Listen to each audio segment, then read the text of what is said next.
Good morning everybody, and welcome to South Australian Rowing State Championships Day 1. Here's Saturday down here at West Beach, and they're rowing recourse, and after some very heavy rain, very dark clouds, we're having perfect conditions down here. So we begin Welcome to Country.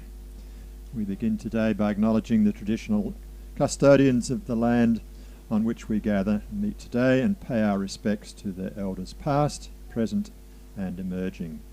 We extend that respect to Aboriginal and Torres Strait Islander peoples here today. So the regatta has been underway for some 40 minutes.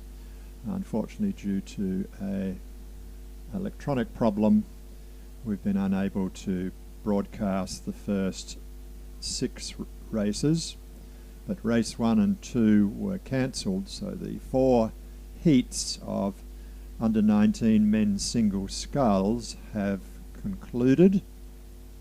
So for those of you watching or listening here at the course or at home or somewhere else, I can give you the results of the first 4 heats so you know who's gone through to the final. So in race 3 was heat 1 of men's under 19 single sculls. First was the Nord International sculler Igor Zuberin, and second was Scotch number 1 Harry Dangerfield. Those two go through to the final. In race 4, the second heat, first was the Adelaide University Nicholas Palmer, and second was St Peter's College Jesse Parsons. Those two go through to the final. Race 5, heat 3. First was the Nord International High Oliver Evans Wood. Second was Pembroke number 1 Beecher Ross. So those two to the final. And in the 4th heat, first was Christian Brothers sculler Cooper Hosking, and second was Unley High Jasper Boyce. So those 8 scullers will compete in the final.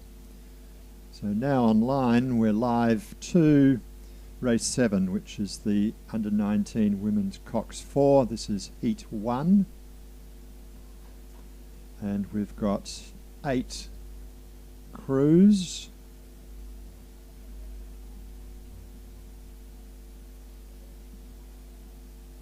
Eight crews on the program. Looks like we are missing lane 1.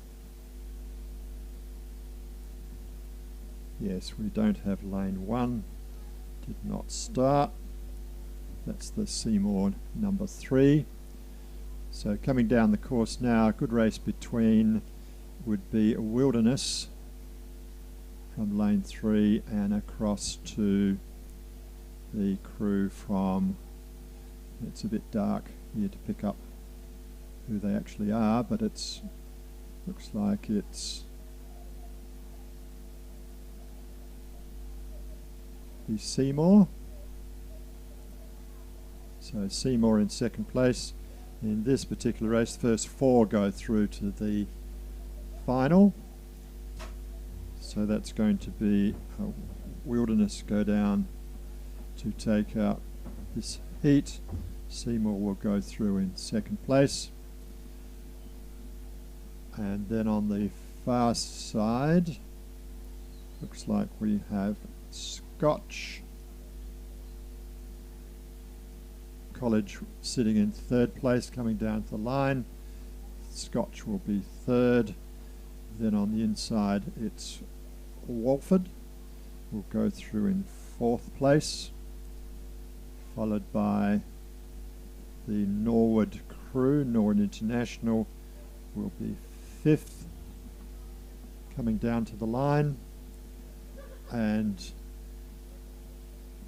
on the outside is Pembroke going through in 6th, and out in lane 8 Loretto will be 7th. So that event, which is event 7, which has just gone through the finishing line, first was Wilderness, second Seymour, third Scotch, fourth Walford. They'll go through to the final race 32. So on your screen now we can see race 8, the second heat of the under-19 women's Cox 4. And looks like we've got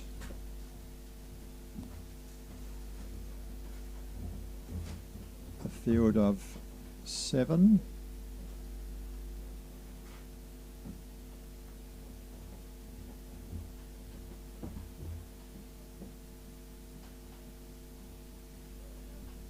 So we don't seem to have a crew in lane 1.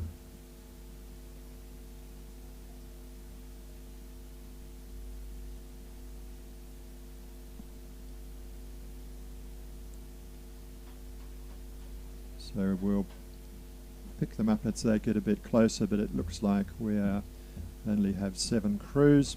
We appear to be missing lane 1, which would be St. Peter's Girls. So across the course would be the Riverside Composite in 2, Seymour in 3, Walford 4, Walford number 1 in 5, Loretto 1 in 6, Wilderness 2 in 7, and Pembroke 2 in 8. And it looks like the Wilderness crew on the left hand side of your screen leading the way. It's their number 2 crew from lane 7. And in second place would be Walford in lane 5. And back across the course, maybe Walford in third, Riverside Composite 2, 3, yeah, it's Seymour.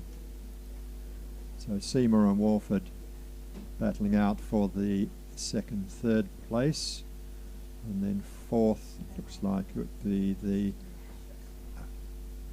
second Walford crew.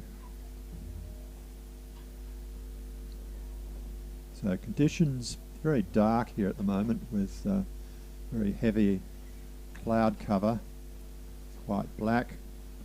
Rowing conditions excellent, course is very smooth and flat as you can see. There's a very gentle breeze coming in from the sea.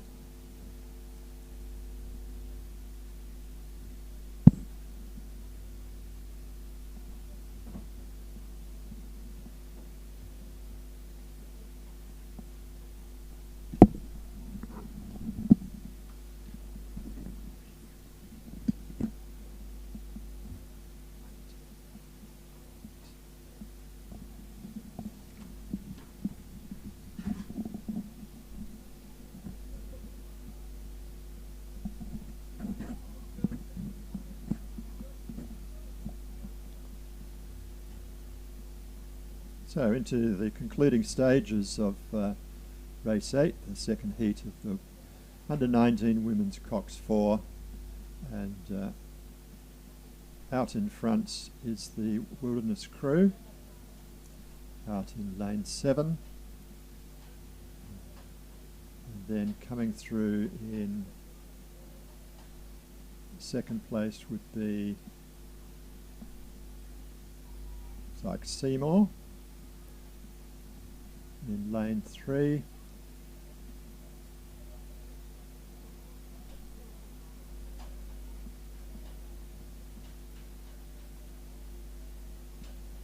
then in third place coming through now is the Walford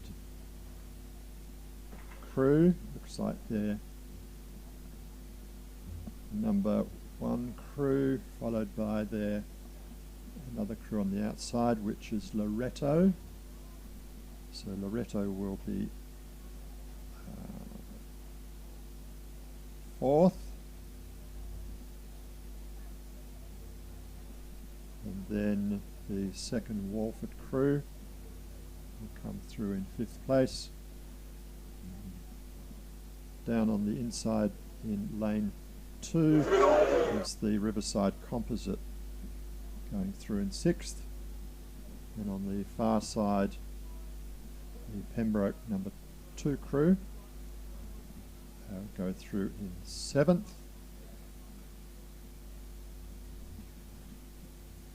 So unofficially, you can see that crews going through to the final, which is race 32, will be Wilderness number 2, Seymour number 2, Walford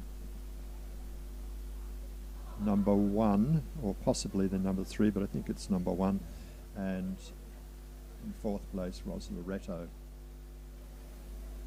So those 4 will go through to the final.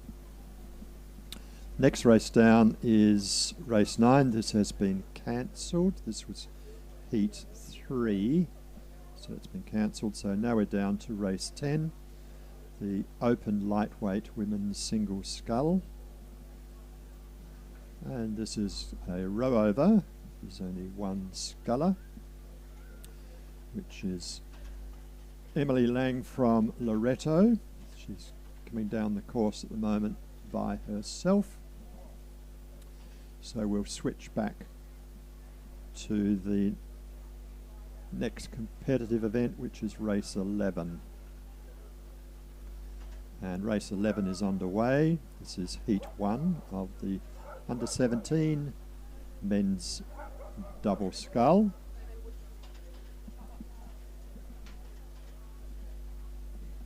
So in lane 2 we have Prince Alfred College number 1. In lane 3 Pembroke School number 2. Lane 4 Adelaide High School. Lane 5 Pulteney Grammar number 1. In lane 6 Christian Brothers. In 7 Pulteney Grammar number 3. And in lane 8 Norwood International number 2. So 7 double scull crews coming down. First 4 go through to the final. The rest will be eliminated, and there will be a second heat.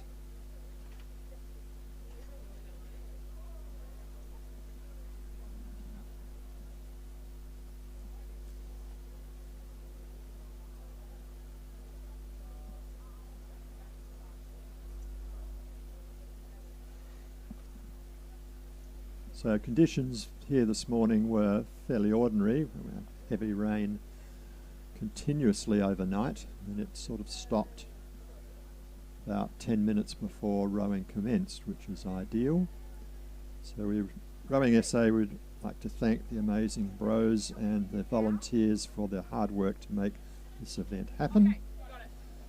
And if anybody would like to volunteer any of their regattas or know more about becoming one, then we ask you to please contact the office.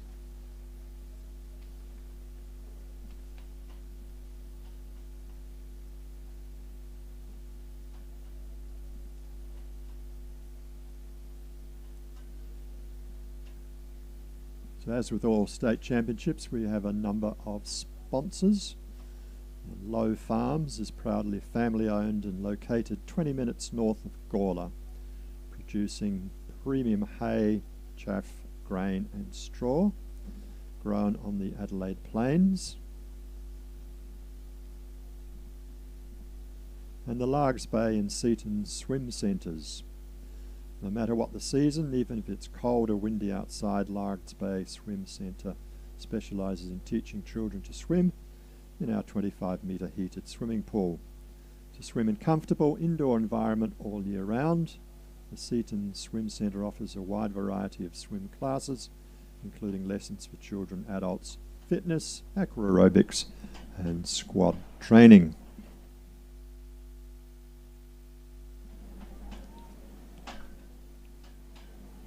So back to the rowing, and on your screen at the moment you can see that lane 5 is leading the way. This would be Pulteney Grammar, followed down in lane 2 by Prince Alfred College number 1. And then on their outside is Pembroke. And then we have Adelaide High. And then across to the outside of the course in lane 8, Nord International, then Christian Brothers and Pulteney number 3. So that's the order going through the 500 to travel. It's about 300 to travel now as they approach the famous rocks and go down to the beach.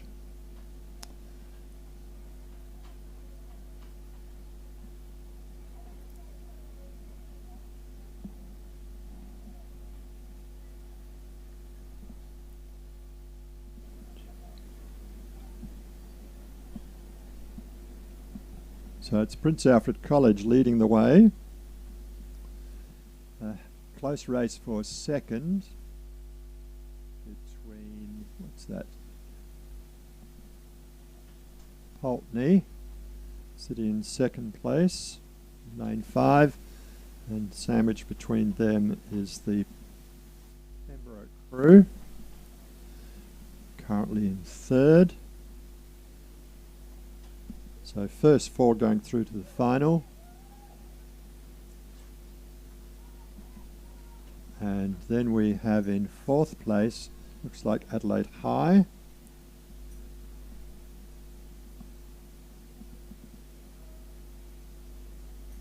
So down to the line, Prince Alfred College go across. Very close race for second, and it's the Pulteney crew just ahead of Pembroke. And then coming through is the Adelaide High crew into fourth place. And so those 4 will qualify for the final race 56.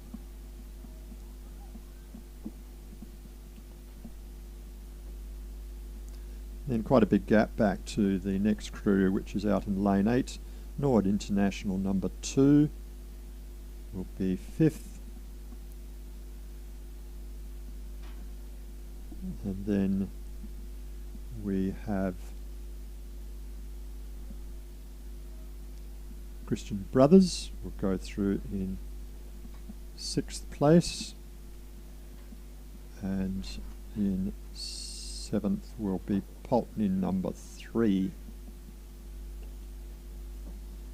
So it's Princes, Pulteney 1, Pembroke 2, and Adelaide High through to the final.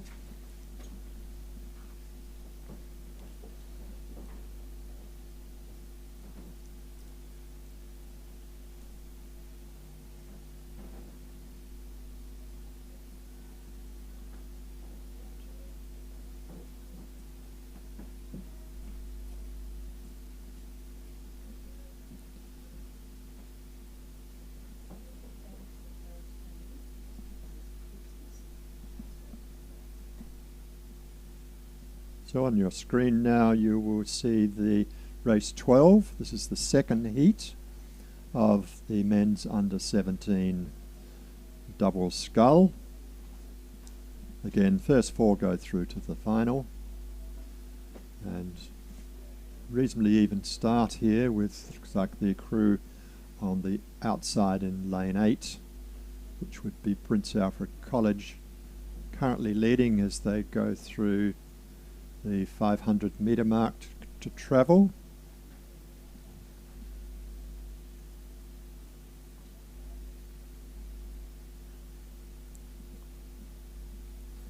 And a gap back to the crew on their inside, which would be Unley High School, currently sitting in second. And then across to the 2 crews on the inside of the course, which are Nord International and Pembroke number 1.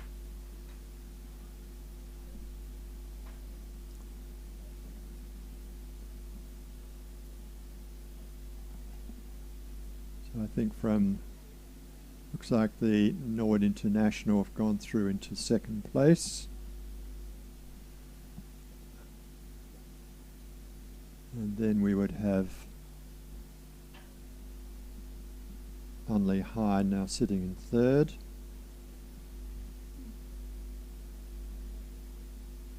So on your screen you can see the Prince Alfred College on the far left leading the way,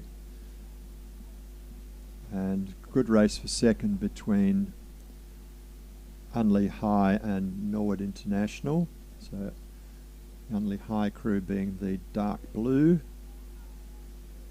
out in lane 7, and Norwood International being in white down in lane 2. If possible in all these races, lane 1 is kept clear so that it doesn't clash with the crews going to the start.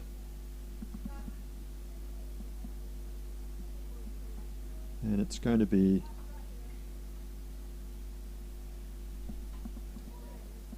Pulteney it's Unley High go through in second place. Norwood International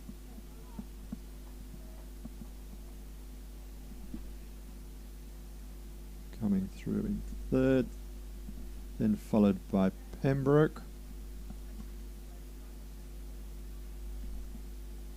and the second Pembroke crew.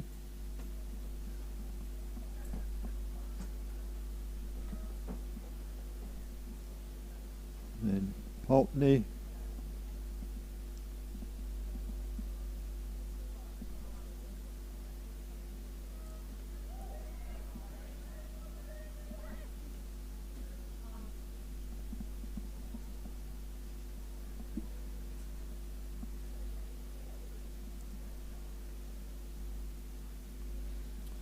so unofficially it looks like we've got Prince Alfred, Unley, Norwood International and Pembroke.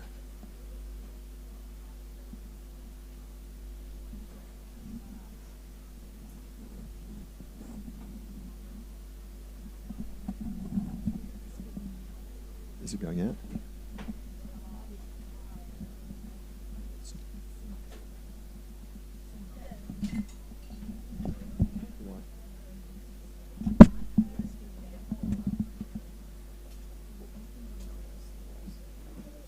We're going out. Pardon? We're just waiting.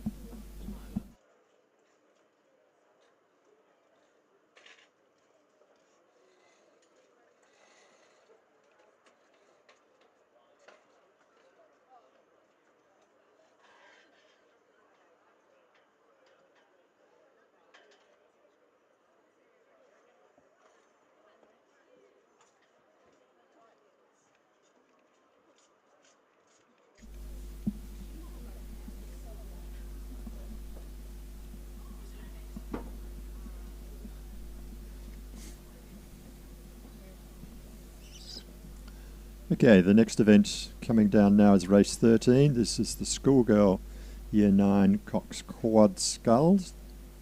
This is heat 1, and there are 4 heats. So again, the first 2 will go through to the final, which will be race 38. We've got on paper 7 crews in the first 2 races and 6 crews in the second 2 heats, with the first 2 only going through to the final.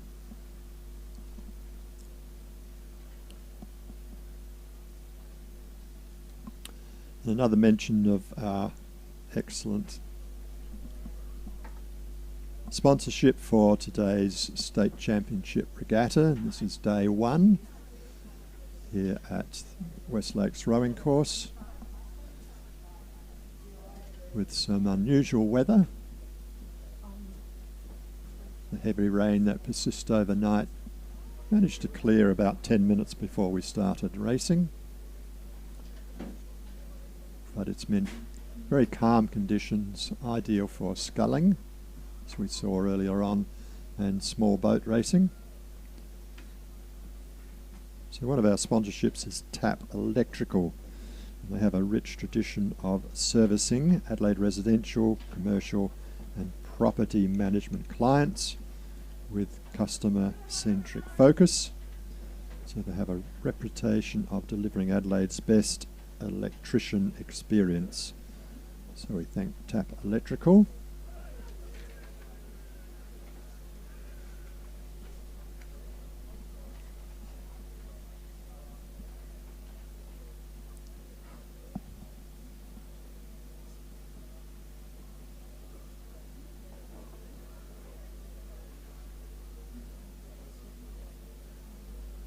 2, 3, 4.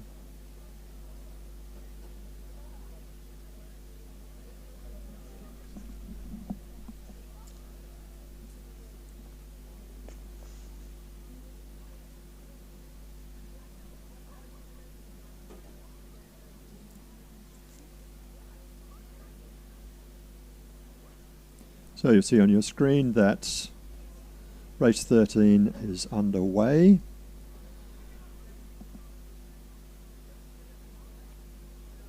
As usual, lane 2 is empty. So, sorry, lane 1 is empty. Lane 2 is Seymour number 1. Lane 3, Scotch number 2. Lane 4, St. Peter's Girls number 4. Lane 5, Walford number 1. Lane 6, Walford number 4. Lane 7, Loretto number 2. And in lane 8, Wilderness number 3.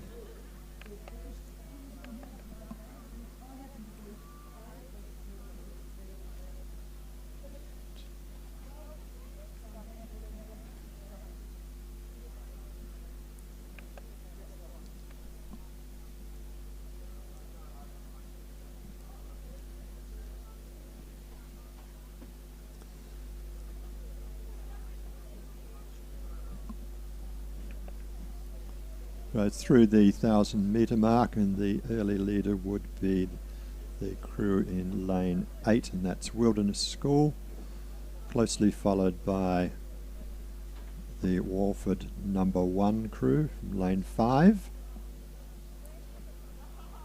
and then a small gap back to, I would think, Scotch College in lane 3 and Seymour, those two coming together, Scotch and Seymour, and then a gap to the Walford number 4, and then St. Peter's Girls. But some good close racing in this event. The Schoolgirl Year 9 Cox Quad Scull, and this one is sponsored by the Largs Bay and Seaton Swim Centres.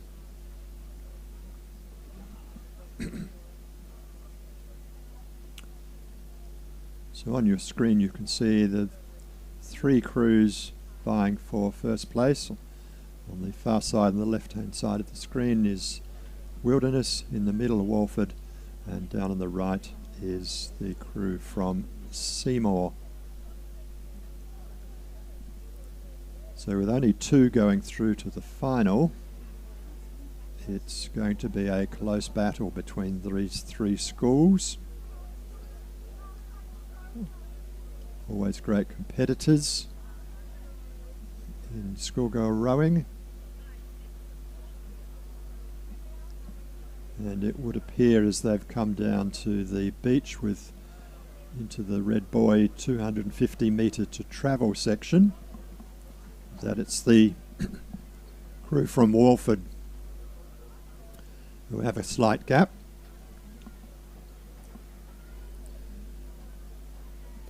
And then the second place is a battle between Wilderness on the far side and Seymour. And at the moment it looks like Seymour may just have it over Wilderness. It's Walford by a length or so, 2 lengths. And it's down to the line. It looks like it's going to be Seymour go through in second place, just ahead of Wilderness. So those 2 will progress. In fourth place is going to be Scotch in the yellow. Not that you can see the colours here, as it's quite dark and dim.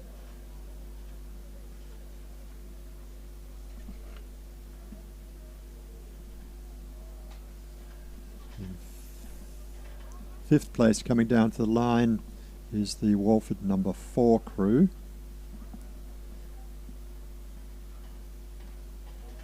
And crews distinguishable today by their red caps, which is a little difficult to see in these conditions.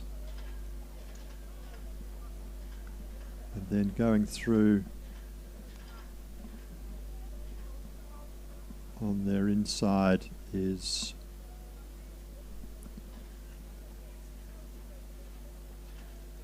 Loretto.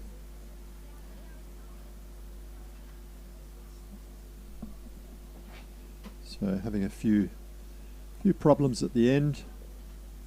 We're running out of steam and crossed over the line now, so they can relax. And that completes the heat 1. And unofficially it's Walford number 1, followed by Seymour College number 1. Race 14, which is the second heat. And we have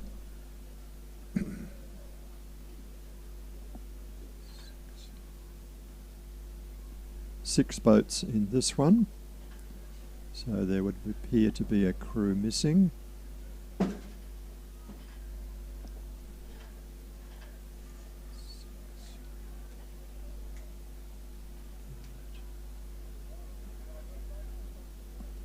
So on your screen, the leading crew there would be the crew from Wilderness.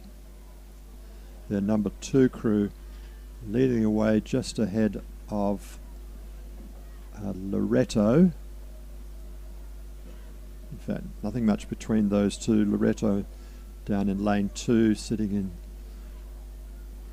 second or first. A good battle for the first 2 positions, but those 2 schools will go through to the final. And in third place will be Nord International. So across the line it's Loretto,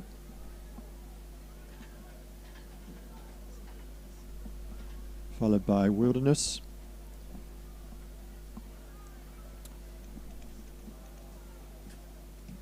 then we have Nord International going through, and on the far side we have St. Peter's Girls 4th, Scotch 5th.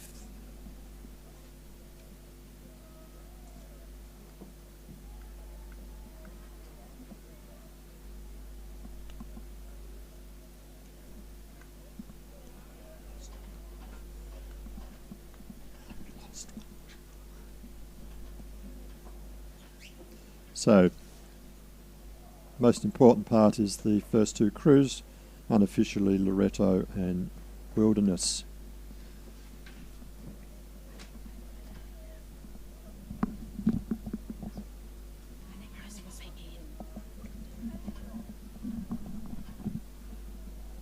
Right, I've just done my little session this morning, so I'll swap over to our next commentator. We have a pair of commentators. They're going to sit there and argue amongst themselves for the next set of races. They've got their coffee, so they're all zoomed up, ready to go.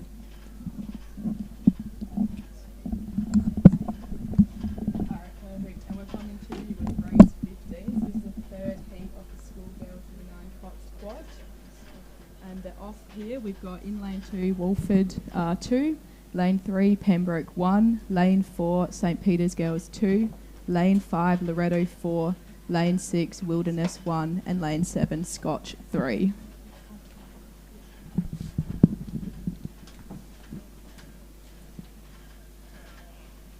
So it's hard to tell as yet as who's in front. There's obviously a lot of good racing going on there. Some really clean strokes coming down, which is nice.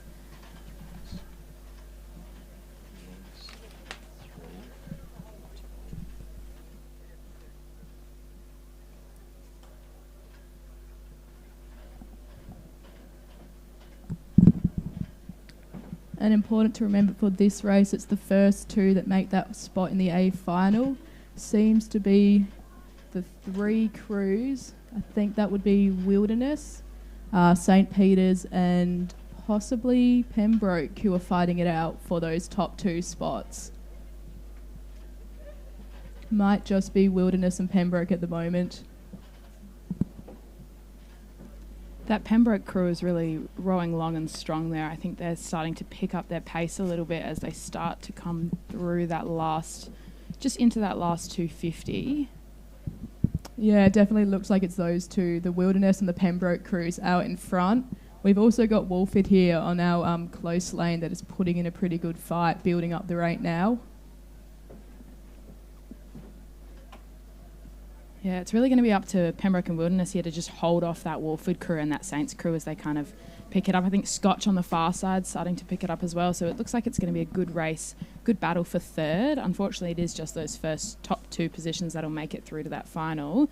So it'll be really interesting to see the way that these crews push it right through to that finish line.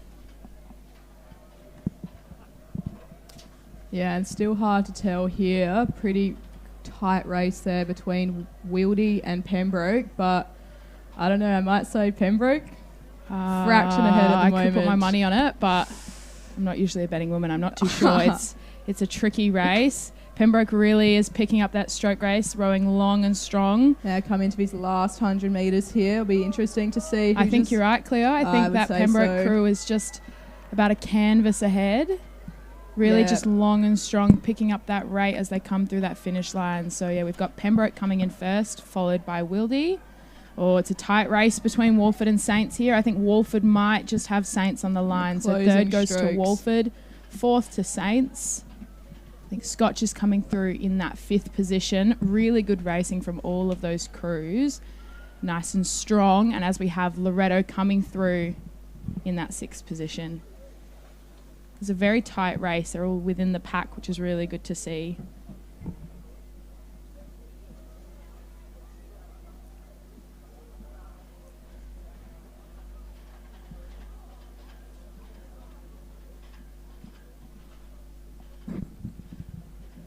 Perfect, and we've now just up to race 16, got them lining up. Don't think anything's started yet. This is another 6. Oh, I think they might have just started. I think that might have been their race start just there. Yeah, we've got 6 crews here.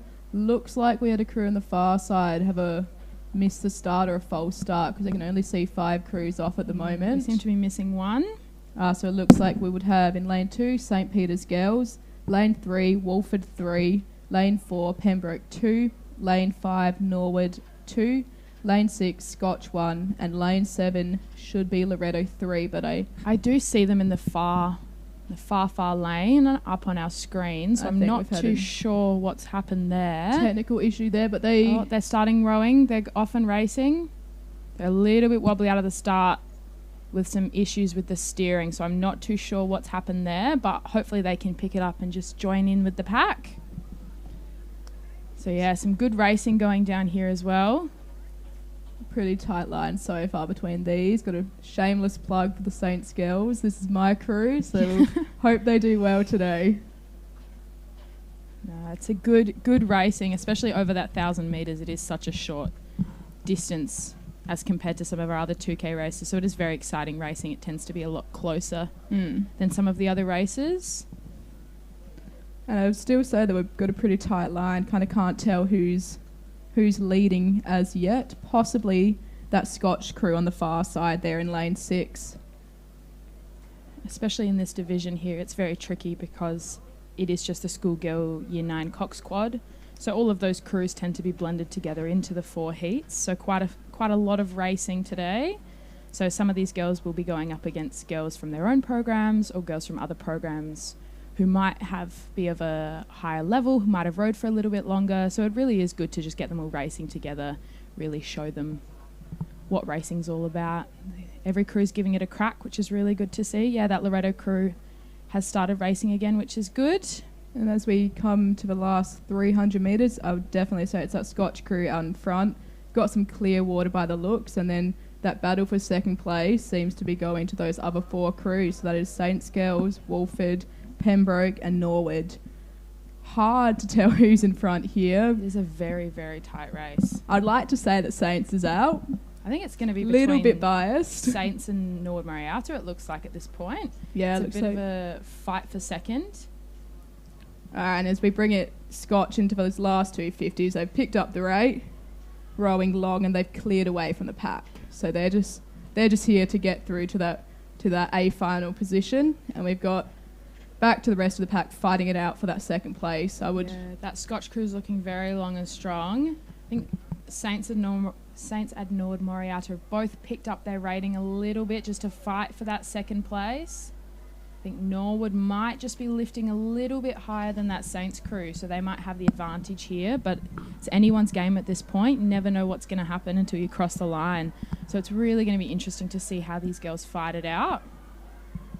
Yeah, really coming in strong here to the last 250, and then back to that battle between 4th and 5th place between, looks like Pembroke and Wolford. Yeah. Really tight again too, so we've got tight for second and then tight for those last two positions. You can see those fluoro pink ribbons as we come across. And there goes Scotch. Crossing the line.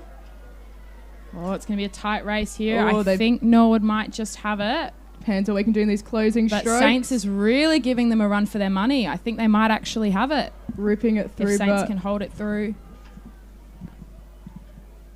Oh, that would almost be a photo finish. I don't want to call it. Nearly at the exact same time. Yeah, I would not call that. That isn't. And then we've got Wolford crossing. And finishing it off is Pembroke. Yeah, that was a good race. Very, very tight race there between that Norwood and that Saints crew. So I do not want to call that. I will let the professionals do that.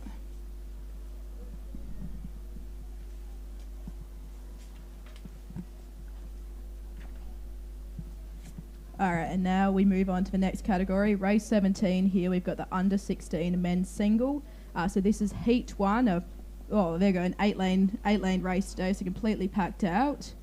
Yeah, wow. And there is at least four heats of this event, so it's a really great thing to see all of these boys coming out and giving it a bit of a crack. For a lot of these boys, it'll be their first time ever racing in a single scull.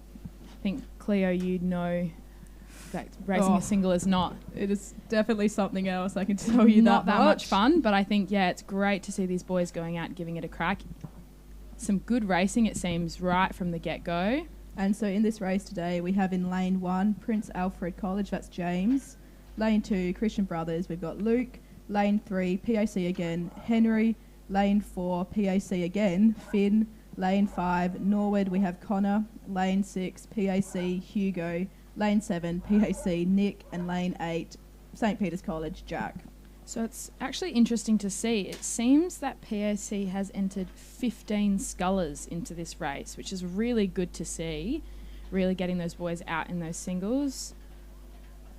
Wow, that's quite a lot of sculls. Quite a lot of boys we've got out here. So as we definitely into the race now, don't know if I can see 8 scullers there. I can see... Definitely can see 5. It is tricky getting... especially when it's on your own terms, getting to the start line, making sure that you know exactly where you need to be and when. I think, they're doing well. Some good racing there. I think that Norwood sculler in the middle might just be out in front there. It is tricky to tell. Yeah, so that is Norwood's Connor Duncan in lane 5. Could possibly just be leading here. Looks like he's just leading the pack, possibly. Got some very tight along racing. With that PAC sculler in lane 1. That's James Dixon. Those two look like they're really fighting it out. So it is top 2 again to make it through to that final. The rest will be eliminated. So it really is just a push to see who can get those top 2 positions.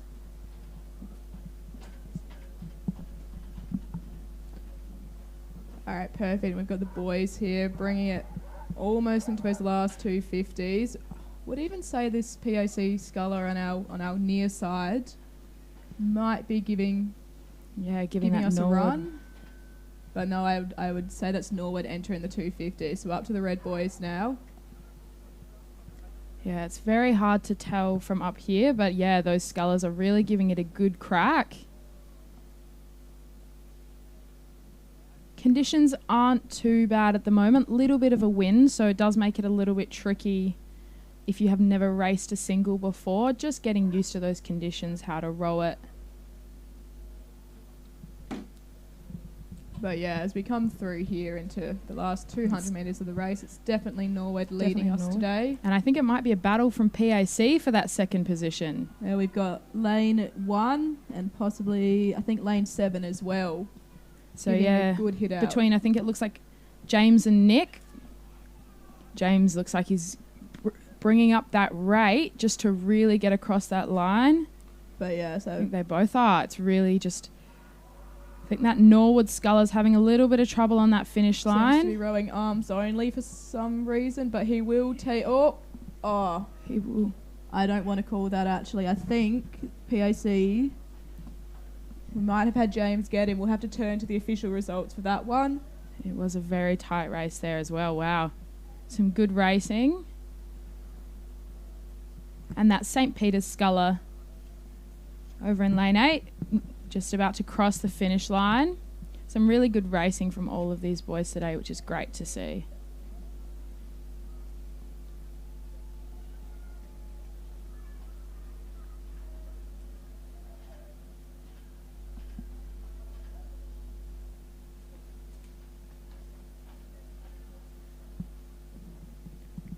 And so now we see race 18, which is the second heat of this under 16 men's scull. We seem to be running a bit ahead of time. Yeah, so yeah, they might be waiting up there. I think that could have contributed to the lack of athletes we saw in that race. But that's okay. It is very tricky for all of the officials up the top at that start line just to get those crews lined up, especially in singles. And so yes, for this second heat, we have another 8-lane heat. We've got Unley High in lane 1, PAC in lane 2, PAC again in lane 3, Scotch in lane 4, PAC in lane 5, CBC in lane 6, St. Peter's College in lane 7, and PAC in lane 8.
And we're off and racing again for that under 16 men's single scull, heat 2 of that event. So this is race 18. This is also supposed to be a 8-boat heat, but it seems we've only got 4 racing today, so might have been a few late scratches we are unaware of. Possibly a 5th boat that we can't just see on our screen yet on the far side over there.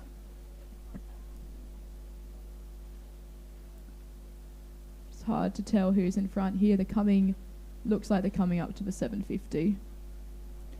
That Unley sculler looks like giving it a bit of a crack. So we've got in lane 1, we've got Unley, lane 2, Prince Alfred College, lane 3, Prince Alfred College, lane 4, Scotch, lane 5, Prince Alfred College, lane 6, Christian Brothers, lane 7, St. Peter's College, and lane 8, Prince Alfred College. But seems like we've only got those first 4 lanes and possibly our lane 8, Prince Alfred College.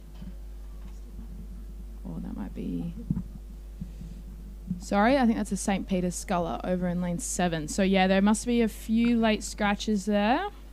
Bit interesting for the St. Peter's sculler having 3 spare lanes between him and the next boat. But as we come into the last 500, definitely say it might be that Unley crew that's just pushed ahead here. Yeah, like we said, it's very tricky to tell from here kind of what is going on, but it's looking like a tight race for that first 2 positions to make it through to that final. Yeah, I'd definitely say Unley and then possibly back over to St. Peter's in lane 7 look to be the 2 leading crews. And then we have Prince Alfred in lane 2 and 3 and Scotch in lane 4 all battling it out for that 3rd, 4th and 5th position today.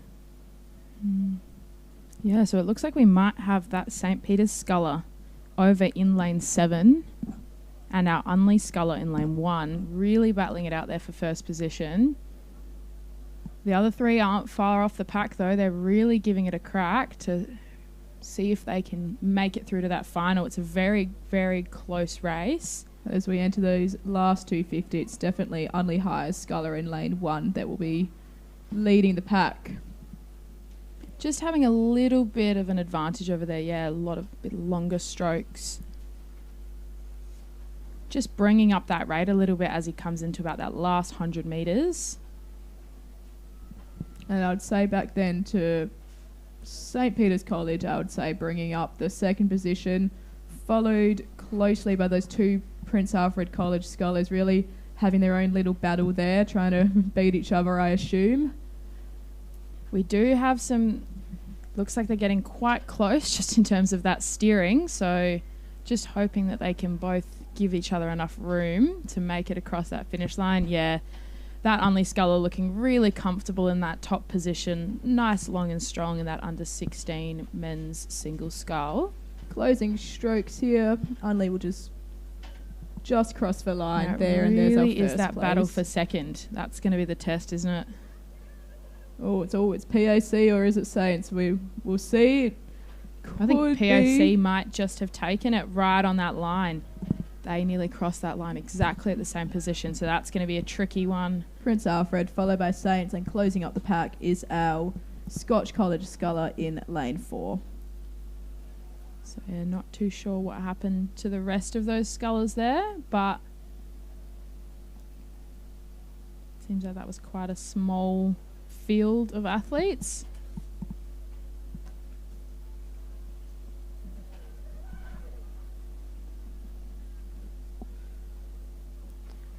Beautiful, and it seems that we have race 19 underway, so that is the final heat of the under 16 men's single scull. Sorry, that is the 3rd heat of 4, my bad. This one seems to be a bit of a fuller race. We should have Prince Alfred College in lane 1, Unley High lane 2, St. Peter's College lane 3, Prince Alfred College lane 4, Adelaide High in lane 5, Prince Alfred College in lane 6, Norwood in lane 7, and Pulteney Grammar in lane 8. Yeah, so this is definitely a full race, Claire. Looks like every single lane is full. So it is going to be quite a battle for those top 2 scullers just to make it out in front. Yeah, it's definitely 8 people in this one, so it'll be exciting to see who brings it through. Now, it does look like that Adelaide High sculler might just be right out in front of the pack. Has taken quite a few boat lengths. Yes, that's Alexander King from Adelaide High in lane 5, who you will see leading the race today. I think he's got that quite comfortably, so we'll come down to that all-important second position to decide who goes through to the final. Yeah, that's him there. I think that Pulteney sculler as well is giving it a good crack on the other side. It's very tough to try and pick who's in that second position. They're all quite close. We've also got the Prince Alfred College sculler on the near side who looks to be up there.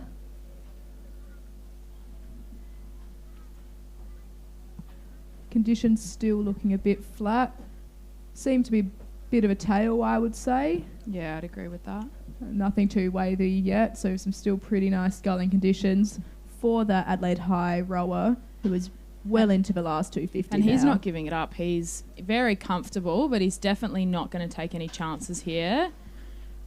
Going across the line nice and strong. So he's coming into that last about 100 metres and he's going to cross quite a few boat lengths in front and then of back that second place. To that second place, we have a pretty good battle here on our near side. We have Prince Alfred College in lane 1, St. Peter's College in lane 3 and Prince Alfred College in lane 4, who are all definitely in contention for that second spot. I would put my money on that first Prince Alfred College. He's seemed to pick up that rate quite a bit as compared to the other 2. There's Christian Smith in our near lane, who seems to have just pushed ahead of our St. Peter's rower. So our Adelaide High sculler has already crossed the line, so that was quite a strong race from him. I think you're right, Cleo. I think it is that PAC sculler getting ready to cross that line in that second position, followed closely by St. Peter's and then PAC again. It's a very strong race for the boys here. And then I'd say it'd be over to our far lane, Pulteney Grammar, to bring in that 5th position. Closely followed, there he goes, closely followed by Unley High.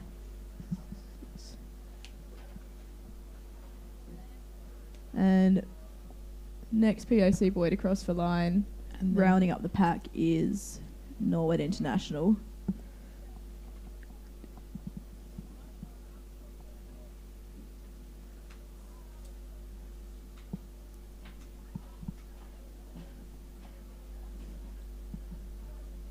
And now we seem to be looking at the lineup for race 20, which is that final heat for the under-16 men's scull. Once again, a full race for this one. Just looking to see if we can see 8 boats lined up there. We can. It looks like there is 8.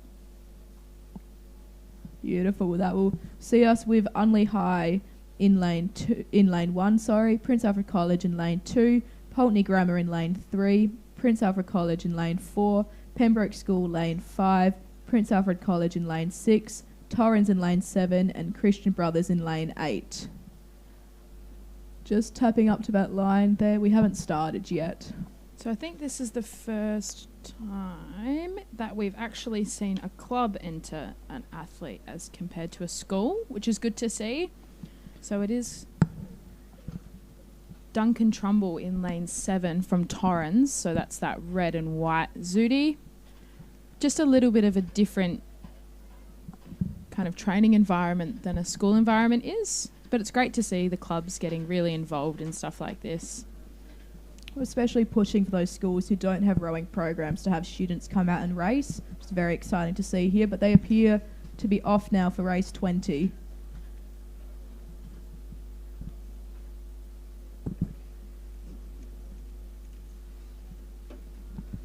And as always, in these first few strokes, it's almost impossible to tell who will be leading. We've got quite a tight race here. As the past 3 races, it's those top 2 positions that will make it through to that final, which is race 59 later on today.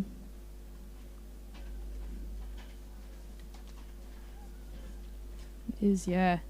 It's really anyone's game at this point. It's quite tricky to tell from back here. But it is looking like a good race.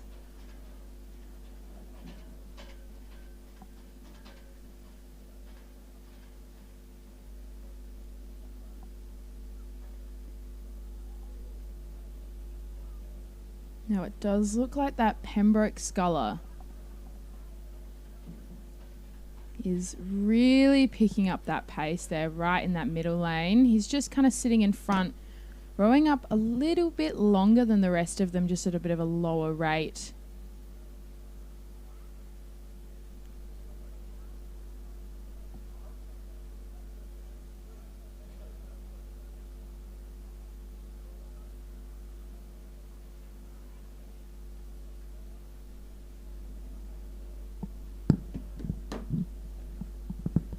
But yeah, as we come into that last... Well, we've had a bit of a hiccup there from our Christian Brothers sculler. I'm not too sure what happened there. We had a few slowed strokes. It is quite tricky out there at the moment, just given that tailwind. This under 16 division. We've probably got a few boys. This might be their first time racing singles in a pretty tricky boat class, I'd say. But it definitely is that Pembroke sculler right out in front. So Jeremy Yu, coached by Josh Lascock and Simon Lane, is really just sitting out in front, really long and strong there, which is great to see. Seems like he's quite confident in his position. It'll be interesting to see if he chooses to pick it up with the threat of that PAC sculler coming up right behind him, but he just seems very confident in what he's doing. Doesn't look like he's stressed about that at all. No, he'll cross the line pretty cruisy there, just taking some nice long strokes there to close the final 200. And it is that PAC sculler right behind him that'll cross in that second place as of now, really just giving it a red hot crack there to catch up to that Pembroke sculler. I believe that's lane 6, Owen McCauley, who is coming in that second place. He'll make it through to the final following Pembroke's sculler there.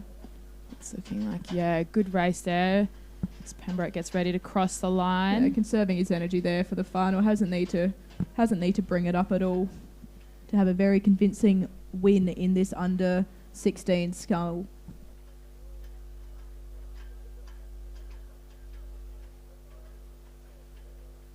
Now, a lot of these boys here will be racing probably quads later in the day or have race quads this morning. So it really just is a game to see how much energy they're willing to put out. Beautiful. And there races. We have Pulteney cross the line, followed by PAC and then our Torrens athlete. Lovely, followed by the other PAC athlete on the near side. And our Unleashed sculler coming across there. That was a good race from the boys. So that was our last heat of that under 16 men's single scull. The final will be later in the day. So it'll be interesting to see those boys hit it out, which will be good. So we are a little bit ahead of schedule.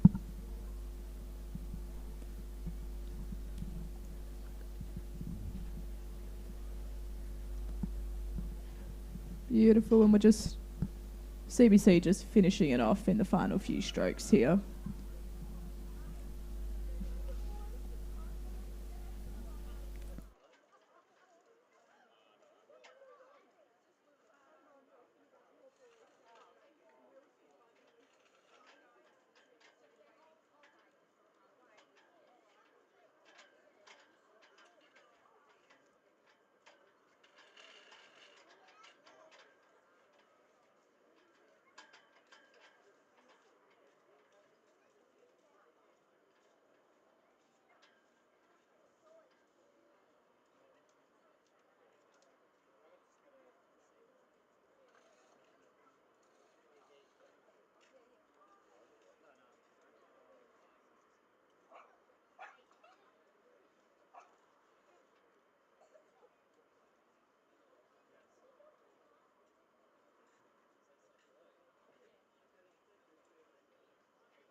perfect. And now we're swapping it up a bit. We've moved from the under-16s to the Masters. Starting off with the Masters Mixed Quad Scull. This is race 21 here. Still racing over a K.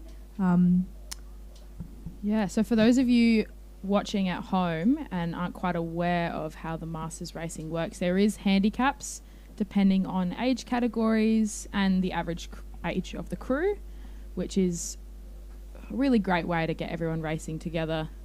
Keep everyone involved. Yeah, some really strong racing there. So we'll have a couple of crews there who have just gone off that 8 seconds after the go, and then there's a couple more crews that will take off at that 10-second. So Riverside coming off to 10 seconds. Oh, sorry. Apologies. Adelaide coming after 10 seconds. Adelaide Uni after 13 seconds. And it is that Torrens crew that has just started there with 22-second handicap.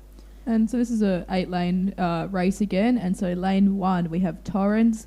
Lane 2, Adelaide Uni. Lane 3, Adelaide Rowing Club. Lane 4, Riverside. Lane 5, Phoenix. Lane 6, Riverside. Lane 7, Phoenix. And lane 8, Riverside again. And so we're definitely off here and racing. Pretty tight field at the moment. Can't say I can see anyone too far in front. It's a very tight racing. Yeah, it's also very tricky to tell kind of the colours of those zooties. You can pick them out, but not easy to do. I think as both Adelaide Uni members, we obviously have a clear favourite in this race, but we'll look aside for that. Focusing on everyone else here today as well. So we're bringing it through, I'd say about 700 to coming up to the 500 now. Everyone's still really tight. And that's why these handicaps work so well. It means we get really tight, really exciting racing up in this Masters category. And it is also tricky because with these handicaps, it does mean that the real racing does come in that last 500 metres as those crews tend to catch up to each other. So it is quite an exciting race to watch.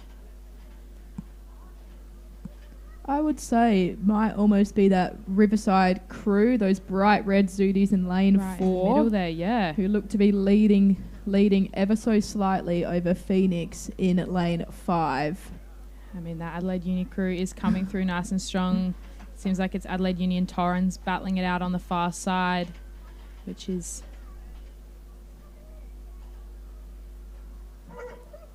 Apologies, that is actually... Phoenix and Riverside on that far side, both battling it out for that first position. So this race will be a straight final, no heat. So this is, the winners of this race will be the winners of our Masters Mixed Quad Scull. And it appears that we caught up at Torrens crew in lane 1, but I do not believe they are racing today. So we're down to the last 7. But no, that Riverside crew over in lane 4 seems to be leading, potentially the Phoenix crew in lane 7, following close behind. That Phoenix crew is, really picking it up there, trying to catch up to that Riverside crew. And it's honestly, I couldn't call it. I think it's anyone's game here. They've had some strong racing. So both of those crews went off with that 8-second handicap. So they have been racing each other from right at that start. As we enter into the last 250, that Riverside crew's really sitting up and sitting ahead here today. Followed closely by Phoenix in lane 7. Back to potentially Riverside in lane 8. And then Adelaide Uni in lane 2, putting on a bit of a fight there. Then to Adelaide, lane 3. And it's just those last 2, Phoenix and Riverside crews, really pushing off each other here. I think it is that. The Riverside crew, as we come to the final strokes, they will cross the line first to Riverside. Second to Phoenix. And a big push from Adelaide Uni coming in third ahead of Riverside again, Adelaide Rowing Club. And then back to these last 2 crews, Phoenix pushing ahead and Riverside closing off the pack. It is great to see that Riverside has 3 crews out, Phoenix has 2. It is some good racing out there from all of those crews, so they would have all trained together and now they're racing against each other, so it's very exciting. Days like this are great, really just kind of bringing everyone together. Perfect. And now we are moving on to our 2 kilometre racing. So we have race 22 that should be lining up.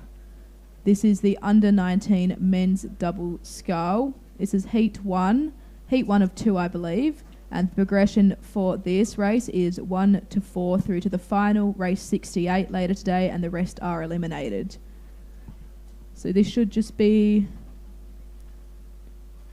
a 5-lane race today, so it's going to be very hot for those top 4 spots.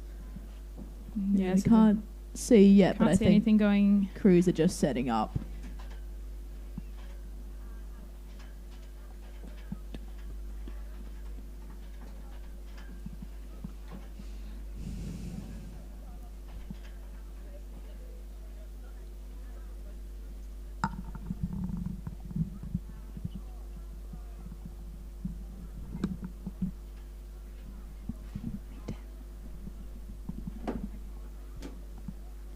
Yeah, you can definitely see them. How did that start? Now, I'm not sure if they've started. Look, I think I would say they have here today.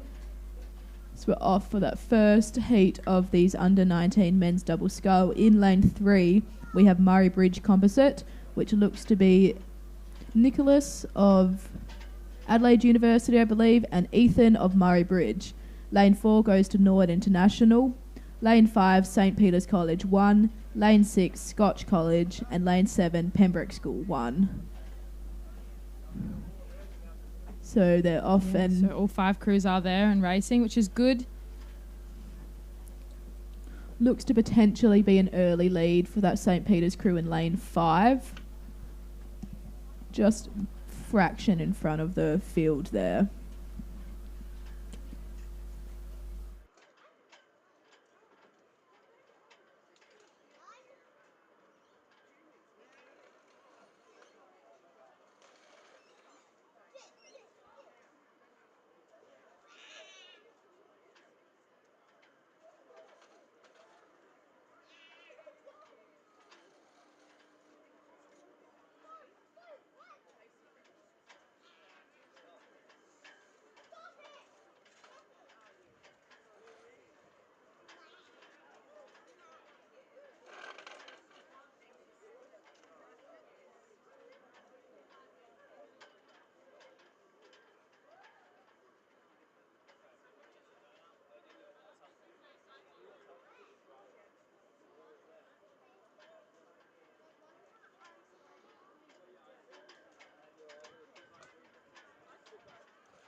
Yeah, so it is some strong racing. I think you're right, Claire. I think it is that crew in that middle lane there, that St. Peter's College crew, that's really just sitting out a little bit further in front.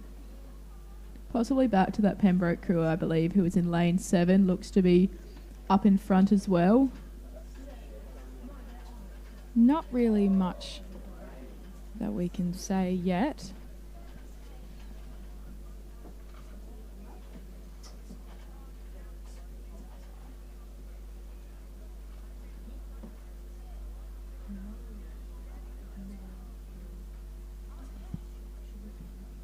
As we come through the first 500 there, that is definitely led by St. Peter's College, back then to Pembroke School for those top 2 positions, and then position 3 and 4. I would say that the Murray Bridge Composite is picking it up there. They seem to just have dropped back a little bit. Slightly ahead of the Norwood International crew to their right, though. And it could be anyone's position between the Scotch, Murray Bridge and Norwood School for those last 2 positions in the final today. Yeah, it's quite tight racing, I think, as they come through. We'll be passing nearly about the K. That's when it really starts to get hard. Pick it up a bit, I think racing, isn't fun. All Rose will say, but it's the third 500 that hurts the most. So these boys are putting themselves... I mean, they all hurt, but I think, it is good to see some really close racing. So luckily these boys know that it is top 4 to that final. So it is the question of how much energy they use just across that line in the hopes of getting a good lane for that final. So if the weather does pick up, being those top-ranked crews does have an advantage, but then it also, how much energy do you want to put out? How much do you want to? It's a bit of a play up between those two. Looks pretty close now between that Pembroke School and the St. Peter's College boats, both leading the pack comfortably back to Murray Bridge Composite in lane 3, that I'd say is holding that third position at the moment.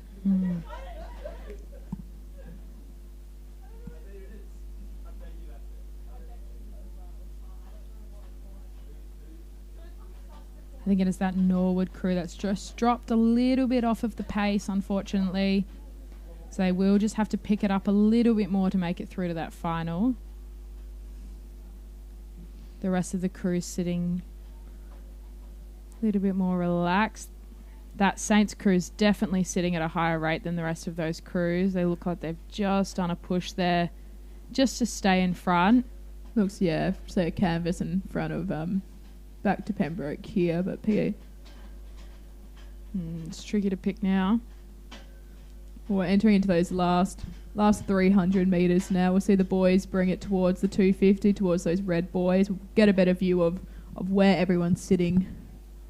That Pembroke crew does look like they're picking it up a little bit more. The Saints crew just sitting at a higher stroke rate there to keep in front, but that Pembroke crew does look long and strong, so they are giving them a bit of a run for their money there. Just as they come through that last 500 metres, entering into the 250, it is here that, if you're going to make a move, you've got to do it now, I guess, otherwise you'll run out of time. And that's where we see Saints boys sitting just comfortably ahead there. They'll cruise through these last 250s with a bit of pressure there from PAC on their left, and the Murray Bridge Composite off to their right. But yes, the positions so far look to be Saints boys sitting first, followed by Pembroke, back to Murray Bridge, Scotch, and then Norwood International. Yeah, so unfortunately Norwood has dropped a little bit off of that pace. They're still rowing very nicely, nice, long and strong, but it will be those top 4 crews that move through to that final. Yeah, it is that Saints crew in that darker coloured boat coming through, about to cross the finish line. That Pembroke crew has picked it up in order to stay in front of that composite crew there.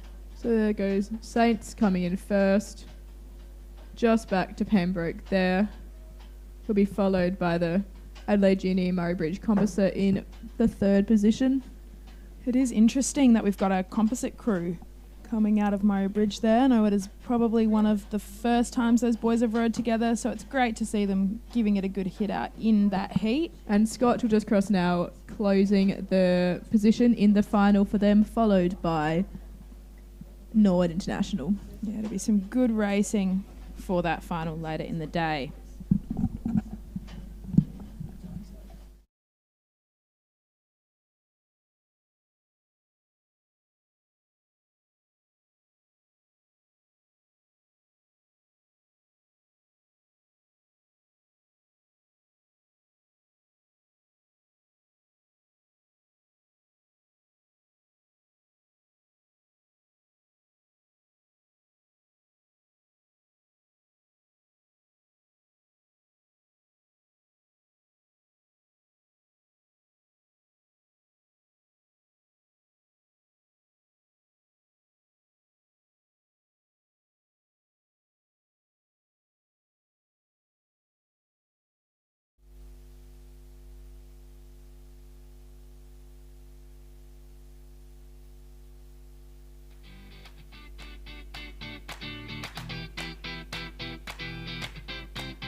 Hello. Hello. Oh, what a privilege it is to be here once again. Just like to say good morning to the people of Adelaide, the people of West Lakes, and the people of Port Adelaide, often forgotten a part of Adelaide. And the people of Vietnam. Yes, Under 19 men's double scull. That is now. In the under 19 division, we have Unley, Port Adelaide, people, Norwood International, Adelaide Uni, and St Peter's College. Interestingly, in St Peter's College, we have Will Osborne and Max Walsh, not to be confused with Sam Walsh, who is much older. Do you know any fun facts about these two individuals? Will Osborne, he had something, a growth on his bum, and so he couldn't row for a little bit, but he's fine now. Max Walsh, don't know who he is. Well, they seem to be rowing together quite well, I would argue, in this race. They are. I think, which lane are they in? They are in lane 7, so on the far side of the screen, I believe. The far left. Yep. Now exiting this screen. Now no, they're on back. The screen. They're back in. They are rowing well, but it does appear that it looks like Norwood International might be out in front with quite a powerful lead. Yeah, that is quite powerful, isn't it? This is just a heat, of course, so no one's fighting overly hard for the chance to... They're just chilling. To get into the final, as it is the top 4 that progress.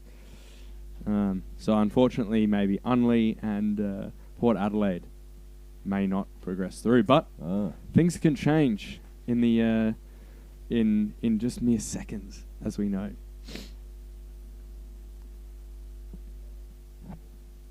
Yes. So, George, which crew would you pick to win this race right now?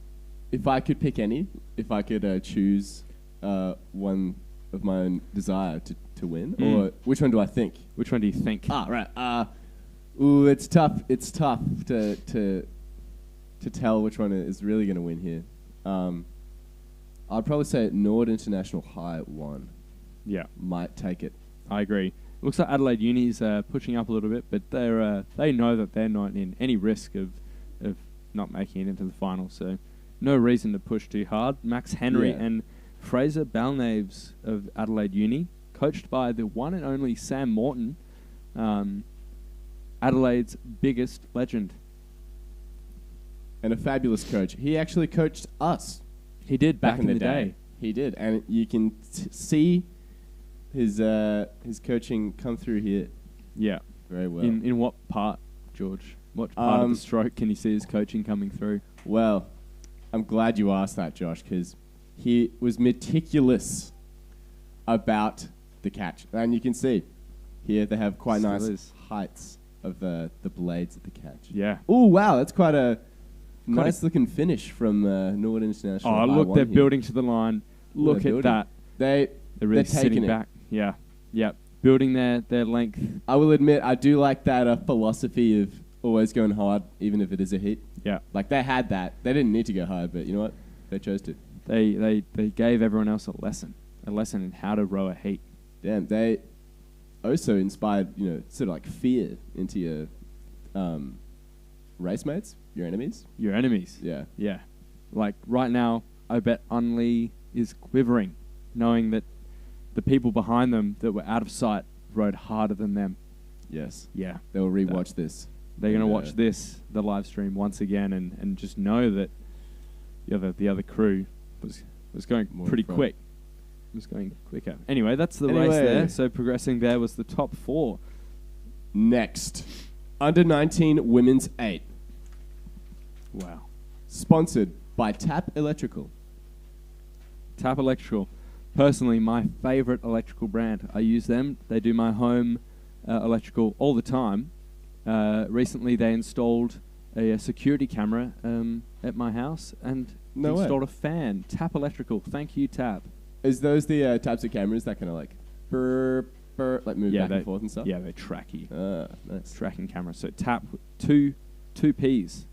So T-A Not to be P. confused with the other Tap Electrical, which only has 1. Yeah, which we would not ever talk about because that's not the sponsor for the race. 100%. Yeah, anyway, this is a similar thing. Top 4 get to the final. Yep. The rest get eliminated. Under 19 women's 8. That, you know who that has in it? I don't know, Josh. Why don't you tell me? Well, it's got a lot of school crews. We have Wilderness in lane 3 in X-Ray 3. Oh, yeah. Unley in lane 4.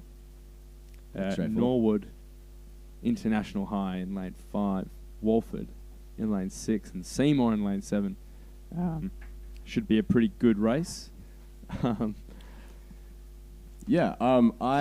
know myself. I haven't actually been keeping up to date with all of the previous races. So this would be interesting for me, at least, to see sort of where everyone sort of stands.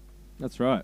Josh, would you say it's pretty consistent throughout the whole season that everyone's been placing similarly? Yeah, or has it been really inconsistent? I would say it's been very consistent, in fact. Oh, okay. We've had Wilderness up in front consistently in every race. Okay. Sorry, pardon me. Seymour won, which obviously isn't in this race. Were on their heels a bit, but Walford last week did a fantastic effort to really push on Seymour. So looks like today's probably going to be a race between Wilderness and Walford in this race. Where would you say that Unley and Norwood place generally?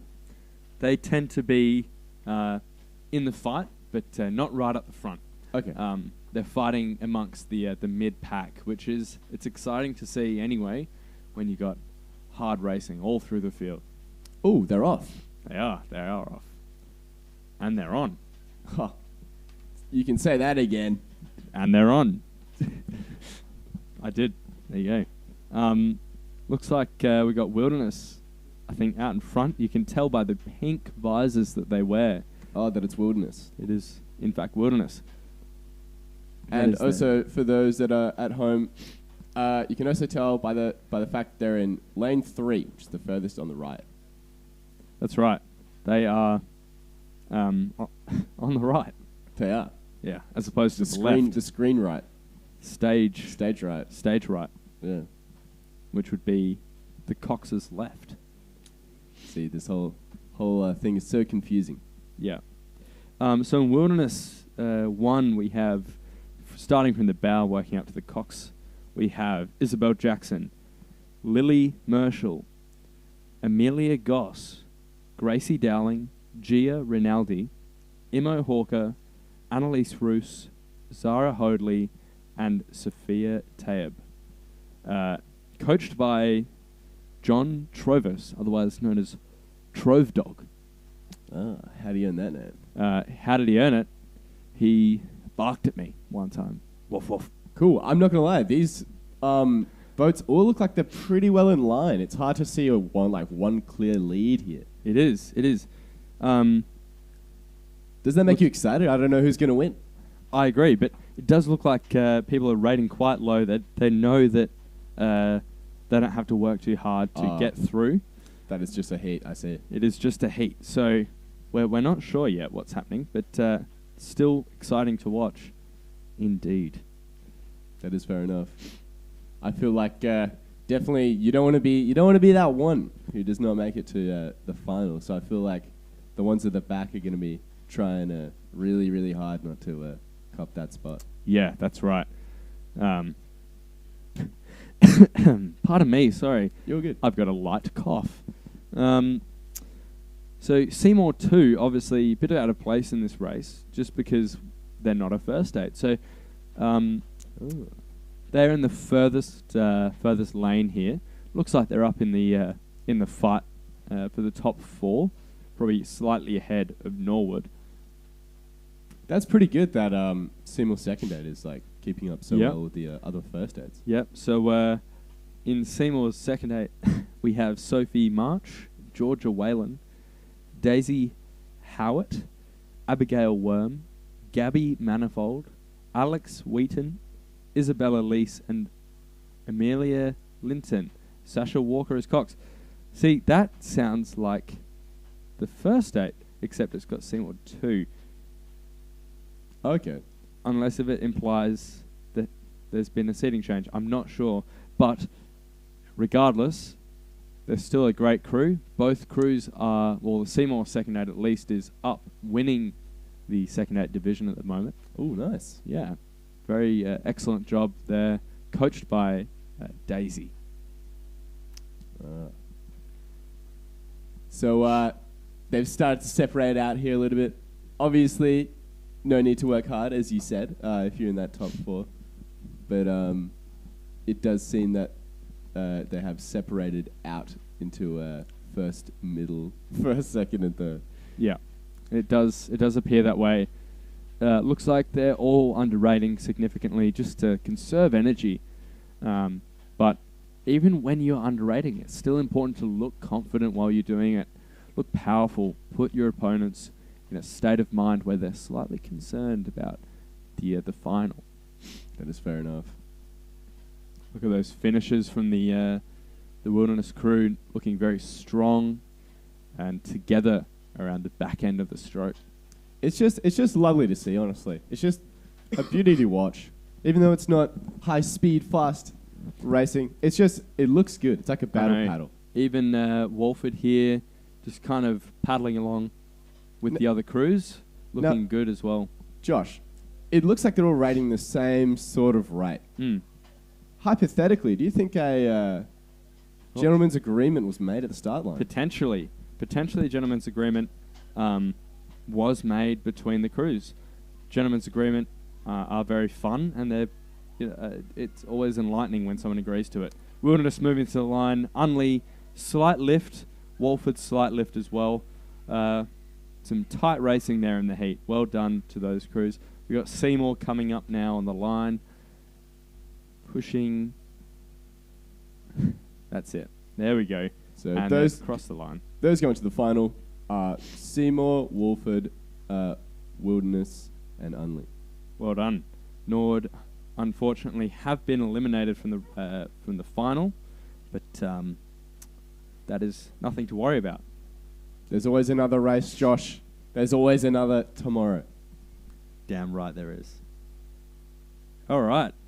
Under 19, Women's 8, Heat 2. Ooh, Heat 2. Top 4 once again. It couldn't get any better. You had Heat 1 and then boom. Heat 2. Here's the sequel. Yeah. Yeah, I mean, the sequel. That is right. And they're off. It's easy to... Well, it is hard to see here, but you can kind of tell they're definitely not in line, Josh. They're definitely started to even separate at the... it seems like they're at the 500. Yeah, it does seem that way. All right, so we can see, in fact, that there are 5 crews in this race. 5 crews fighting for the top 4 positions. So, George, could you tell me who the 5 people are in this race, sponsored by the one and only Tap Electrical 2Ps? Josh, I would love to. Yeah, fill me in this race, under 19 Women's 8, sponsored by Tap Electrical, we have in lane 3, Seymour College 1. And then in lane 4, Wolford. And then in lane 5, Wilderness. Lane 6, Pembroke. And lane 7, Scotch. Wow. All right. So, Wilderness 2 is in fact a under 17 8 that they've put together. Oh, interesting. Racing in the under 19 division. Okay, so this is completely made up of the under 17 rowers who will be going to nationals this year under the under 17 8 division for Wilderness. That is very cool. Very exciting for them. Coached by Eleanor Trovis. Fantastic coach. Wife of John Trovis, or John Trovis, husband of El Trovis. Depends how you want to look at it. Oh, that's fair. There's always a different side to the coin. Now, it's I reckon, is it Scotch out in front, do you think, Josh, or is that a parallax error? See, I'm immune to parallax. My eyes don't see parallax. I know for a fact Scotch is out in front. Scotch, oh, yeah. 1, in fact. Who seems to be behind him, Josh? Look, because once again I would know. Are you asking who's in second? Yeah. In second, I would say is Wait, I reckon Seymour's in front. Seymour's in front. Scotch is in second. No, or Wilderness. It's a bit hard to tell with that parallax error. Yeah, well, you know how I said I don't know parallax because I can see everything. Turns out I lied. Oh. I lied through my teeth. Sue But me, cuff me, take me away. I wish. But I'm not lying when I say this. Wow, it's such a tight race here. Even though it's a heat, they're still kind of putting on a bit of a show. Yeah, I mean, Seymour, I reckon up in front. In the Impacker there, in the single skull, I think that's the one and only Nick Blackman. Nick Blackman. You can see by the flowing hair, the mullet that he in fact has. Very nice. Anyway, back into the real racing. The under-19 women's 8. Once again, looks like Seymour is going to take this heat and win. But Scotch and Wilderness look like they're certainly racing for second place and racing for their lane. I was going to say, do you reckon today it's really important to race for your lane? Well, the conditions today aren't too bad. I don't know what the wind is doing, but it looks like it's a nice soft current coming down the course. So, nice. It does look, I will admit, any other regular person would be like, oh, today looks terrible. But I reckon if you're a rower and you see this weather, you're like, wow, this is a great day for racing. Yeah. What do you think about that, Josh? Yeah, number one rule when it comes to deciding the weather, never look at the clouds. Because they only tell one half of the story. That's true. Ooh, okay. Coming into the last 200 meters here, we have, is it Seymour? Seymour. You were not wrong, Josh. Seymour was out in front. Yeah. And they are still out in front now. Damn right. Followed by Scotch. And then, is that followed by Wilderness? It is hard to tell. It does appear that it is that way. We can see Seymour just paddling across the line. Nice and smooth. There we go. Good Very work nice. there. Scotch pushing to the line as well. Wilderness just paddling. Slightly higher in rate, but bit of cha-cha towards the end. Cha-cha real smooth, as I like to say. And then followed by, I believe it to be Wolford. Wolford, that is right. You can tell, actually, that Wolford is Wolford by their dark boat. Ah, very similar to the New Zealand boats. They're pretty dark as well. And coming across the line is Pembroke. Unfortunately, they will not progress through to the final.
We are back. We are back in action.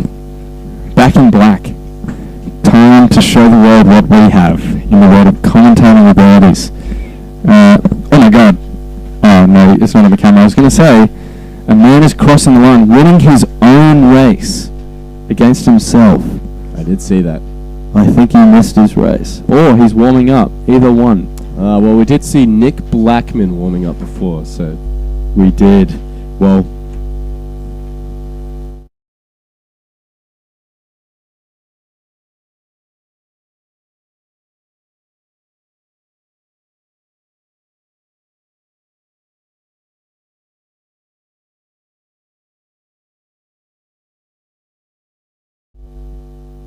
And we're back again. And we're live. We're live.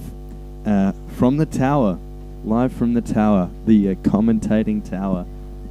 I think we now have the speakers working again. The speakers are working. Wonderful. It's a pleasure to be here today watching the under-17 women's single. Interestingly, not sponsored by anyone. Oh, very interesting. So... in my mind, that's fine.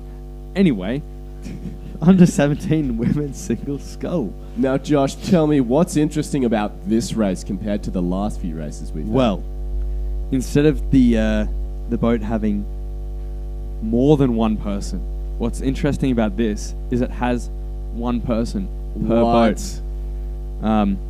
So this race has 8 people in it, which is the same amount of people that was in even just one boat. Even less, actually. Than I was going to say. In the other division we just spoke about previously. So, if you'd like to lead us through what we've got here, George, in the under-17 women's single scull. The same rules apply here. First, top 4 up to finals. But there's now more people here. More boats, at least. So that means more people are going to miss out, unfortunately. Therefore, you got to try a bit harder. Before, there's only one person missing out. Ooh, now it's a few more. I know. 4 people. 4 big legends that unfortunately may not make it through. But that means the top 4 are the biggest legends of the day. So, isn't it 3 that miss out? Yes. Yes, you're right. The bottom 3 miss out, unfortunately. I did my math slightly wrong. It's all good. I was a little bit afraid. I just wanted to double check before I started listing off the numbers. Yeah. Oh, you wouldn't want to say anything wrong here. That's true. Because people know. People know if you screw up, and they will message. True. People on the live stream, feel free to just send your questions in. We'll more than happy to answer them for you. I 100%. Can't see them, but I'm sure we'll find out about them. Anyway. Okay. Wow, that's a huge lead coming from Unley, I think. Unley? Looks like it. Unley out in front. That's Felicity Cox. Felicity Cox. Felicity Cox. Definitely not a Cox in this race. Definitely a single sculler. An under-17s women's single sculler. Damn right she is. And in lane 2 we have St Ignatius, South Australia, with Lily Burgess. Lane 3, Walford Anglican School, Annabelle Kermeen. Unley High, Felicity Cox, who is currently leading this race. Walford, again, Penhall Mere. Loretto, Genevieve McCallum. Coached by Seamus Adams. Seamus Adams. Seamus. Walford, Mia Spears. And Adelaide High, Madison Reed. What an exciting race to watch. What an exciting race to watch indeed. So it's pretty clear. I mean, Unley's out in front. Felicity Cox just storming through the field. Storming the gates. The gates is the finish line. And she's moving now into the last 250, just as people even passing the 500. Damn. Now that's impressive. That is an impressive lead, Josh. George, I agree. Well, I'm glad you do. Yeah. Look at the separation throughout this race. Actually, I kind of take it back. In terms of single sculls, they do look kind of all sort of close together. They do. The middle of the field certainly, and it's always more exciting when there's some compactness to the race. So obviously Unley out in front, pretty clear leader, unless if she were to lose an oar, which I think is unlikely. But the middle is where we want to be looking, because we have St. Ignatius, it appears, really pushing to the line here. Oh yeah, really taking it up a notch. Adelaide High as well. Because, again, although you're not, if you do make it in the top 4, you're into the final, you are still racing for lanes. And I believe lanes are extremely important when it comes to the single scull. That's right. I couldn't agree more. It's because the boat's a little bit lighter. It's a bit more, it's more susceptible. affected. Yeah, susceptible to different conditions. So you need to get every sort of bonus you can. If you get a better lane, you got to take it. You got to take that advantage. That's right. So crossing the line now, St. Ignatius, Lily Burgess. Next, I believe, will be Adelaide High. Madison Reed manning this boat. And across the line she comes. And next is the person who will be making it into the final spot of the final of this race. From Wolford, Penholmere. And she's crossed the line. And once again, next, I believe, is Wolford with Mia Spears. Unfortunately, after Penholmere, the rest of the single scullers, unfortunately, will not make it into the final.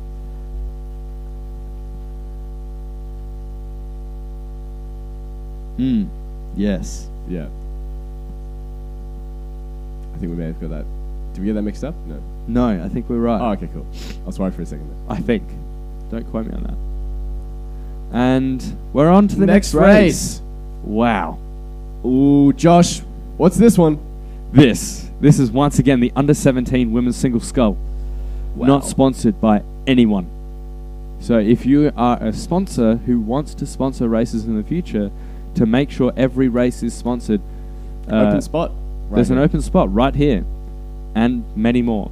So get in quick, because they're going quick. Yeah, they're going fast. It's an opportunity you don't want to miss. Yeah, think about all the people that would be able to see your sponsorship. That's potential sales that are just waiting to fall at your feet. Imagine your brand being spoken out by us. I know. Imagine who would not like want that? Tap Electrical right now. Yeah. Imagine. I think their sales are going to go through the roof. Tap Electrical, I can count at least 5 people that I can see right now who need electrical work in their home. Who's that, Josh?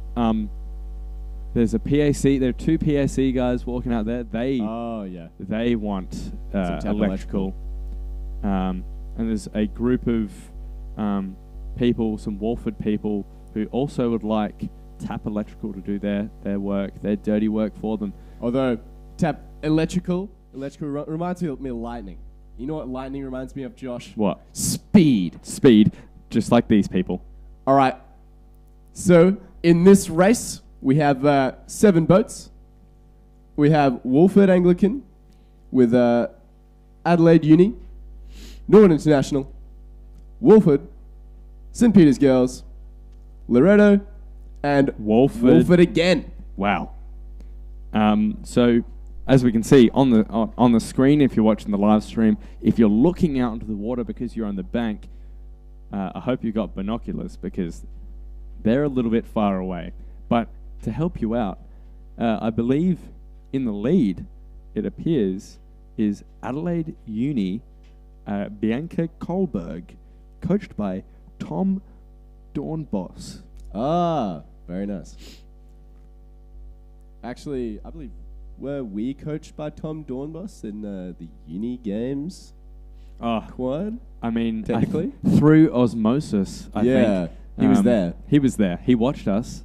I'm sure didn't really have anything great to say about our rowing, because we didn't row very well. However, he did coach Cleo, who kind of spoke to us a little bit. So through osmosis, yeah, true, that's fair. Tom Dornbos did.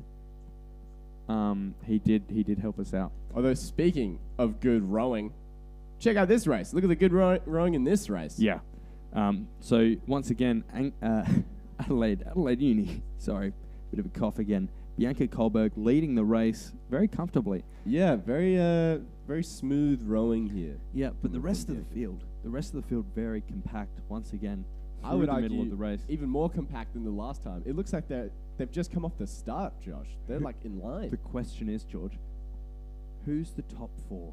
If I think we need to whisper because the mics are really loud. Oh, I get you. Okay, so whisper. Okay.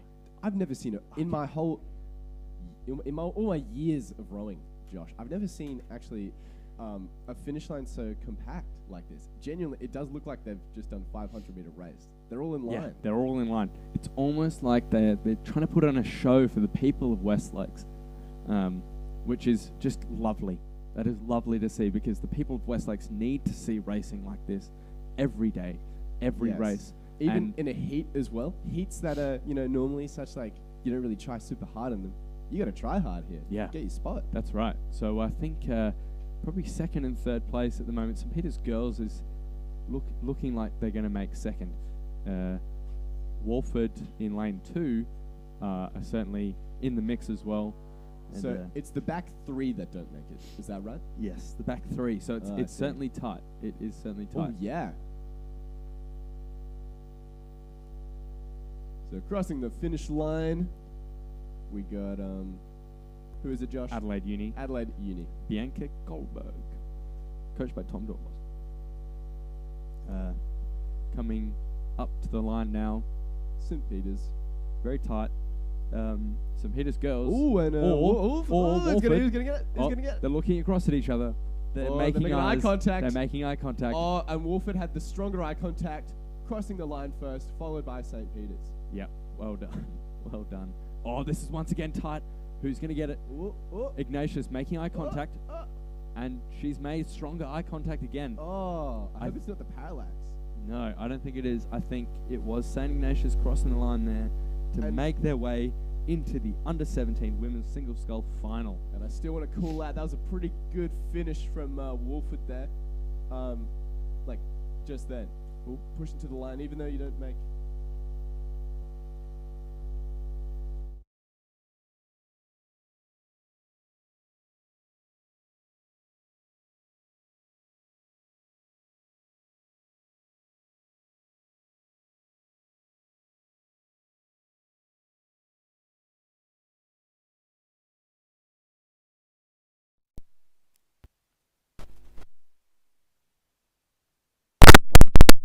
Yeah, it's like 50. 55? 4?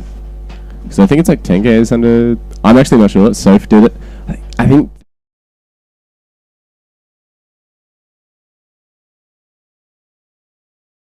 your boat weight has to be 70. But you can go up to 72. 0.5. So I'm not sure. I feel bad because Soph did it for so many years. That's not a heat, is it? That's just a straight up final. That's not a final.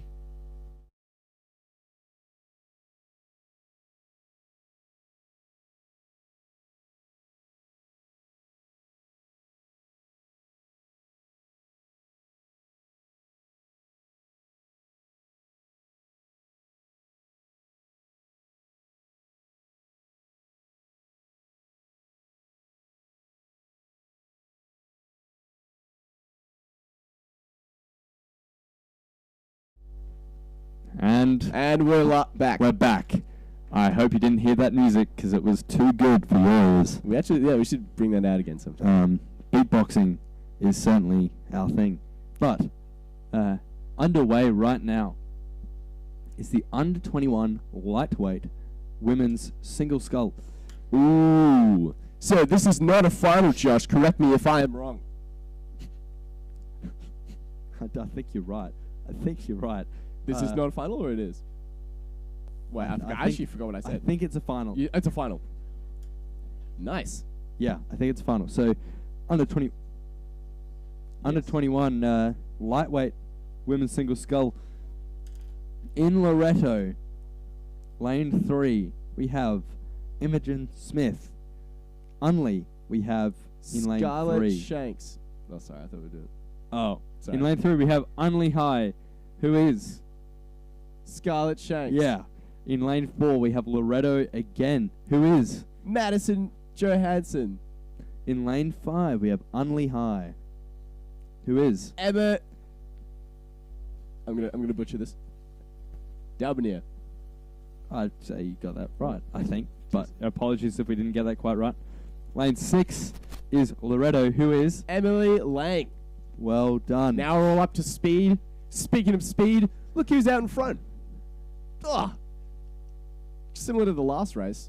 Absolutely taking that lead. Yes, taking the lead. Oh. And we're a bit further away. There we go. All right. Cool. Loretto, did we say? Out in front? It does seem that way, Josh. See, normally in lightweight races, everyone's a little bit close together because everyone's honestly extremely similar playing field. Everyone's sort of like at a similar power level. It's hard to. It's normally very regular to It have someone appears, so far in front. just quickly, Tom Samble checking out the trophies Yeah, at the front, what's he doing? trying to take what he thinks is his, but I don't think he's won them. Is he putting And he's like being a- approached by some people to tell him that they're not his. Yeah. Anyway, back to the Back race. to the race. Last 200 meters. Wow, that is such an amazing lead. Genuinely, it's actually. It's huge. It's very regular for lightweight for someone to be this far out in front. That's Yeah. tops. Is that Loretta? Tops Yeah. to Loretta for this. I couldn't agree more. Who It's is that? That is Madison Johansson, coached by Dario Spatelli. Spatelli. Look at that lead. Yeah, look at that lead. Wow. And you can tell the power that she's putting behind that finish. You can see the acceleration through the Yeah, stroke. really pulling through, isn't she, Josh? Yeah, it's honestly astonishing that she is going Right. so fast. And we have the Oh. rest of the race back here, which is racing for those top 3 places. Yeah, yep. The next 2 places. Next is Loretto fighting hard.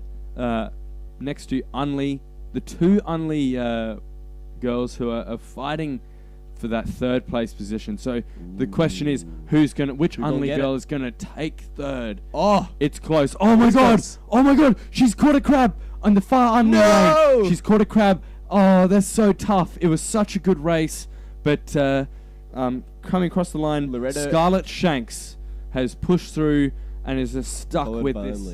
Unley. Crossing the line in 3rd place. But unfortunately, Emma Dabnier did just slightly catch a crab and just couldn't quite seal the deal. But really well done there from all crews, all boats on the water. That was some really tight racing. That was an interesting race, I won't lie, Josh. Very interesting race. Very entertaining race. I love races like that, where like you have that interesting thing with the other interesting thing where everyone's really close together. Yeah. So a bit of contrast there. Couldn't agree more. Could not, even if I wanted to. All right, so we have a little bit of a break before the next race here, at least before we can see it. I think, if I wanted to give everyone a good time, I'd start singing. We'd make some tunes. Yeah, but pre-recorded stuff. I don't know if everyone is ready for that yet. Yeah. Maybe tomorrow. Maybe tomorrow. Perhaps. Perchance. What do we have next? What's going on next? Open men's single skull. Under No, I'm wrong. Oh, silly me. Yeah, you silly boy. Oh, it's a row through. You shwewy boy. I think we should really hype up this row through. Yeah, Vicky Binns, I think, is racing this race, but upon closer inspection, I enhanced the screen in front of me to zoom, Oh yeah. and I can't see anyone coming down the course quite yet, so it's hard to say what's really happening right now.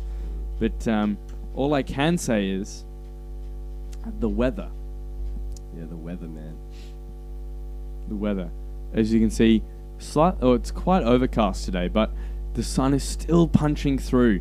Punching. It's punching through the clouds, and it's still like it looks lovely out there. Just a light breeze, a light current to Get race. your sunscreen on today, guys. Yeah. Even though those clouds are out there, you think you're getting covered? Nah. Those UV rays, they punch through. They punch through those clouds. They'll burn you. Better go slip, slop, slap, and do the other things that it also says in that ad. Seek and slide. Seek and slide. I was going to say, I don't know. I kind of forgot what the other things were. Yeah. So we're going to seek shade and slide on some sunnies. Seek shelter. Because that is what is important today. Ooh. I think I see her. She's going up to the pontoon there. She's going across. About to line up. Yeah. Thanks, George, for pointing that out. I couldn't see it. Well, good thing we have us, the commentators, to speak visually as to what you guys cannot see. Yep. This is the important part of our job, talking about what you guys, Yeah, well, see. We've got someone coming out to the line. Sorry, pardon me. Pardon me. Did you say sorry. second person, Josh? No, I meant that one person who is moving on to the pontoon. I was going to say, that would be a plot twist and a half, getting an extra person in this race. Now, I assume that is the Adelaide Uni boat of Victoria Binns, coached by Tom Dornbos, under 21 women's single scull. Interesting. I believe this will be a row through, but I think she might be, competing against the clock. Interesting. The clock is everyone's worst enemy. Yeah, we know that. Does tick. We know that for sure. So, but if we're interested, we have a Loretto sculler here. I believe the lightweight sculler of Madison Johansson, collecting her medal at the medal table, which I think is new this year. Here we go. You can see her here. Dope. Dope. Collecting a medal. Up on the screen. Produced. What's the word? Given to her by Swifty, our lovely man in suit, the man himself. He's bowing to the camera. You can't see him. There's a long Andrew photo. Swift, the man himself. And she's still standing there as proud as punch. You know how you're like stand still, I'm taking a photo, and then it's like, it's a video. It's a video. Yeah, you get it because we're video. All the parents down there very proud of Madison Johansson. A round of applause, everyone. Yeah, everyone here at Westlakes. Yeah. Can everyone Westlakes? And we're back at the on same time to the racing. Okay. Of Victoria Binns, Adelaide Uni. Is she off? Oh wait. Open it. Something's happened here. It's cancelled. It's cancelled. No! I'm so sorry. We didn't have that in front of us, but now we've been filled in. We have been filled in. The gaps in our brain, they've been filled in with knowledge. Yeah. So now we have the next race coming up. Open men's single scull. Sponsored by Fulham Funerals. Fulham Funerals. I believe that to be... I could be extremely wrong here. I'm about to drop some lore on Fulham Funerals. I think it's... Kane. There's a rower called Kane. Very popular Australian rower. Kane. I think that's his dad's. Right. Okay. Thank you. I was confused. I was just going to say his name. Yeah. Yeah. So Fulham Funerals. Fulham Funerals believes honouring the life of your loved one is about the relationship you shared. Their experience combined with their attention to detail in making all necessary arrangements means you can pay special tribute to your loved ones, regardless of culture or faith. These tributes permit you to grieve, love, laugh, and begin to live again. Thank you, Fulham Funerals, for sponsoring this lovely race. We do appreciate everything you do for the community here in Adelaide and the further community of those who want to use your services to those love, things. laugh, and live. Yeah. It's like live, laugh, love in reverse. Yeah, it is. But still waiting on the Open Man single, so we're still going to continue to speak openly just about random stuff while this happens. Yeah, as they're sort of lining up here, they're just sort of getting everyone in line before they shoot off for this race. Yeah, so we've got the wonderful people on the pontoon just holding the boats steady as they wait at the line, ready to go. So they do such a wonderful job. It's not easy, especially when the sun's out, George. Yeah, I tell you what, Josh, the sun, it'll get you. You gotta seek that shelter. And if you're out there, you gotta make your own shelter, a little thin shelter, cool sunscreen. You gotta rub that on you. Stop those burns. Yeah. Slap it on. Slap it on. Slip on a hat. Slap on that sunscreen. Slip. Oh, I can't remember it. Sorry. My bad. It was all good. All right, so I'm going to start filling us in on the open men's single scull. The lore behind this race. 2,000 meter race, obviously being an opens race. So in lane 2 of Torrens, we have Callum Deckers. Callum Deckers. In lane 3, we got Adelaide Uni with Max Zolk. Who's he coached by? Sam Morton, the biggest legend himself. In lane 4, we have Torrens, who is being rowed by Thomas Louis Binas. Sorry if I didn't quite nail that. I think you got that spot on. Lane 5, Adelaide Uni 1, Nick Blackman. Adelaide in lane 6. Yeah. Adelaide Uni, Jeremy Beale. Jeremy Beale, very tall man. Very tall man. Very tall and racy. In lane 7, we have Adelaide Rowing Club, Adam Holland. Adam Holland, he has Crocs that give him speed. His speed come directly from his Crocs. I hope he's wearing them now. Yeah, I hope they're in his boat. Yeah. If they're not, then he's not going to be going quick today. That's a lie. He's very fast. It's a very quick race we got here today. Yeah. And in lane 8, we have Adelaide Uni with Nick Burr. Ooh, purr. Anyway.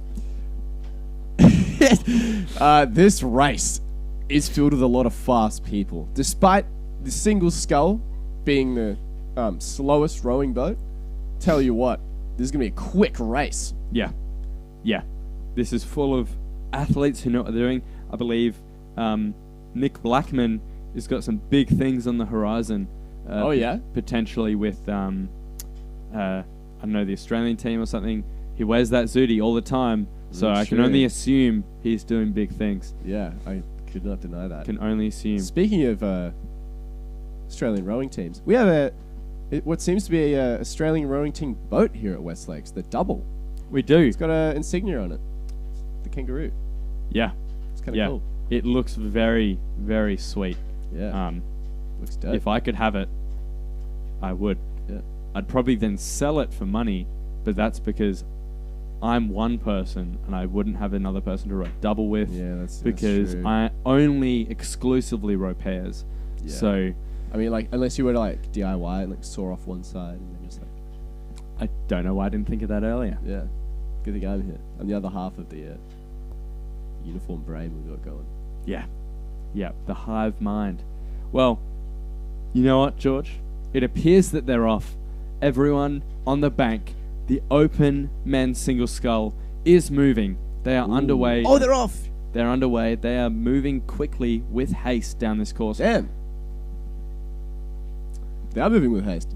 Yeah. It's still too early to tell who is winning this race, but it looks very close still. It's I don't know.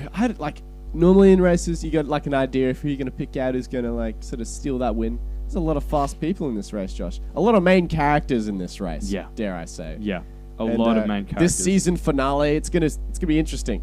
See who's gonna take it. Yeah, for sure. So obviously, we know that at least Nick Blackman's quick. We know that Jeremy Beale is pretty quick. We know Adam Holland. Oh, he's quick. He's fast. Nick Burr, light speed, matey. He is moving quick. Oh, dude. Callum Decker. Tell you what, if you're on Nick Burr's boat and you turn on a flashlight, do you see the flashlight? No, because he's moving as fast as light because the light doesn't catch up to him. But Callum Decker, he's quick. He's pretty quick, yeah. Max Zolk, he's quick too. I've actually not seen Max Zorc in action before. It's going to be interesting to see his debut through my eyes. Yeah, I'm sure he's had multiple debuts before this, but for your eyes. For my eyes, yeah. It'd be Thomas Lubinas, he is also going to be punching his way through the water because he is quick. All right, we've established we got a lot of quick people here. We've got a lot of quick people in this race. Let's see who get in the top 3. And it's, correct me if I'm wrong, Josh, the top 1 gets the medal? Yeah, top 1. Just top one. There's no second or third medals here? No second or third today. Unfortunate, but very fortunate for the one who does steal it. Yeah, for sure. Well, I think once again it's a little bit hard to tell who's out in front. I think if I had to say, it's probably Nick Blackman. Ooh, yeah, I do agree, Josh. I wouldn't be surprised if he married that single skull one day. Dude, he spends so much time with it. He spends so much time with it. Dude, if I was like Nick Blackman's like girlfriend and it's like I saw him hanging out with that single skull so much, I'd so jealous. I'd get jealous, man. Yeah, I'm jealous of that single skull. I mean, the skull's single. Like, what's he doing hanging out with it? Yeah, I mean, I'm jealous of the single skull. Yeah, I just want to spend time with Nick, but he's always out. He's with that skull. It's like a part of him. Skull. It's like, yeah. You'd almost call it like a relationship skull because it's not single. Ah, well. Yeah, that's a great call. Thank you. So out in front, I believe, is Nick Blackman. If I had to take a guess. So who's to Nick Blackman's stage left? Stage left. Nick Blackman's stage left is Thomas from Torrens, who looks like he's up and moving with the rest of the field. Yeah, it like they definitely look like they're all. It seems like there's two sort of main lines here, two main lines of attack. Yeah. I think Nick Blackman's line, who's kind of in line with him, and then there's like another sort of line following. Yeah, for sure. I think even Max Zolk in lane. Sorry, not Max Zolk. I've screwed up. I called the lanes wrong. So next to Nick Blackman, who I said was on his stage left, is Jeremy Beale. My apologies. And then next to that, on that screen left, is Adam Holland. So it looks very tight through the field. Oh. Adam Holland, you can tell, because he just has so much strength on him that he can just punch through the water with no effort. So it's a question of who's just gonna push harder. I'm not gonna lie, it's not a question of how, it's when. Yeah. When are they gonna do it? When are they gonna start their push? Yeah, I would say with elite athletes like this, George, it'd at least be at the 750 that some move would be made. That's true, because they know what they need to do. Because making a push the last 250 meters, that's too late. That's not enough space to make it. I know. You're 500. That's when everyone else is doing it. Exactly. Make the move. Make the move early. 750. Bit of cha-cha real smooth, real early on. Get taken by surprise. Yeah. Yep. But it's starting to become a little bit easier to see now. Seems to be a top 3 very much in line. I hope this surprises me, like when I watched Magic Mike the other night. Found out that it wasn't about magic. Oh, really? So yeah, that was a surprise. Damn. But just like a surprise of this race, we're going to see who wins, aren't we, George? We definitely are. And damn, it appears Nick Blackman's building to the line. He is moving quick, but so is Adam Holland, and so is Jeremy Beale. Closely the top behind. 3 are pinning it down the course. Who's going to steal the medal, Josh? Who's going to take it? It's not Magic Mike, because he's not here today. He's not even in this race. He works by night and sleeps by day. He's like a vigilante. Nick Blackman, he's the opposite. He's no Magic Mike. He's a Magic Nick, because he does special things on this course. He does special things with the water.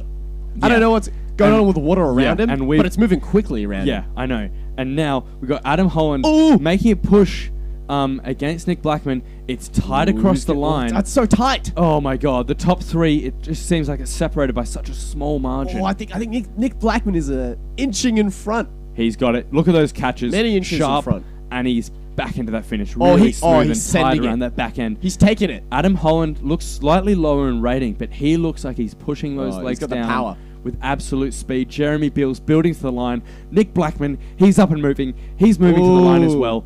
And he's going quicker, I think. Jeremy Beals making a push here. He's coming up on the stern. And Nick Blackman. Nick Blackman's got it. And Adam Holland, he's going to take second, but not without a fight. That is such good racing from those top three there. Awesome. Well done. That was great That racing. was amazing. And next... that was so close. Damn. It's a bit hard to tell because I can't see because... here we go. So is that Nick next Herb? we have Callum Decker. Wait. No, that's... Max Zolk. Oh, it's Max Zolk. That's Max Zolk, sorry. Coming across the line, building really smooth and tight around the front end. Nice. Big finish. And there we go. Fourth place for Max Zolk. Who's this, Josh? Is this... This here is the debuter. The debuter. Oh, I did it wrong. That was Nick Burr who crossed the line before. This here is Callum Decker. And next is Max Zolk. That was a bit silly of me. Rows. I got these lanes mixed up really quick in the excitement at the moment. I think, in the heat of passion, we all do. It's set out like that, George. Yeah, it's like with the screen. Yeah, it's like that. Yeah. Should almost read it. We should almost read it upside down. Yeah. Anyway. Next race. We have Open Women's Coxless Pair. I certainly hope as exciting as the last one because that last race was exhilarating. Oh, for sure, dude. The Coxless Pair. Yeah, as opposed to the Coxed Pair, which is known to be the slowest boat. Really? Yep. I was wrong when I said the single scull then. No, the single scull, I believe, is actually quicker than the pair. Oh, the no. Coxed Pair. I got it confused with the smallest boat. And what's that? Single scull. The smallest boat. The smallest boat would be a kayak. Oh, yeah. Those kayakers, they are small. In boat size. In boat size. But built in body size. Yeah, they're anyway, next, Open Women's Coxless Pair, sponsored by the one and only Matrix Solar. Sorry, I only saw the there's a little bug there covering some letters. You did a really good job in the excitement of the sponsorship. But Matrix Solar is... Can I read it this time? Well, the race is going. Okay. But you can read the next one if you'd like. I'll give that to you. I'll give that to you. Open Women's Coxless Pair. Lane 1, Loretto. Lane 2, Adelaide High. Lane 3, Adelaide Uni. Lane 4, Adelaide. Lane 5, Adelaide Uni 2. Lane 6, Torrens. Lane 7, Adelaide Uni 6. Lane 8, Adelaide Uni 4. Nailed it. Nice. That was cool. All right, so we're underway. Ooh. We're moving quickly. It appears they're approaching the 1K. It's hard to say who's going to take the win, but all I know is Adelaide is being coached by Ron Mobbs and Nick Mitchell. That's a fast combination of coaches right there. That is quite the fast combo of coaches. Now, Ron Mobbs might not be quick on land because of his knees, but God, he can make some other people move quick just through his motivation and coaching abilities. Yeah. So, Ron Mobbs, if you're hearing me, you're today's biggest legend. Anyway, so lots of talented people in this race. Of Loretto, we have Abby Deans and Isabel Deans. Oh my God, is that a sister pairing? No way, really? They would have to row well together because you'd have to. They would just know each other like the back of their hands. Did you say Deans? Deans? I wonder if there's any relation to Jack Deans. One way to find out. We should ask them. Yeah. We should ask them. But, alas, they're out in the water, so we can't do that now. They're not within earshot. All right. Anyway, I think they've hit the 1K. They've hit it. They've gone through that landmark.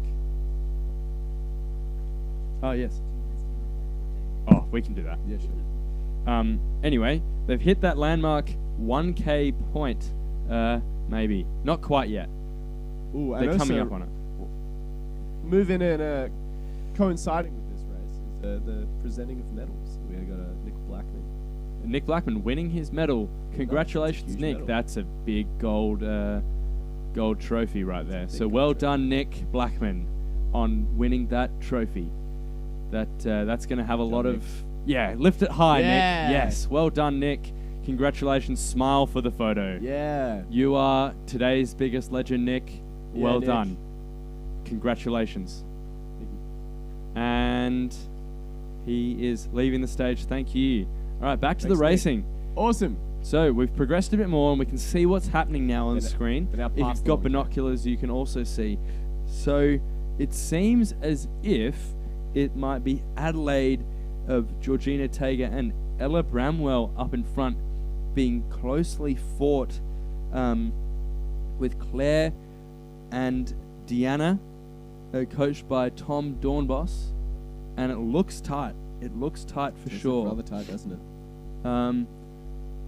So it's hard to say who's going to win this so far, but the rest of the pack probably goes back to Sophie Tickner and Cleo Wilson, who I just saw right in front of me 3 minutes ago.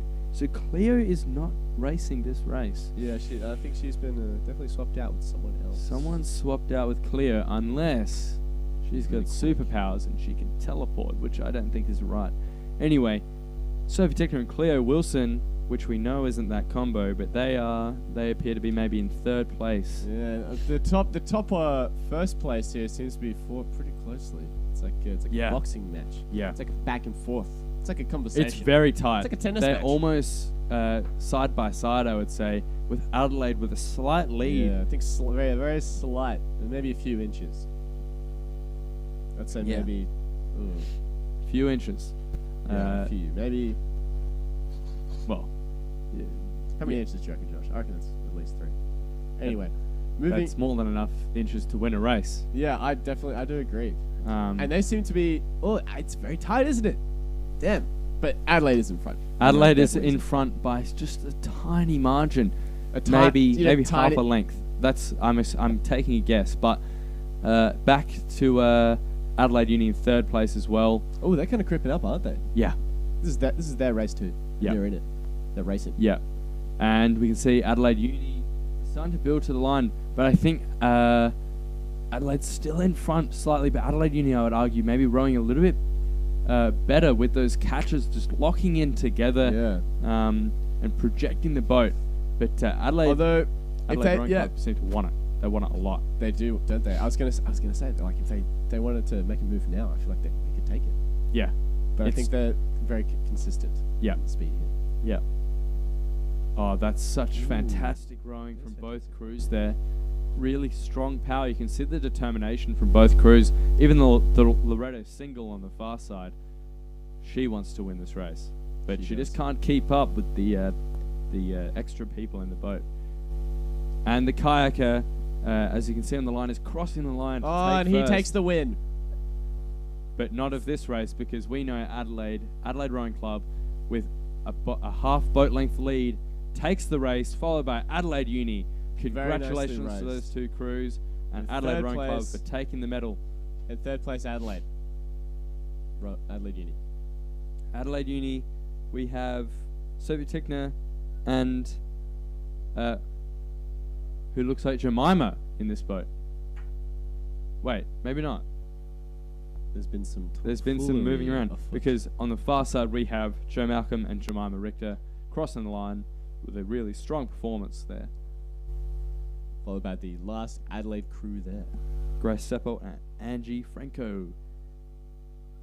Not the last. I'm wrong. There's another Adelaide crew. That is Rebecca Monk, Tierney Hamilton, coached by Tom Dornbos, coming up to the line now. Seems like it's a tight race for these last few spots. Yeah, they're still pushing, aren't they, Josh? Really, letting it all out. Yeah, you can see the determination in that Adelaide Uni crew as they slam those legs towards the deck and finish off those strokes with a good bit of power. Next, after that is Torrens. Ooh, who's going to steal it out of Torrens and Loretto? Ooh. Oh, it's very close. But looks like Torrens is going to take the lead, take the win, not the win, but Yeah. Yeah, they've Anyway, secured so that really good racing there from all 8 boats in that race. Very large race there. And congratulations to Adelaide Rowing Club for winning that race.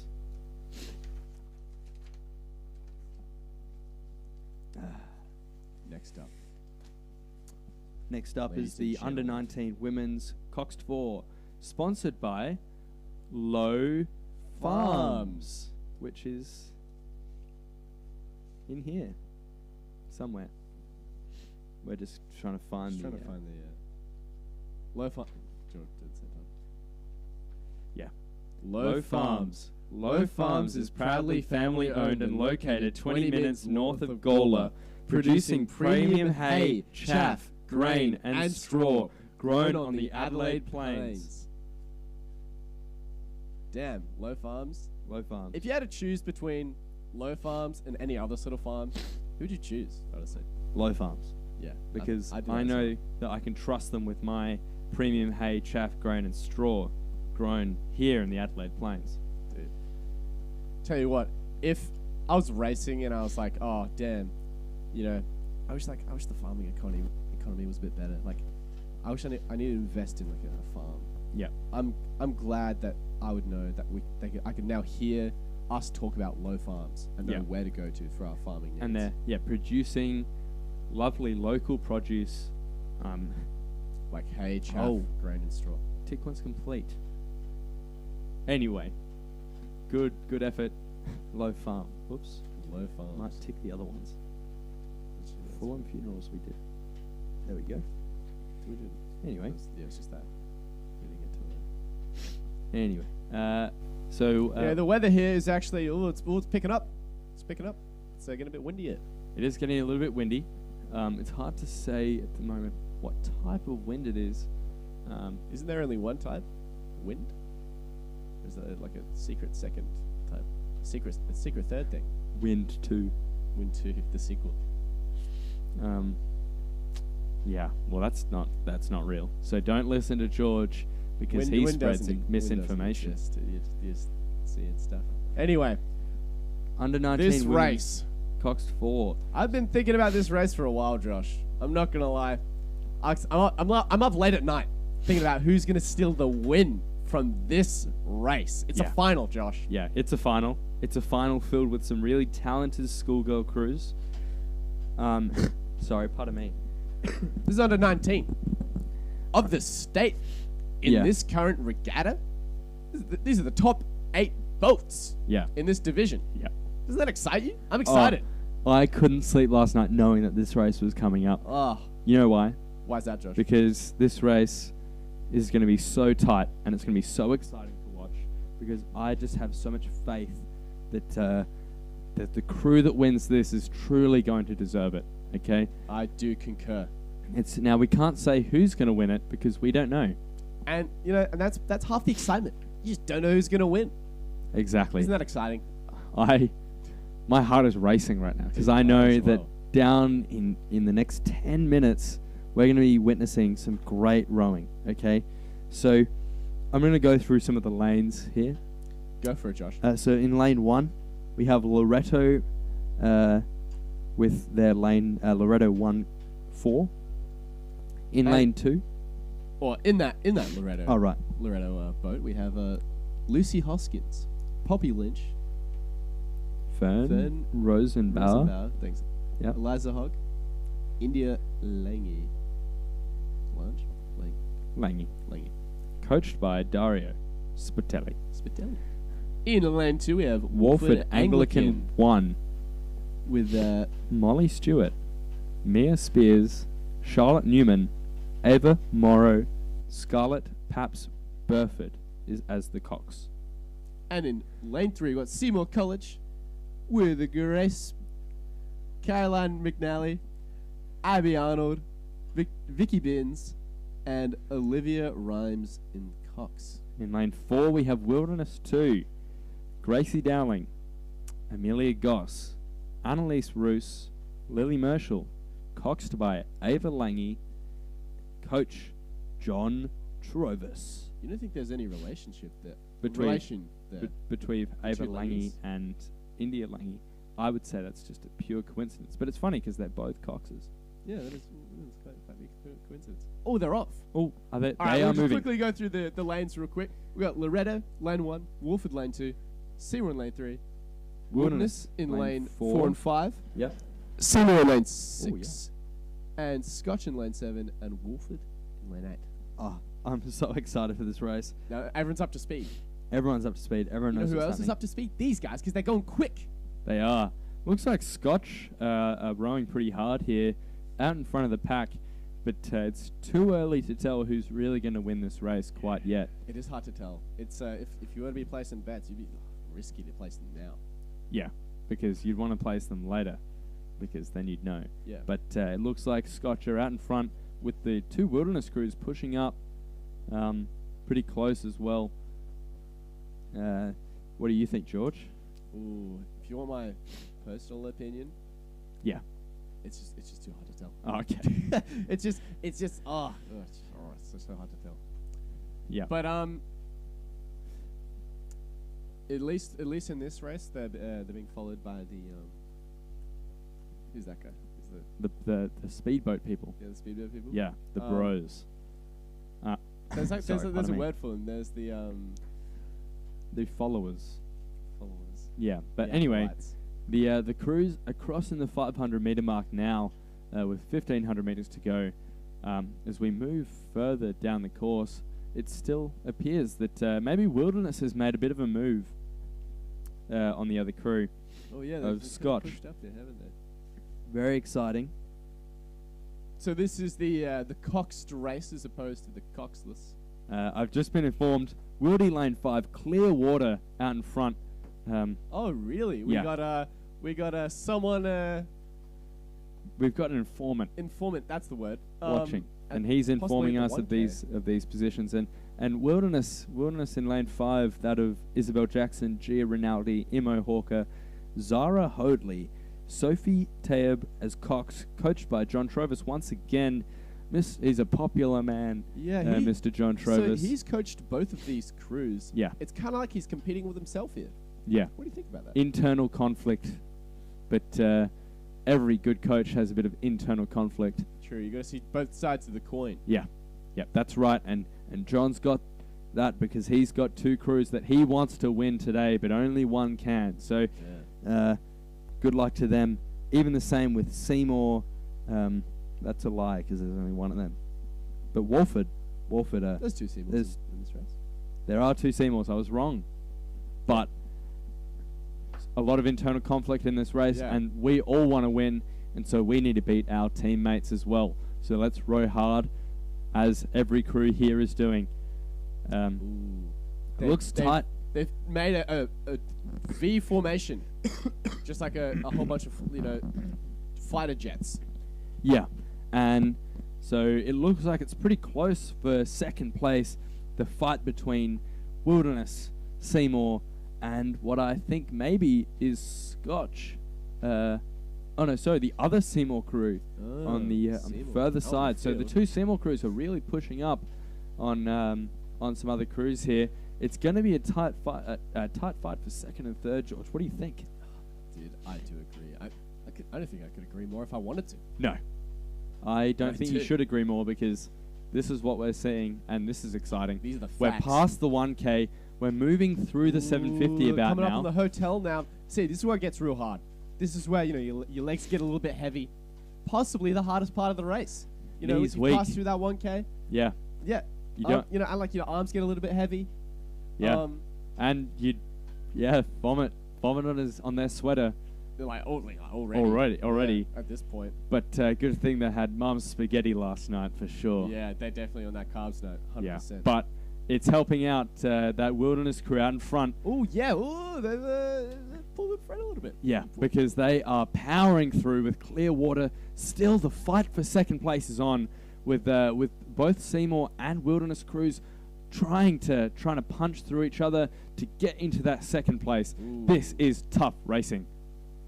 Damn. This is very tough, and you can see Seymour on the far side, maybe just falling back a little bit behind Seymour on the closer lane in lane 3. the like duality of Seymour right now. Yeah, we're seeing it really come through, shine through even for Seymour today. And there's the other Wilderness crew as well. It's kind of like poking the nose up a it little bit. It looks like they're maybe in third, but they've got quick. the potential to make it into that second position as the Wilderness crew leading continues to punch out in the front and push through to take this medal convincingly. So keep it up as they push towards the line.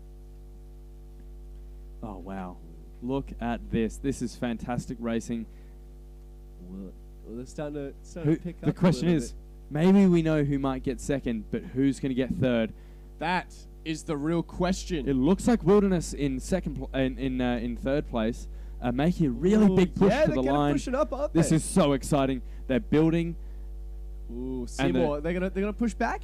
They're gonna let this happen. Oh, it looks like it, but it just looks like the Wilderness crew are pushing up just slightly, as the Seymour crew in second place are building as well towards the line, building their lead on that Wilderness crew. But the Wilderness crew in first place, looking tight, don't you think, George? Tight as hell. Yeah. I think Wilderness too have sort of pulled up a little bit for that third place spot. They're going to get it in third, but in first place, crossing the line, is now Wilderness 1. That's it. Good Lovely. build to the line, solid length. Good job, Wilderness 1. Well done. Seymour coming in second place, crossing the line confidently in front of the third place of Wilderness School. Fourth place is Seymour, doing an excellent job to push towards the line, pushing on that other Wilderness crew. Very great racing from all the crews in that race. That was very entertaining to watch. Yeah, couldn't agree more. I'm so proud of all of them. They are today's biggest legends, and congratulations, as well as Scotch crossing the line now and taking the final positions and wrapping up the race. Yeah. I'm so excited. Today and this weekend is always the best day and weekend of the year, without a doubt. Who needs Christmas when you've got state champs? Am I right, George? You're gosh darn right, Josh. Yeah. Anyway, I think we're going to conclude our services for today. We appreciate your time, and we hope you all have a lovely day. All right. Thanks, guys. Thanks for having us. Yeah. Big legends. Well done, guys. See ya. Next up is Cleo and Jemima. Welcome back to the stage. Today's other biggest legends. Well done. Here you go.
Okay, and we're back. Cleo and back on again with the microphone this time. Can't get rid of us. We seem to just have a single entry in this race here for race 33, the open lightweight women's quad scull. So that entry goes to Loretto, and we've in G4, good lane.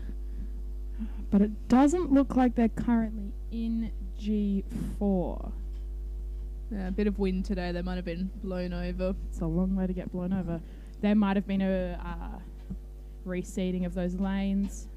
Unsure exactly what's going on there, but that's okay. So this crew coming down now is Imogen Smith, Lucy Hosking, Madison Johansson and Emily Lang, coached by Loretto's Finest, and they seem to be the only crew in this race. So assuming they're just going for a time here, see what they can put on the board. They're still giving it a good crack as to that rating, quite high.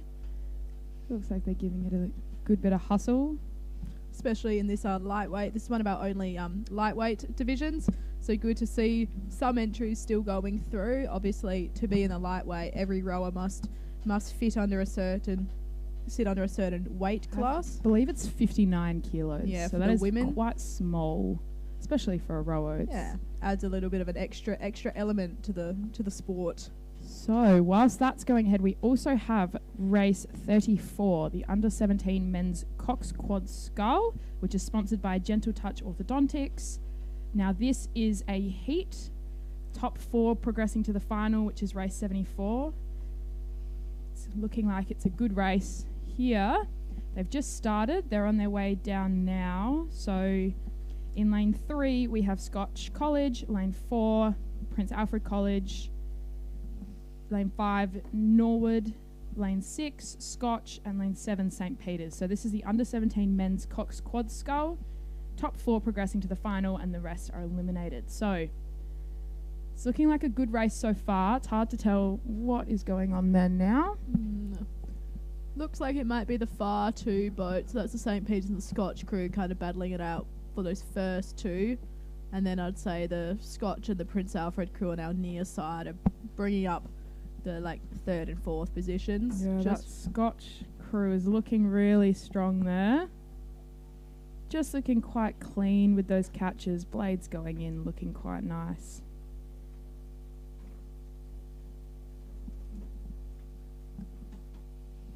There is a large chance as well that a lot of the boys in these quads are also the boys that were racing in that under 16, under 17 men's single scull. So quite a lot of sculling for these age groups.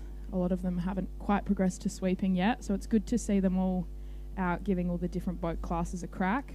Well, especially for these under 17 men, they would usually race the 1500 in the interdivision, whereas here they're racing over 2K, so might be a bit of new racing for them, a bit of a different distance. And we also might have in this under 17 a few seniors who are of that year younger, so it is often with the under 17 quite a mixed group of kids, which is good to see. Yeah, so it's hard to tell now, but as they've moved past that 1K, it does actually seem to be the outer 2 of both sides, those crews. That Norwood crew's just fallen back a little bit off the pace. So like we said before, it is top 4 through to that final. So not necessarily a tough battle for first place to make it through to that final. So it can be predicted that they're not going entirely full out. I'd say it's pretty tight competition though here for that seeding, because remember, we want to get in the good lanes come the final. We all want lane 4. But yeah, it looks to be that those, I'd say the St. Peter's, the Scotch and the PAC crew have pushed slightly ahead there on the further sides. Just back to, I'd say, the Scotch crew in lane 3, bringing up that 4th position. It is hard to tell from here, but they're looking quite clean, which is really good. I think it's a good race there. Those top 4 crews all seem to be battling it out.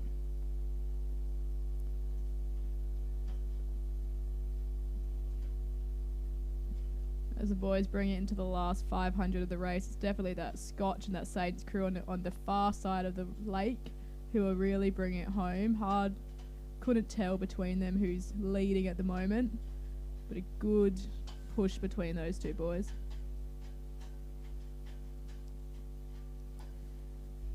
Yeah, looking tough, looking like a strong race there. That Scotch College crew seems to have just picked it up a little bit. Back then, we've got that Saints crew, that PAC crew, and that second Scotch crew. Saints are definitely overrating the Scotch crew here. So is that enough to keep them in front? Yeah, pick it up a little bit is what they've done. They've just gone to give it a little bit more length. Scotch has responded here now, though, so interesting to see who crosses the line. That PAC crew is looking very strong. So that's coached by Thomas Johnson and Claire Romanick. Claire herself is a real keen sculler. So she also just came second in the pair. Everyone would pair. A little bit of a plug for Claire, who we row with. Uni, as we like to say. But yeah, coming through the last 200 metres or so, that Scotch crew, I'm going to say a whisker ahead. I think they're just going to hold on to it. They have picked up their rate just to match that Saints crew there. I don't think they're going to let them have it. Yeah, they've definitely picked up just to keep it moving a little bit more just in front of them, which is good. So that Scotch crew followed across the line closely by St. Peter's. And it'll go back to PAC, followed by Scotch, and then back to Norwood. And there we go. PAC secures their spot, followed by Scotch, bringing up the last spot for this heat to go through the final. Tricky race there for those boys, and they will race that final later in the day at race 74. Here we go. Just got Norwood crossing the line now. Finishing us for race 34. So we've currently got some medal presentations for the open lightweight women's quad scull, I believe. So girls are just receiving their medals now. Off to Loretto, as we said. Beautiful. So that is Imogen Smith, Lucy Hoskins, Madison Jonathan, Emily Lang.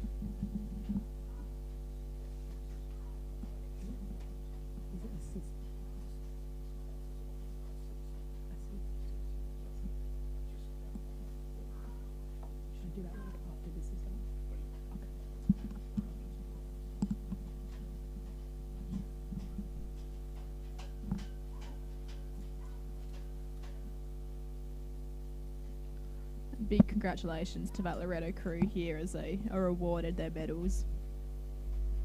Yeah, that was a great race from those girls.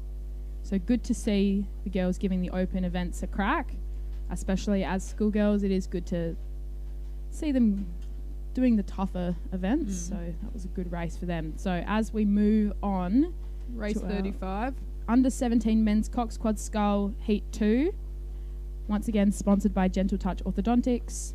And so this is only 4 people in this race, so we'll have the top 3 go through the final. The rest will be eliminated. In lane 3, we have Prince Alfred College. In lane 4, we have Pembroke. In lane 5, St. Peter's College. And in lane 6, Scotch College. And I think those top 3 have tended to push ahead a bit. PAC, Pembroke and Scotch bring up those top 3 positions with Saints boys a canvas back, I'd say.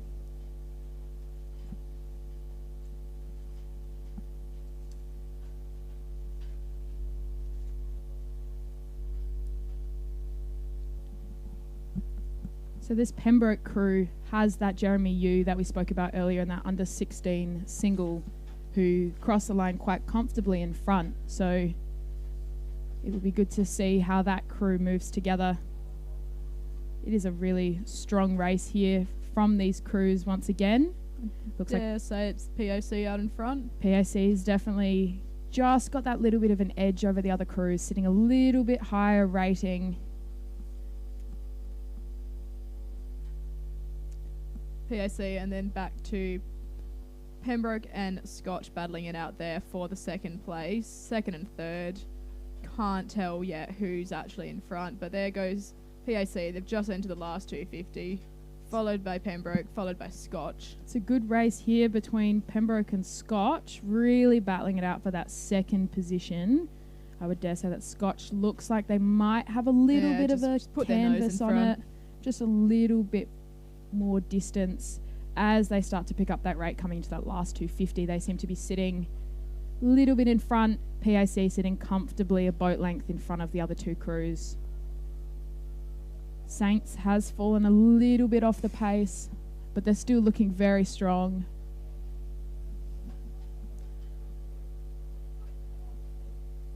Pembroke crew looks to have picked up that rate just to match it. Interesting to see. Still a really good battle for second there. Scotch might just have it, but Pembroke they've lifted and they're definitely rowing. They are definitely rowing, Cleo. As we come to the closing, yeah, that's Pembroke has held on to it. They've really just pushed through that last little bit there, just followed by to Scotch. Take that second place position. That was a very good race there from those boys. And as Saints crosses the line, just bringing up the rear, that brings us to the end of the heats of the under-17 men's coxed quad.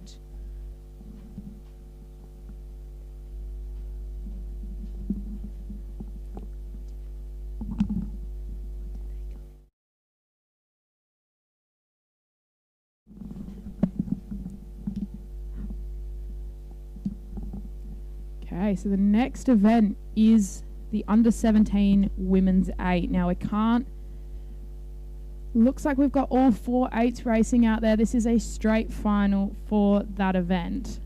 Now we've got in lane 3, Wilderness School. Now, Cleo, correct me if I'm wrong, but I do believe that Wilderness in the under-17 8 did win a silver at Nationals last year. At Nagambie, so they've got a bit of a reputation to uphold here. We'll see if they do that today. They were particularly strong in this event last year. In lane 4 we've got Unley High, lane 5 we've got Walford, and lane 6 we've got Norwood. I will give my girls a bit of a shameless plug. Walford coached by yours truly, Jemima. Yes, it'll be interesting to see how the girls go against that silver medal winning crew, but given the age category it's in, it'll be interesting to see how many of the girls have stuck on to be in that crew again. And definitely just looking at the opening 500 of the race today, it looks to be Wildy and Unley really pushing up there. So just quickly, a special welcome to one of our newest schools in SA who picked up the sport of rowing last year. So St. Francis of Assisi from Renmark are here to experience our state champs and boat hold this afternoon. So welcome everybody to that. It'll be great to see you guys out and just to kind of get started in the sport of rowing. It's a great sport to be a part of. It's been a while since we had a new school join, so really it has been. It's really been exciting for that. Be nice to them. They'll give your boat a bit of a push off the start. Yeah, so as we come into this under-17 women's 8, it is looking like it is Wilderness and Unley just sitting in front. Wilderness maybe having a little bit of an edge. So as we come through that Unley crew, through the first 1,000 here, then back to Walford, and then I'll say back to Norwood by the looks of things. Yeah, Wilderness looking particularly strong in this event. I mean, yes, they do have a reputation to uphold. Yeah, they sure do. Doing very well. Unley's definitely giving them a really good showing here, though. Looking very strong. That Walford crew is rating a little bit lower than the other 2 crews. Still enough time, but if they could bring it back, Jemima. Tell you girls. I'll just tell it from here. Rate higher. Rate higher. That's what we say. No, they're rowing long and strong. It's a good race there from all the crews. For a lot of these girls, not many of them row in that sweep division. Might be a chance for the first to get out for the first time in an 8. It is a good way to show them what seniors is all about as well. I must say, really, really hot race there between first and second at the moment. Unley is coming out strong. I think Unley might be neck and neck with Wildy there. They are looking really strong as they come through that 500 metres. Yeah, last 500 to go. That 8 looking very clean from Unley there. Dare say Wildy might be holding a point higher in the rate there, which would give them just a little bit of advantage, but Unley's not got to let them have this easily. It really is the dark blue versus the light blue right now. Let's see kind of who holds on to that as we come into that last 250. This is really where the pushes are made. We'll see how they go. But yeah, definitely then back to that Walford crew sitting 3rd and Norwood coming in 4th. As we come into the last 250 of the race here, these 2 boats still sitting neck and neck. I'm sure they're pushing off of each other. Looks like Unley's tried to make a push for that rate. Or looks like their strokes, he might have accidentally missed a stroke there, but it looks like Wildy is responding to that change.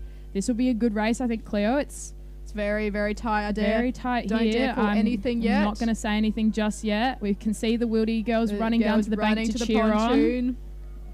Make sure to keep your voices up. Yell on. It is a tough race here. Oh, it's anyone's game. It's anyone's game at this point. You've got 100 metres left. It's who can hold on to it. Who's going to push? Who's going to Cleo, pick? I dare say that I think Unley might just have half a boat length, or maybe even just a canvas. They're sitting just a bit in front. Is Wildy going to push back? I think they're trying to respond. That's Unley. Unley's got it there. Unley's got half a boat length there. Wildy's picking up that rate a little bit more. They're really just trying to hold on to that as Unley comes through. So that is Unley coming through in first place. Wilderness coming through in second. That was a very tough race there, especially in that last 250. Yeah, less than half a boat length between those two girls. Followed by Wolford, bringing in the last 50 metres of the race now.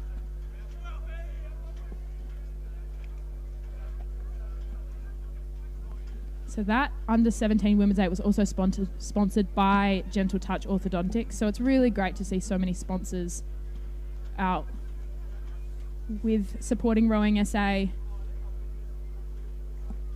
And bringing in, we have Norwood. That Norwood crew still looking really clean as they come through that line. So that was a very, very tight race from the girls.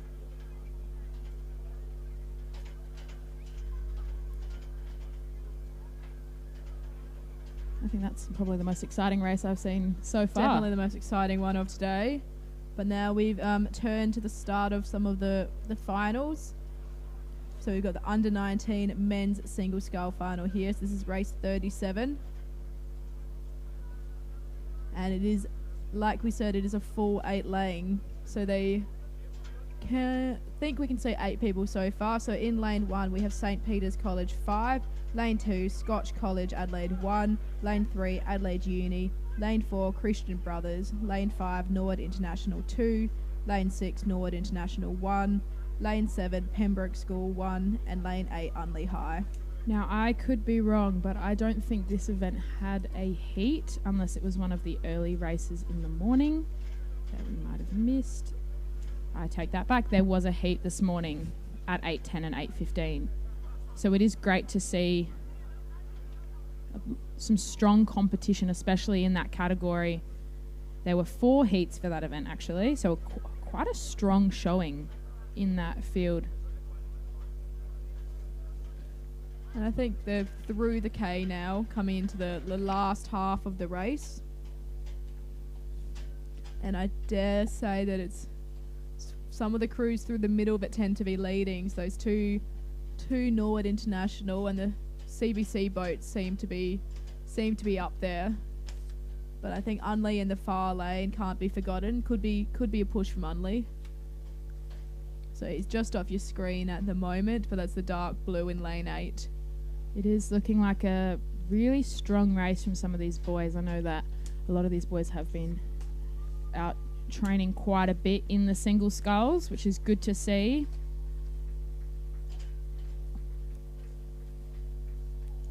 So it seems like that CBC crew and that Unley crew that are giving each other a bit of a push did come first and second in their heat, in the same heat together. So it'll be interesting to see how that plays out in this final as they come through that last 500 metres.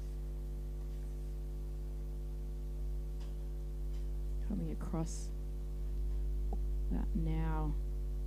I'm not going to even try and guess who I think's in front. Could even be this CBC sculler we see. Lane 4 might just have a canvas on the cruise to his left. He looks like he's sitting a little bit higher on that rating. Yeah, just push his nose out in front, I'd say. Then back to the Norwood International 1, who is in the further lane. So that is Oliver Evans Wood. Then back to Unley High, Jasper. Yeah, that's a good race between the 3 boys there for what looks to be it all coming down to a last 250. Yeah, very, very tight race here. So interesting to see who pushes and who responds. It looks like Jasper is just sitting a few points lower in that rate. Just giving it a little bit more time. And here goes CBC making a move here. Will the other crews respond is the next question. Looking like I think CBC is just pushing in front for this last 50 metres of the race as we come into that last little bit. Yeah, that's a boat length there to CBC, so he'll win it with clear water, just ahead of... I don't want to call this. I think might just be ahead of Norwood, and then just back to Unley High's Jasper Boyce. So that's Norwood coming in second place, Unley in third, Norwood again in fourth.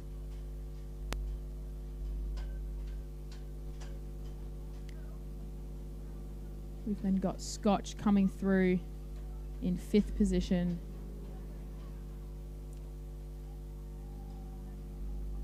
Pembroke coming through in sixth. Followed closely behind in seventh by that Adelaide Uni Sculler, and then St. Peter's.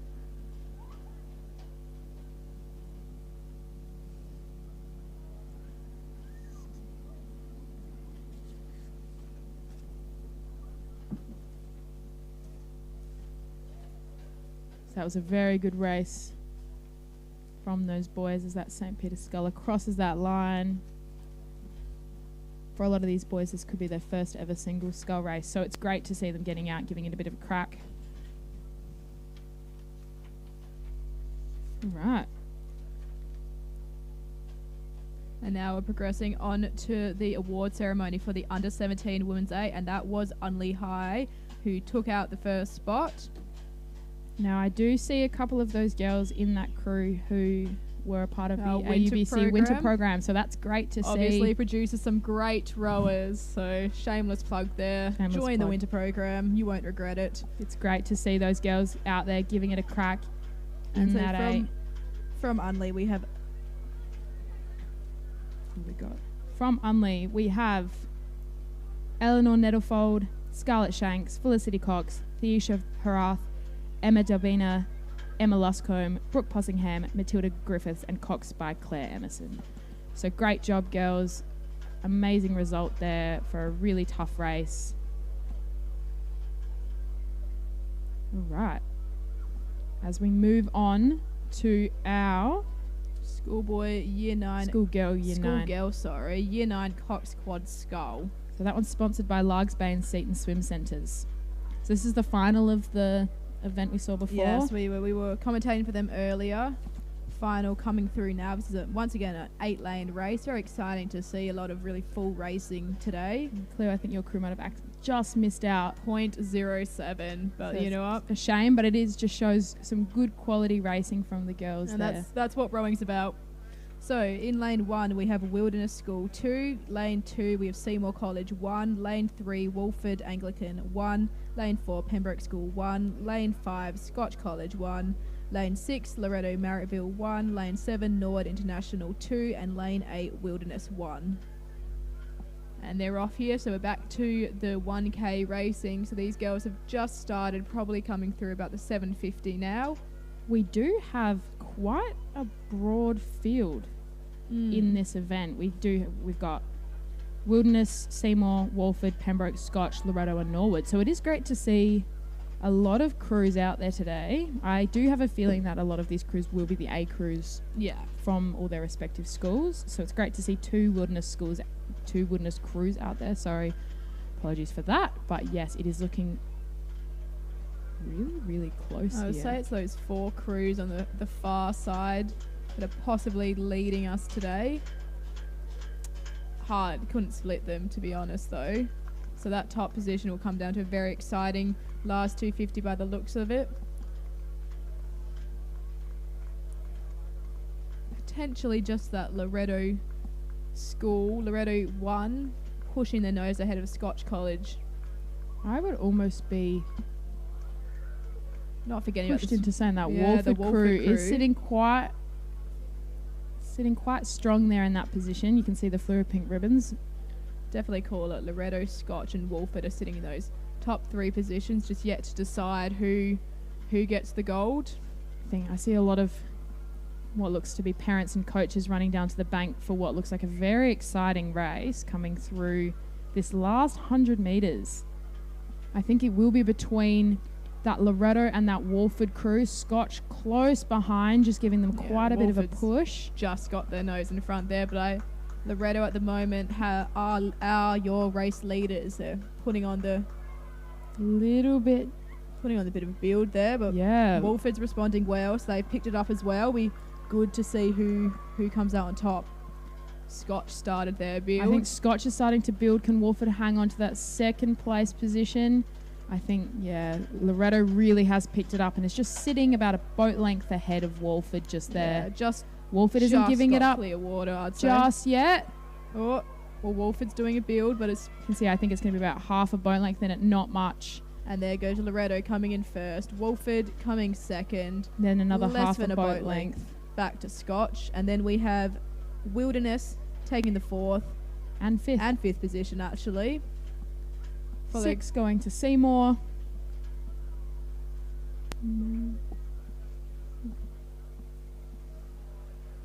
And I think that is 7 off to Norwood.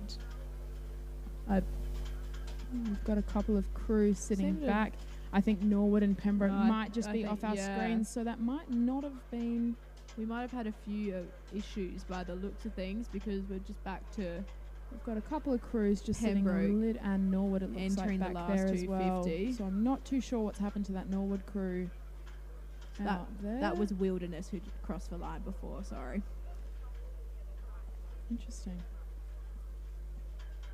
It's right, it's what happens with racing. It is whatever happens on the day happens on the day.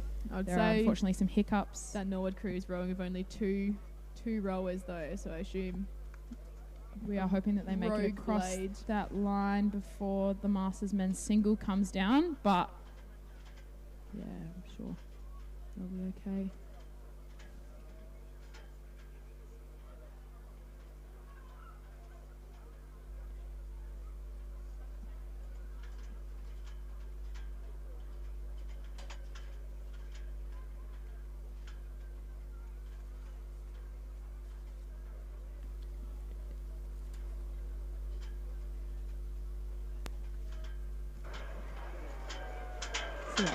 Has just crossed the line now. Followed.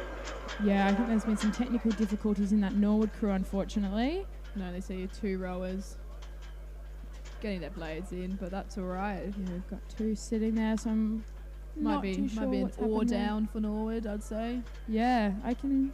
Or a rigger. Rigger might have fallen off. The joys of racing. We've had our fair share of. Riggers come off. Rogue riggers. It happens. It rogue happens. Oars. Happens to the best of us.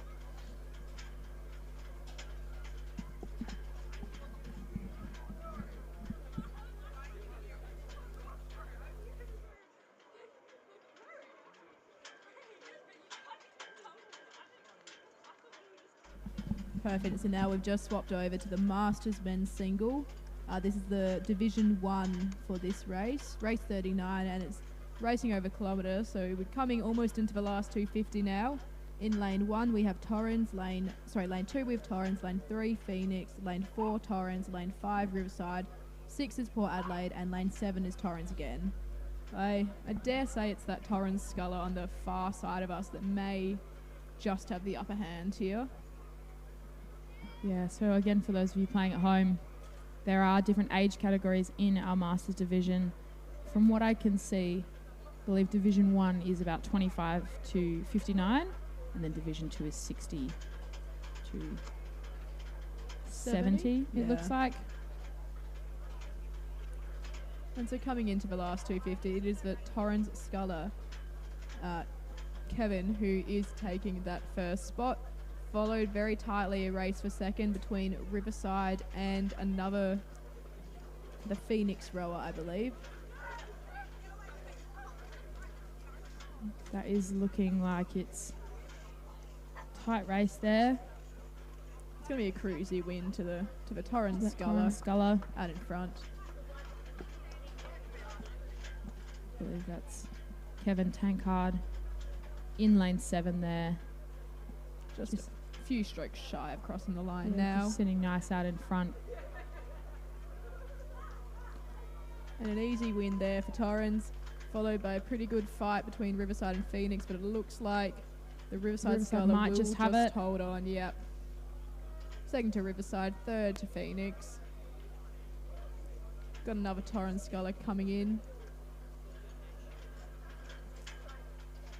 There's another Torrens Sculler as well. Fourth will go to Torrens again.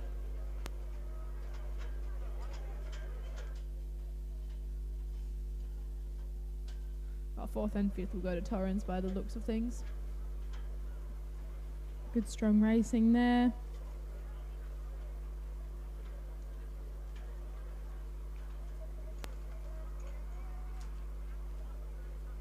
And bringing home is Port Adelaide, but we've just switched over to now to race 40, which is the Division 2 of the Masters Men's Single. Once again, this is raced over 1k, and they're just taken off by the looks of it. In lane 2 we have Torrens, lane 3 we have Riverside, lane 4 we have Riverside, lane 5 Adelaide, lane 6 Torrens, and lane 7 is Adelaide Uni.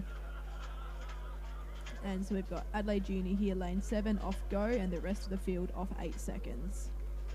So it'll be interesting to see how that all plays up as we get into the later stages of the race. I think it's often, especially with Masters racing, it's a very mental game in terms of having to fight back with that head start, whereas I think for us, just go and go. Just you go and you know exactly where you are compared to the cruise. But I mean, that makes for very exciting racing as you come to the last 250, because you've got cruise really picking it up.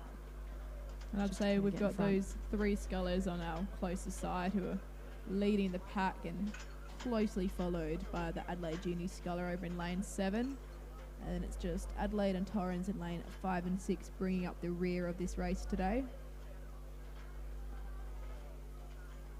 So it does look like at this current moment it is a battle between Torrens' Rob Ellis and Riverside's Mark Johnston for that first place. Dare say that Torrens might just be in front. Just be sitting in front a little bit, maybe half a boat length, maybe even a full boat length. It is tricky to tell. That Riverside sculler is sitting at a higher rate there. It looks back to Riverside. Yeah, coming in second, possibly then a bit of a fight between Riverside's Brian Glawson and Adelaide Uni's John Bentley for that third and fourth spot. I dare say Riverside just has their nose in front there. Looking like a strong race there. It looks like Rob Ellis has picked it up a little bit just to get in front. Really hold on to that for that last 250 as he comes through that last 100 metres. Yeah, bring it home here. The two crews sitting at a very similar stroke rate. I would say Riverside is sitting a little bit higher just to get that edge, but I think it is Torrens' Rob Ellis who is sitting just in front and will most likely take that win. And so as we come to the line, that is Torrens' Rob Ellis who will cross in first, followed by Riverside's Mark Johnson, followed then again by the second Riverside rower Brian Glawson, who's just coming across the line in third now. I think John Bentley of Adelaide Uni might just hold on to that fourth position. Yep, he looks like he's very comfortable sitting there. Clear water between the fourth and fifth there. So there goes John. Adelaide Uni coming across in fourth. Adelaide Rowing Club coming across in fifth. And it is... Oh, hasn't crossed the line yet though.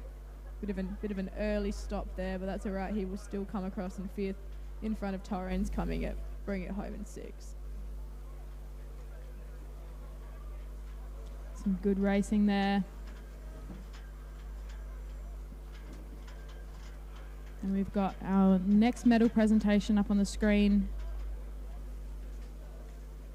which is the Schoolgirl Year 9 Cox Quad Scull. So that was Loretto, were your winners. We have Alice Shanahan, Evie Banks Saunders, Abby Deans, Lucy Bell, Portia Kataros being the Cox of that crew today. And he was coached by Leonardo Cabrisi, a new Adelaide Uni member. So great to see. Make sure to watch out for Leonardo tomorrow in the men's 8. I think you won't miss him. He's about 7 foot tall, so you won't have an issue there. Has a great accent too. You'll hear him coming.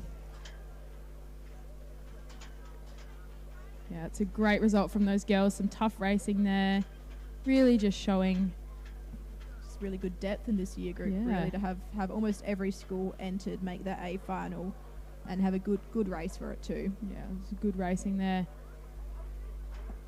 Okay, and as we cross back over to our Masters Men's Single Division 3, I believe this looks like ages about 70 to 85, which is great to see. So lane 2 we have Phoenix, lane 3 we have Riverside, lane 4 we have Adelaide Uni, lane 5 we have Riverside, lane 6 Riverside, lane 7 is also Riverside. And so coming through almost the last 500 here, I believe it is the Riverside rower Paul Gunson who may just be leading the pack here ahead of the 2 Riverside rowers around him. There's a lot of red zooties out on the water. I know, yes, definitely Riverside kind of Could almost clean sweep this race. Riverside might pull through. Looking strong there.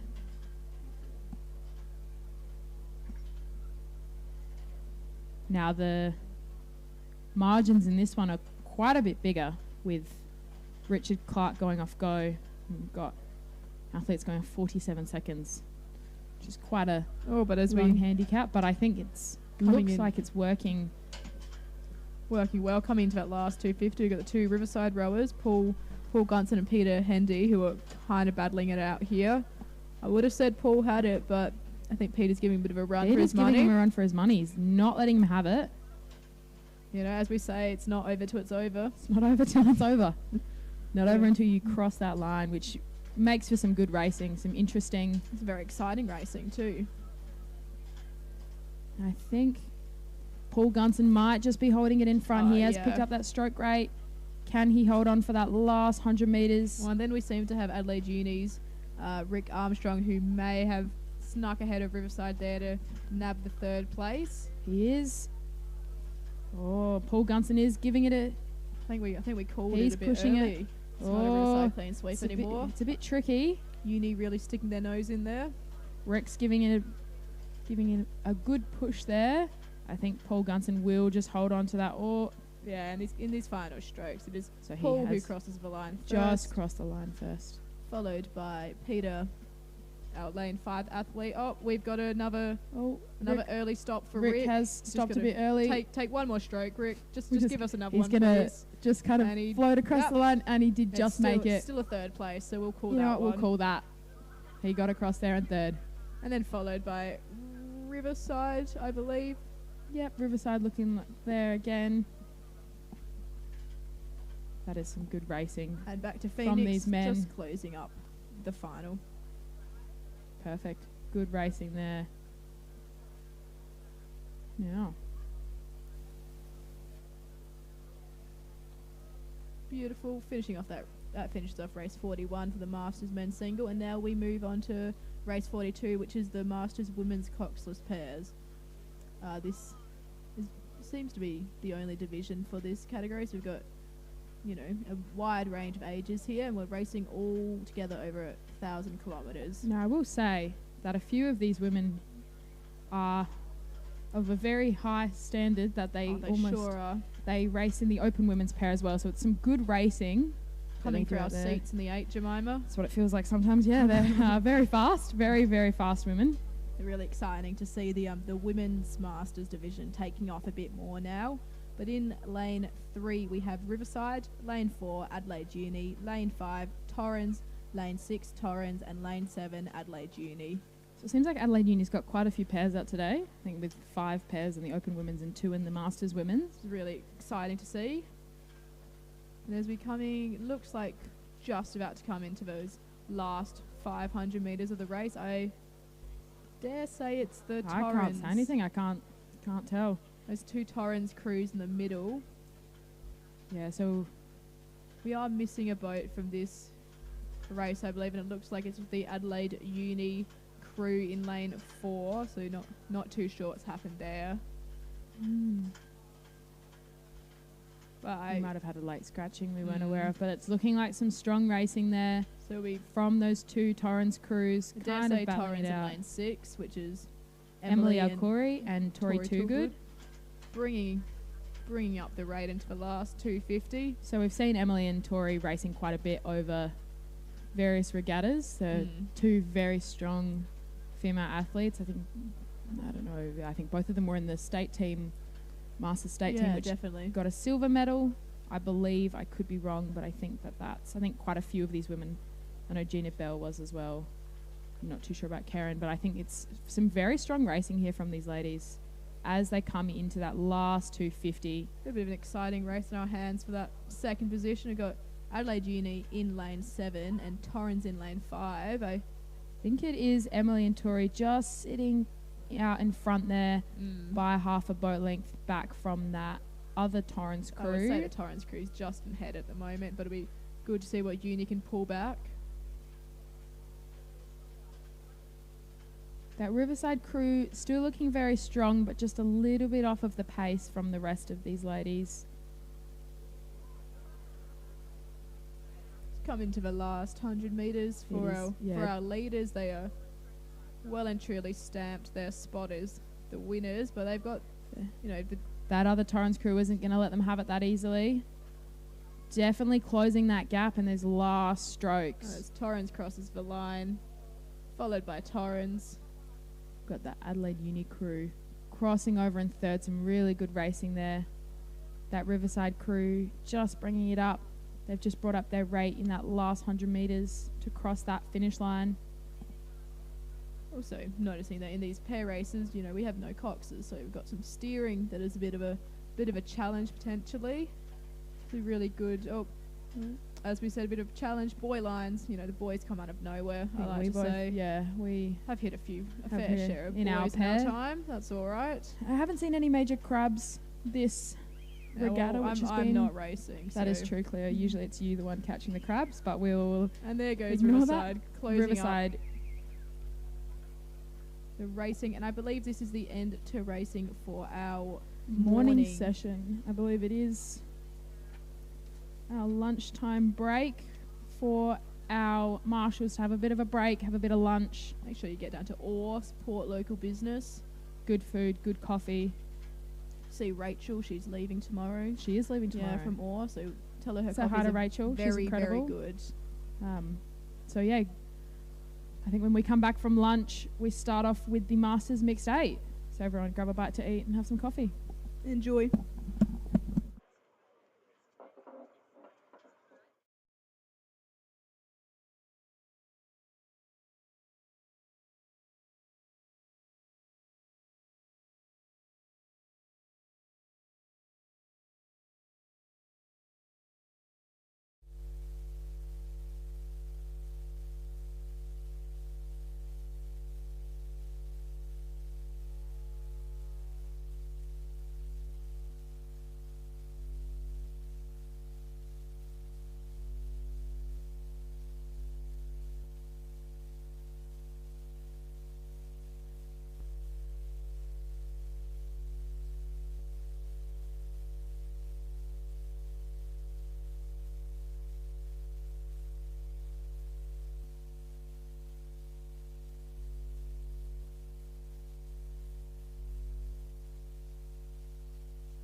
Good afternoon and welcome back to the afternoon session of day one of the South Australian Rowing Championships. I'm Jo Malcolm and I'm joined here with Karis Jones. Hello. Both Adelaide University Boat Club rowers stepping into the commentary box this afternoon.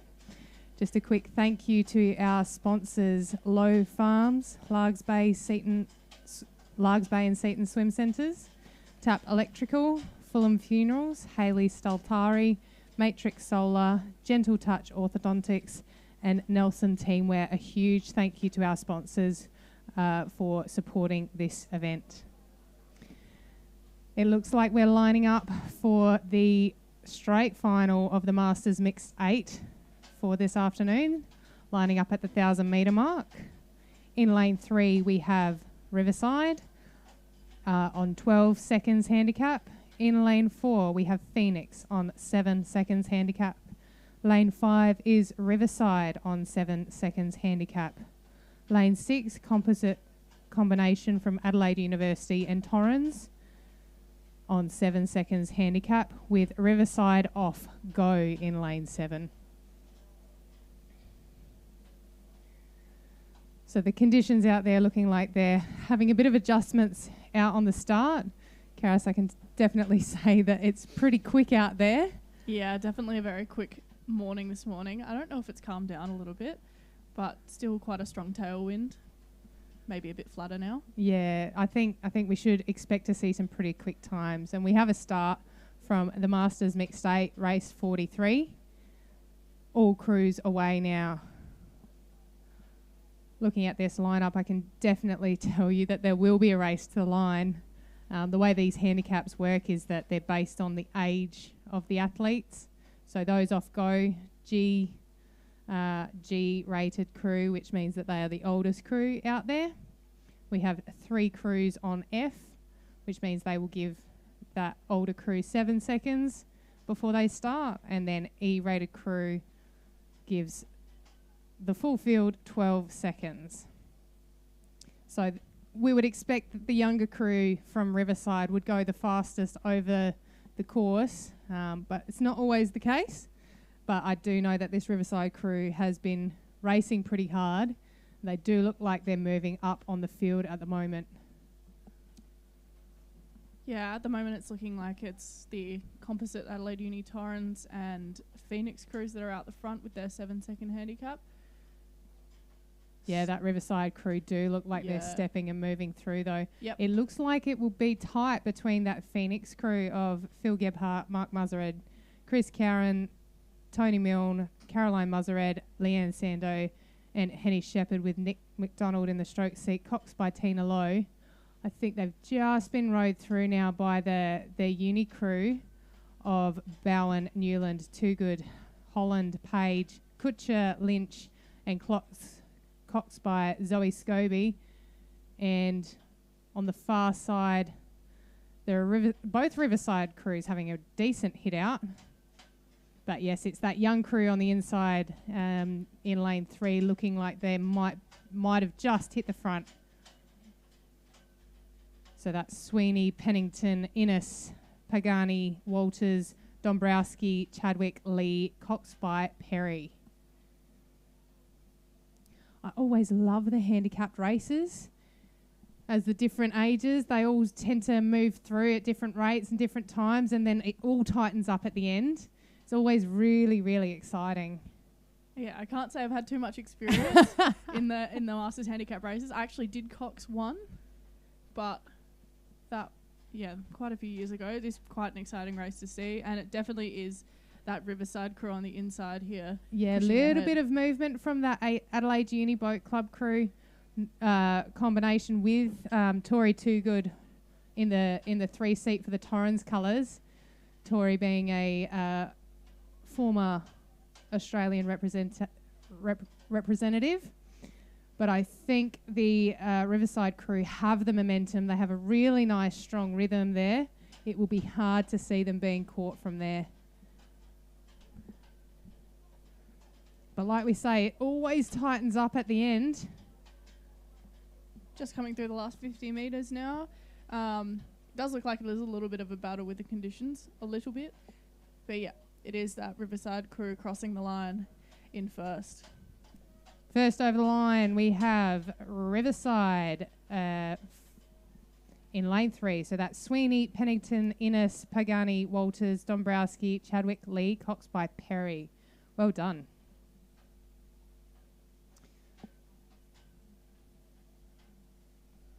Fantastic. And next race already on the course, another 1,000-metre race for the under-16 women's double scull. So moving into from some of our oldest competitors to some of our youngest competitors today. Race 44.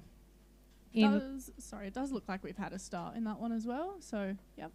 Fantastic. So in lane 2, we have Walford Anglican 1, Matthews and Griffith. In lane 3, Loretto Marriotteville 4, Shanahan and Blank Saunders. In lane 4, St Peter's Girls 1, Jones and Francis. In lane 5, Pembroke School, Chapman and Lewis. In lane 6, Norwood International High, Everwinter and London.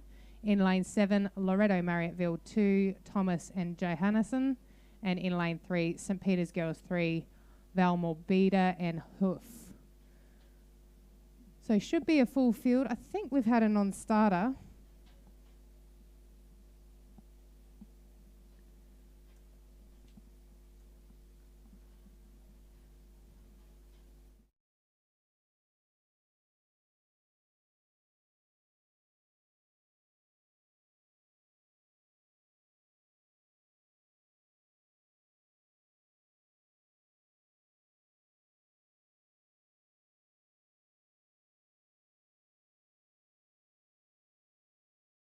Lane 6. Yeah, I think they're at... Yeah, I think it might be lane 6 that's not shown. Otherwise, we have 6 crews across. Or we just have a steering issue. Yep, we've got a crew going all the way behind the official boat. So might be a little bit of a rigging or a steering issue here. Yeah, the wind is pushing us over to this side of the course, so... A little bit of power difference between the two sides might have caused that, or of course, technical issues. But looking out to the front of the field, it's looking like Loretto Marriotteville 2 is potentially ahead. Quite a close race between them, and I think it is the Norwood crew. I think it's the Saints Girls crew over the far side. Oh, yep. Saints Girls on the far side. Potentially Loretto in lane 3. Oh, it's a tight race. 1,000 metres. Yeah, dash for definitely. Cash. Walford Anglican 1 also doing quite well up at the front here. So here you need to be coming top 4 to go through to the final, and it is a race for top 4. Absolutely. I think safe through would be... Oh, you can't say anything in these races, can you? No one's safe until they've crossed the line and the umpires put the white flag up. But potentially that Loretto crew in... lane 3 of Shanahan and Blank Saunders. But the Saints Girls over the far side just making a liar out of me and putting a huge burst in for the line. Oh, I reckon it might be Pembroke in 3rd and Walford in 4th, potentially just edging out that Loretto crew in lane 7.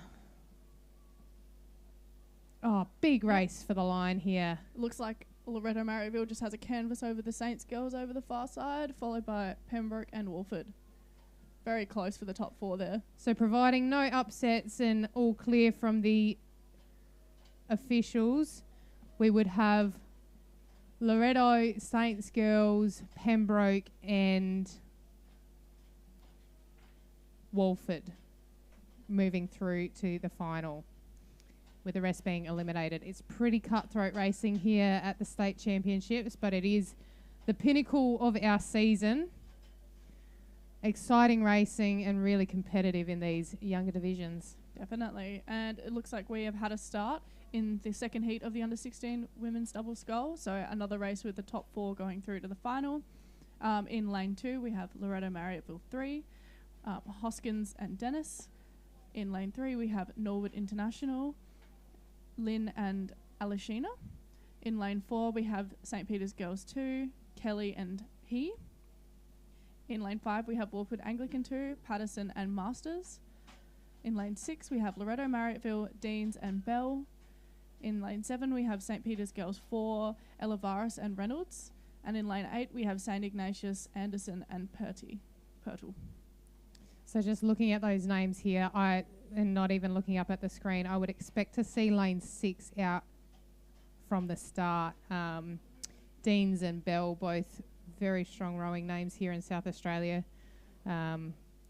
This must be Isabella's little sister, potentially. I'm not too sure. And Bell being Gina Bell's daughter, who did well over in the New South Wales State Championships a couple of weeks ago.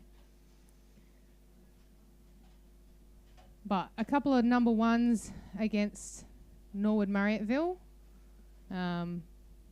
So we should see that would be their top-ranked combination. And obviously strongest double from St. Ignatius. So you would expect to see a race come through here. But 1,000 metres, young girls negotiating tricky conditions. We should expect to see a good race. Yeah, from out here at the moment, it's looking like the Loretto Marriotteville 3 crew on this side of the course is pushed out actually on the lane 6 crew. Potentially also followed by, I think it's lane 6 in second. Yeah, lane 6 in second, yeah. So that would be the Loretto crew that we were talking about before. But yeah, we do know that Loretto produced some really strong young women in the sculling divisions, and we're seeing that filter through to the seniors. But yeah, always really competitive in these junior women's divisions. Actually, it is looking like it's Norwood that's out the front. Is it? Yeah, I'm thinking so. It doesn't look like we have the lane 2 crew in the race. Norwood. Yeah. Fantastic. Love to see the public schools do well. No bias here. Should disclaim that bias, head of the Adelaide High rowing program. But yeah, always good to see the public schools doing well. Looks like it's tightening up with Loretto and Wolford at the moment for those top 3. And then on the far side, the Norwood or St. Ignatius crew. So those top 4 positions at the moment, pretty well locked in. Looking pretty tidy here in some tricky conditions. Yes, I think it's that Norwood International. Oh, but a big push from that Wolford crew, Patterson and Masters. And Loretto as well, coming up to them. But I still think it's that Norwood just ahead. It's all about who's got momentum through the Red Boys. Who's going to do it?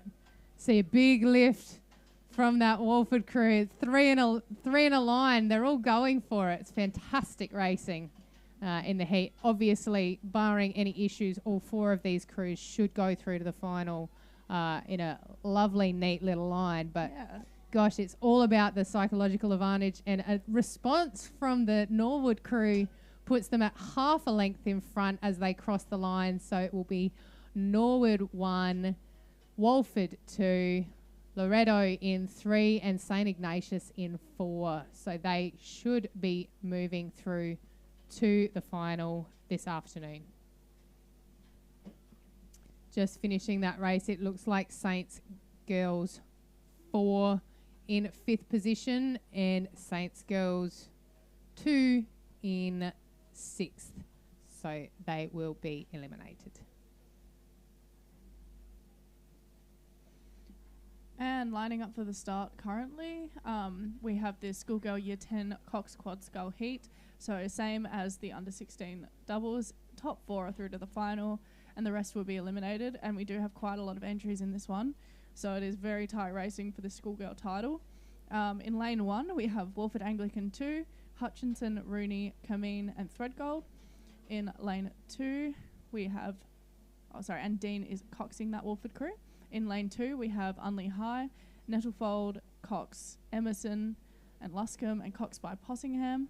In lane 3, we have Seymour College 4, Jones, Burrows, Law, Brusher, coxed by Duff. In lane 4, we have St. Peter's Girls, Balassus, Laws, Wildman, Kennett and coxed by Stavrou. In lane 5, we have Pembroke, Glavis, Young, King, Kidman and coxed by Huang. In lane 6, we have Wilderness 2, Sando, Robertson, Entwistle, Newton, and Cox by Hart. In lane 7, we have Walford 3, King, Mason, Young, Rayner, and Cox by Milsom. In lane 8, we have Seymour 1, Rayner, Rivet, McNally, Pocock, and Cox by Dennis. Nice. Well, it looks like they're still touching up to the line at the 1,500 metre mark. So 1,500 metres being the distance that the what we call inters race at the school level.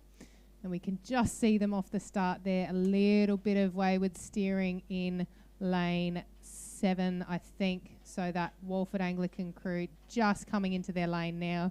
That might rattle them off the start, but they are looking pretty crisp and clean there. It is so hard keeping your boat straight. Definitely. In this cross. It's a bit of a cross tailwind. Mm-hmm. And without boat holders at the 1,500 metre mark makes it extra difficult for those younger coxers to get their boats straight and ready to go. Yeah, really impressive that they're all able to stay in their lanes. But it's actually quite good that we've got a little bit of that cross westerly, because if it was a straight southerly, I think we'd see the rolling conditions down the course. But that westerly, all the houses across here do provide a little bit of protection. So it makes for quicker racing, I think. Quicker than 2 weeks ago when it was a straight westerly and everything was just shocking.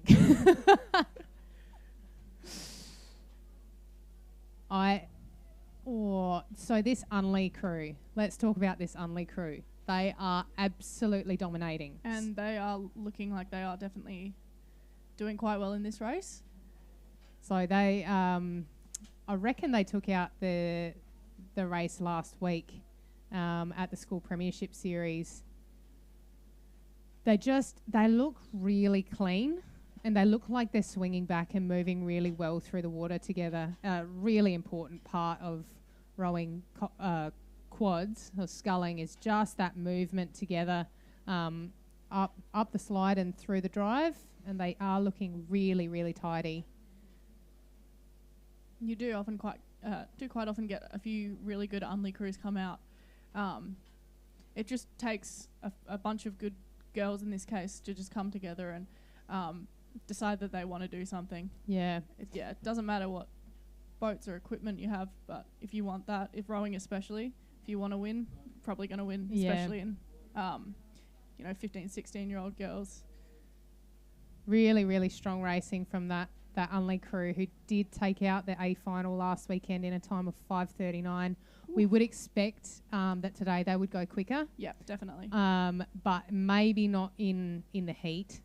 Obviously, top 4 through, you would race till you're comfortably in front and then potentially just take your foot off the gas, although some coaches really hate when athletes do that. Definitely depends what the coach wants them to do.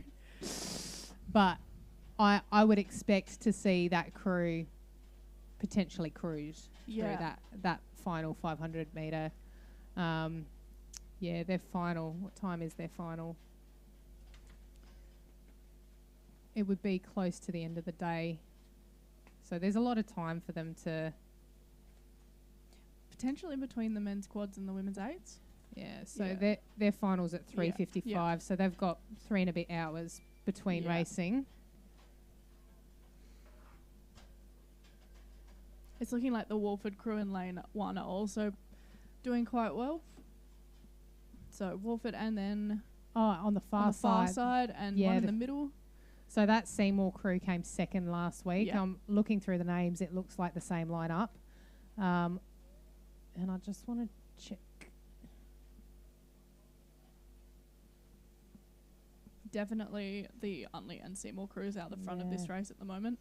Couple of different names in that Unley crew than the one that raced last week. So not sure if they're doing a different, like a small boat or... I know that illness is hitting all the schools quite hard at the moment, but yeah, we would hope to see the depth in that program, still see that Unley crew perform. But it does look like Seymour with the same combination as last weekend, looking quite strong. Is that Pembroke in the middle as well? Looking like the top 3 out the front are Lane 5. I think it is lane 5. Yeah, good. Yeah. Good racing from Pembroke. So that's Glavis, Young, King, Kidman with Huang on the strings. But no, Seymour. Seymour on the far side. Rayner, Rivet, McNally, Pocock, and coxed by Dennis. Cruising. Really racing. I think they've had the instructions from their coach to race to the line. Clever. And they look quite clean, don't they? Yeah. Very good rhythm, all in time. Squaring up together. Very, very good rowing over there.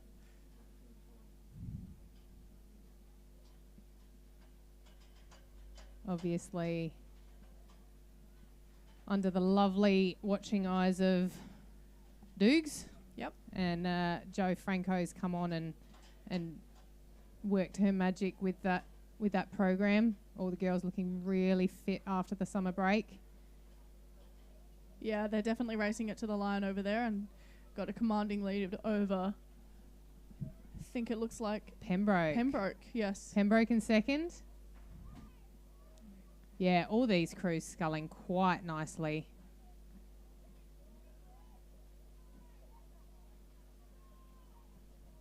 And it is down to that all-important 4th place coming through. Looking like St. Peter's girls taking that last spot, barring any issues. Barring any incidents. And if you do see incidents happen, you do tend to see them in the last 100 metres of the race. But no, it looks like unofficial results seeing those top 4 crews through. So that would be Seymour College 1, Pembroke School, Unley High, and St. Peter's Girls. Good racing. Cox Quads, Year 10 Cox Quads, always some fantastic competition. Obviously, as there is only one division of the schoolgirl Year 10 Cox Quad Sculls, a lot of people are entering their A's, B's and C's into this competition, so that you see multiple crews from schools. That's why. So we have a start in race 47, the schoolgirl Year 10 Cox Quad Scull Heat 2. In lane 2, we have Walford Anglican 1, Reynolds, Scarpin, Brammy, Mia, Cox by Schultz. In lane 3, Norwood International, Haynes, Shaw, Kimber, Playford and Kelly. In lane 4, Seymour College 3, Grave, Leeming, Gwyn, Jones, Cox by Andre. In lane 5, Wilderness School 1, Powers, Sutton, Carrick, Beaumont, Cox by Yao. In lane 6, Loretto Marriotteville, Khan, Colangelo, McIntosh, Turner and Cox by Cornish. In lane 7, Seymour College 2, Fogarty, Humble, Salu, Seamer and Cox by Hallowell. And in lane 8, Adelaide High School, Chikotze, Baxter, Cornelius, Reed and Cox by Berganetti. And coming into like 300 metres to go, it's looking pretty tight between, I think it might be Walford on the lane 2 and potentially the Wilderness crew in lane 5. That's a big 300 metres. It might be a big 300 metres. 400, 500. They look like they've just gone through the 500 metre mark. My mistake. 500. Actually, yep. Yep. You're just excited that they're getting towards the end of the race. So we've got Walford on the near side, I think, looking like they're in control. Then potentially, I think it might be Wilderness. I can't. But there is that it's Adelaide High crew on the outside there. Oh, that would be exciting. I do notice here that this Wilderness crew is coached by Nick Blackman, who's won the... He just took out the open single scull, didn't he? Just won the open single scull. You would hope that he would channel a little bit of that into the crew. No, it is tight racing for that all-important top 4 progression through to the final. So 2 heats into an 8-lane final. And it looks like Walford look quite comfortable as they hit the red buoys. And then a race between Wilderness and Adelaide High for second position. And that 4th position potentially looking like a lift from lane 7 Seymour. But Norwood International keeping him honest on the inside in lane 3. I can't call it. Who's gonna do it? I definitely can't tell either at this point. We'll have to see when they come past us. Big lift from Seymour in lane 7. Seymour College 2, so that would be their B crew. Looking like, Walford coming through. Really comfortable there. Good sculling under Pat I running that program. And that is Wolford Anglican number 1 through the line. So their A crew through to the final. And then looking like Wilderness coming through for second. And a race between the public schools. Who's going to do it? I think a big finish from Norwood. Yeah. Pips the 3rd position from Adelaide High 4th. They will move through to the final with that Seymour College 2 being the first elimination position. And Seymour College 3. Seymour College 3 also eliminated. And coming through now, Loretto for position 7.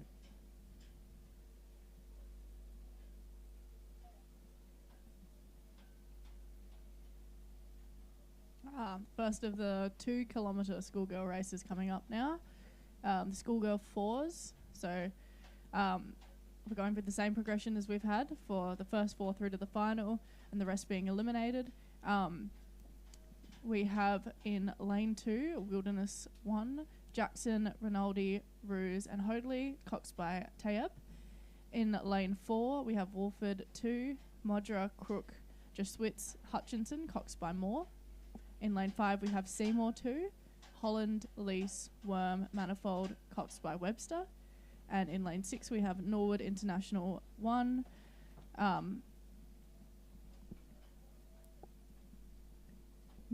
Yep. Demond Eugenia. Apologies for the mispronunciation here. Flower, Hanson, and Cox by Norris. And in lane 7, we have Loretto Marriotteville 2, Smith, North, Blafari, McCallum, Cox by Dagus. Dagus, yep. Well, I don't think anyone will get past lane 2. We've had a scratching from Scotch College in lane 3, so there will be an empty lane between lane 2 and the rest of the field. But I feel like there might be a gap between lane 2 and the rest of the field looking at that lineup. Potentially. And it does mean that only one crew will be eliminated from this heat moving into the final because there is only 5 boats left in this race. Yeah. But yes, that Wilderness 4 has lots of experience in these 4s with, I think, a silver medal in the... Silver medal at Nationals last yes. year, wasn't it? Yes. In the under-19 Cox 4? Yeah. And so the pair as well with a silver. Oh, that pair totally. is unbelievable. Yeah. They beat us last regatta. Last regatta. Yeah. That pair was unbelievably quick. Yes. And by us I mean myself. Fun times. Love being beaten by schoolgirls. I haven't quite been in that position yet, but I didn't race. If I was in that race, might have been. Yeah, look. They're pretty wicked quick, and the 8's shifting pretty quick as well. Looking forward to lining up against them a little bit later. Yes. But yes, they look like they're just about all attached. Potentially a little bit of negotiating happening at that start line as we are about 3 minutes behind. But I'm sure the beautiful boat race officials have it all in hand up at the start line. They're doing a fantastic job. A huge thank you to all of our volunteers for today. All the clubs and schools putting up people to do these volunteers positions as it is an unhosted regatta. So big well done to everyone for supporting Rowing SA at the South Australian Rowing Championships. So tell me what's going through your head, Karis, when you're attached at the start, ready to race. I'm usually trying to do some deep breaths.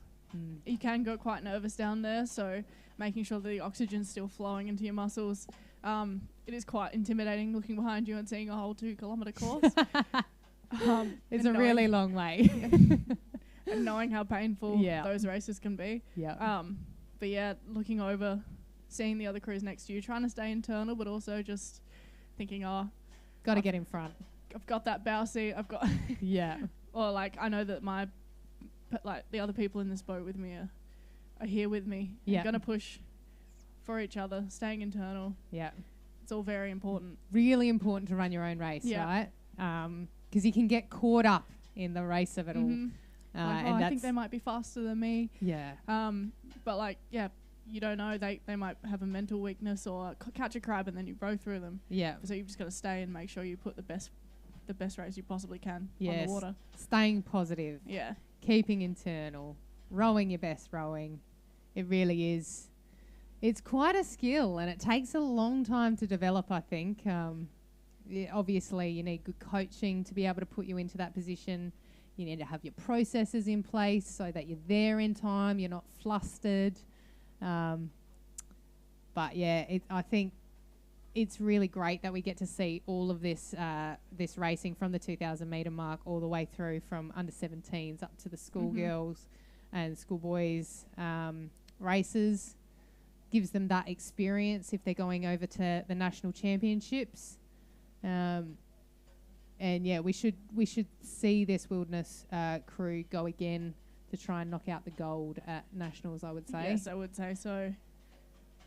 Yeah, Wilderness School obviously having the top point scoring for girls' school last year. Really exciting. Very exciting. Have a South Australian crew in there. Yeah. So we'll definitely see how they fare at the nationals in the end of March. Yeah, absolutely. Not long now. What's it? 4 weeks? 4 weeks, definitely. Yep. Oh my gosh. Exactly, to the day. To the day. Have you got your accommodation booked? Yeah. Oh, good. I might be talking to you about that a little bit later. No, really exciting. And as we said, it is early leaders, the Wilderness crew in lane 2 with the empty lane next to them. And then moving back, I would say it's probably between lane 4 and lane 6. So that would be Walford and Norwood. Yep, looks like it. Once we see them in screen, we can start to talk about how they're rowing. But yeah, this 8 that they're rowing is also pretty shifty. Are they doing the schoolgirl 4 and then jumping into the 8? They can't. Very interesting. Oof, no, they're not. It's 10 minutes before.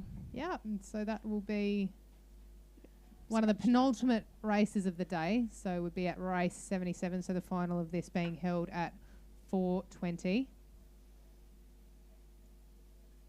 And fun fact about the progression, you have to, when it's a heat final progression, you have to beat a crew to go through. So if you are sitting on the start line and there's a crew that doesn't rock up, the umpires will tell you top 3. It would be top 3. So even though it says top 4, the umpires have a responsibility that you need from a heat to a final, you need to beat a crew to progress. So luckily we only had 1 scratching today.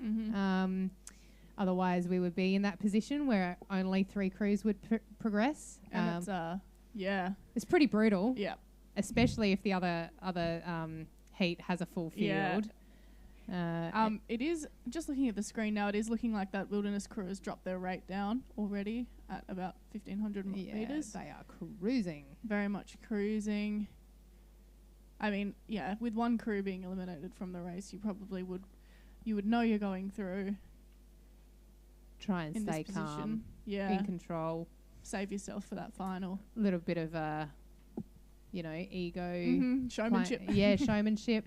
And there's nothing wrong with that. Nothing. I like to say that a bit of ego makes a boat go fast. Yeah.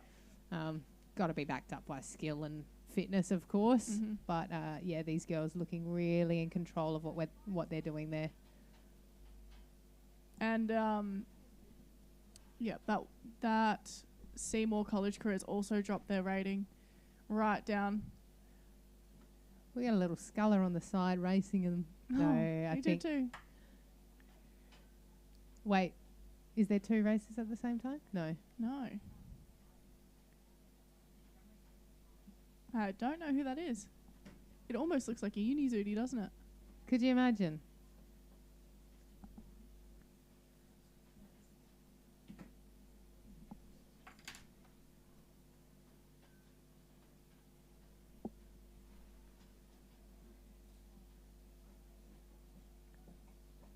That is a uni zooty.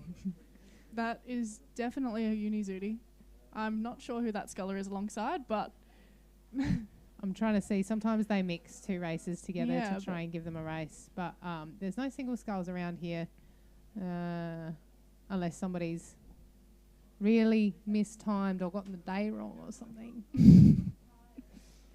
rocking up for your single skull race a day early and still racing.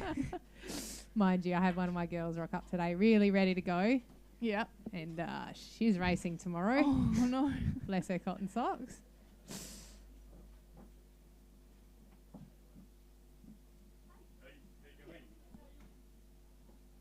Yeah, really in control from that wilderness crew. What do you think they're rating, about 18? Yeah, and that's Seymour College crew as well, or is it Wolford? In the next lane over. No, I think it is Seymour College. Really low ratings, very calm. Just conserving for the final or the other races they might have today. Yeah, it does look like that crew. I think it's Wolford in lane 4.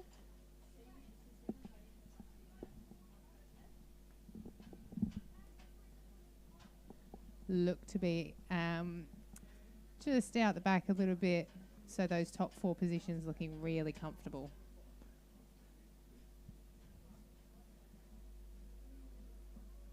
So that Cox 4 boat class, I think, is one of the hardest boat classes to row out here. And these girls really just putting on a show. Show us how it's done. Definitely. I mean, we've got the tailwind to help with the extra weight that's in the Cox boats. Look at that clearance. But, yeah. I reckon they're getting 13, 14 metres a stroke easily.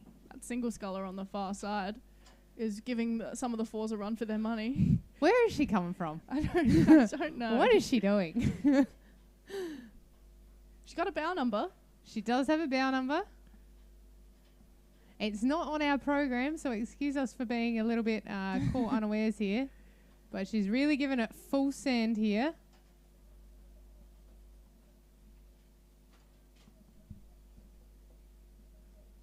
I reckon that's little Vicky Binns. I would say. I think so. Racing some 4s. Why not? Gorgeous rowing from the Wilderness School.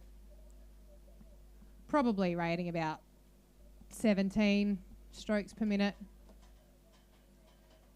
Just chilling through the line, through to the final, barring any issues. And that sculler definitely is Victoria Binns. Now that we can see a bit clearer. Racing to the line. She might be the only entry in her race. But what race? Fine, but it's not on our program, so we're not too sure.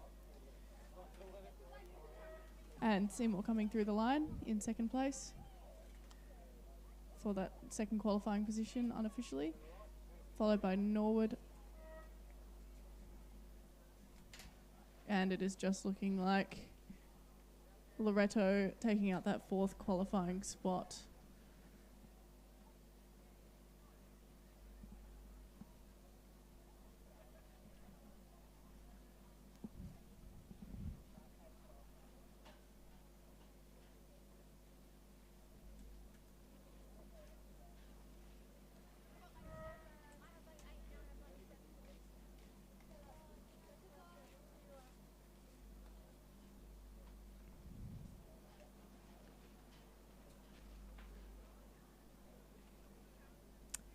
Yes, all right.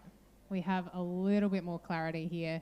I think it looks like that sculler was racing, put together with that race thinking that they might be of similar speed. Yeah.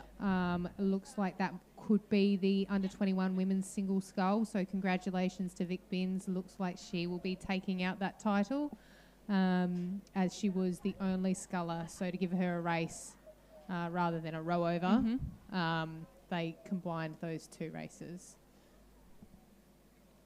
And we have a start. We are about a third, nearly halfway through. And how many crews have we got? 4 crews. So it could be in the interesting position of potentially having those top three having going only through. top three going through.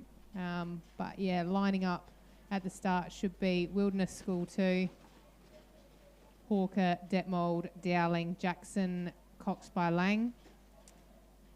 So that would make the other half of the Wilderness 8 in lane 3, who doesn't look like we have a lane 3 in doesn't this race. look like they have a lane 3, so Loretta Marriotteville not at the start line. Is lane 4 there? I don't think that there's a lane 4 either. Looks like they might. So Walford Anglican potentially not there. Norwood International High in lane 5. Jones, Bale, Nung and Chia. In lane 6, Seymour College 1, Finlayson, Howard, Ryan and Archer. Interesting to see that there is a 4 over the other side, so potentially there was a start and a breakage. But yes, I would expect to see 3 go through. That it looks like that might be a Wolford crew. That Wolford 1 crew that was supposed to be in lane 4 rowing bow pair only. So they could have had a breakage somewhere in the boat.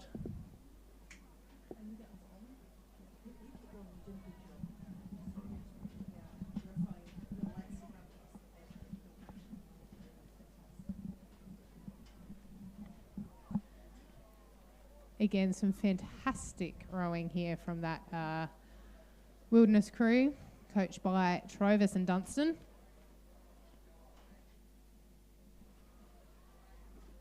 Now, if there was a breakage in that other crew, would it just be top 2 through to the final? No, because if they all go through the start, then you have 4. Right. 4 at the start. But yeah, I'm not sure if there's 5 crews on the list and 1 doesn't show up and it's a did not start. I might throw to my official friends for this. If somebody's a no-show, does that mean that they get last place and that all the crews that rock up go through? Because I'm pretty sure you need a race to the finish for that one to progress. So it's a bit of a question, but we think that these 3 crews racing down will all qualify for the final. Yeah. I would expect that they would all go through, which would make a 7-lane final rather than that 8-lane final. And Some interesting tandem rig going interesting on in rigging going on in that 4. They think that putting the tandem in the middle of the boat makes it go straight. Not sure why you'd need it with a coxswain in the boat, but whatever makes you go fast. We did it in our 4 last year, didn't we? Yeah. Not Was that for last steering. year? Yeah. No, Barrington, 2 years ago. 2 years ago. Yeah. That was for power purposes, people's fitting better in different seats. Oh, that's a really good point. Yeah. I will. Yeah. Get back in my box there. Oh, good race here between, looks like Seymour and Norwood. Norwood just pushing up, but it will be Seymour across the line for second.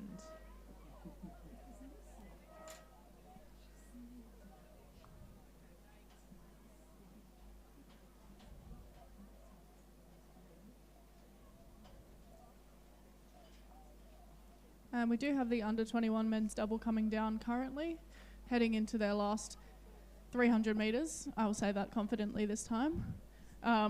Yeah, that's 300. I'll give you that. And it does look like a battle between Adelaide Uni and Adelaide Rowing Club, the great rivalry for first place. Potentially Adelaide Rowing Club with a nose in front.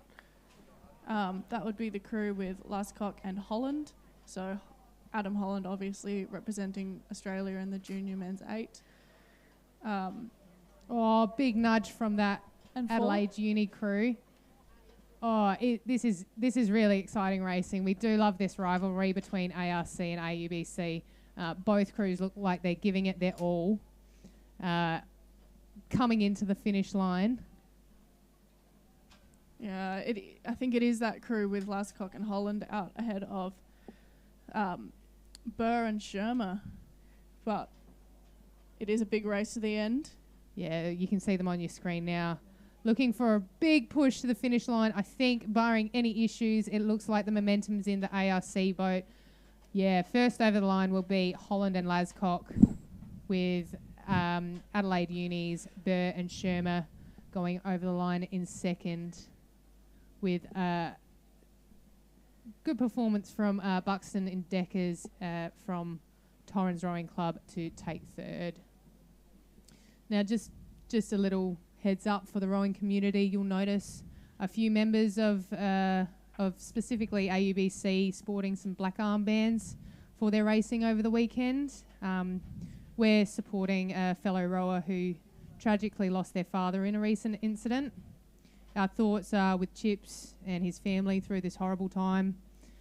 Rowing once again proving that the true team sport mindset, we support our own and nobody gets left behind. So really sending out our thoughts to the Chipperfield family through this tough time.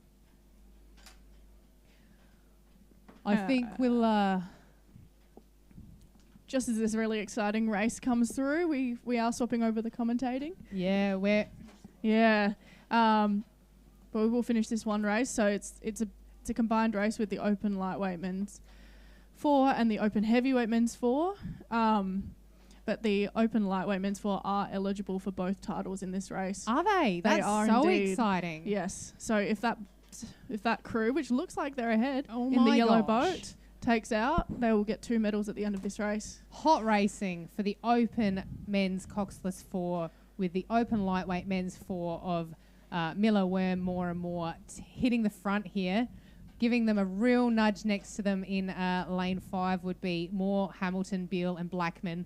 We know that those boys don't like to come second, and so they are really cranking it up here. Blackie with his fast finish, rate and push. I reckon they'll have the momentum to get through them.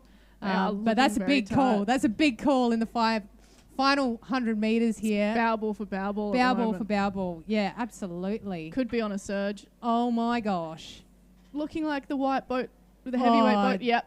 Just in the last few metres. With a canvas. With a canvas, it will be that heavyweight Adelaide Uni men's 4 of Moore, Hamilton, Beale and Blackman pushing through the lightweight men's 4 of Miller, Worm, Moore and Moore. Yep. So those lightweight men's 4 did just take out the lightweight state championship as well, even though they came second in that race. With the Adelaide crew of Bowden, Johnson, Coudray and Santon coming in the 3rd position. I am really excited to hand over to our next commentary dynamic duo, our South Australian Sports Institute legends. We've got Nick and Christine stepping onto the mic. So thanks for being with us, and we'll hand over to them.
Oh, thank you. What's this? What's this one? Thank you so much, Karis and Joe, and welcome back to the South Australian State Championships. My name's Nick Mitchell, and I am here with my erstwhile companion, Christine McLaren. Christine, what is your role at the South Australian Sports Institute? Nick. I do wonder sometimes, but I am the State Talent Pathway Coordinator at the South Australian Sports Institute. That involves just scouting around, finding the next level of talent, whether it be from non-rowing schools or rowing schools, and bringing them in and getting them ready to transition into the high performance program.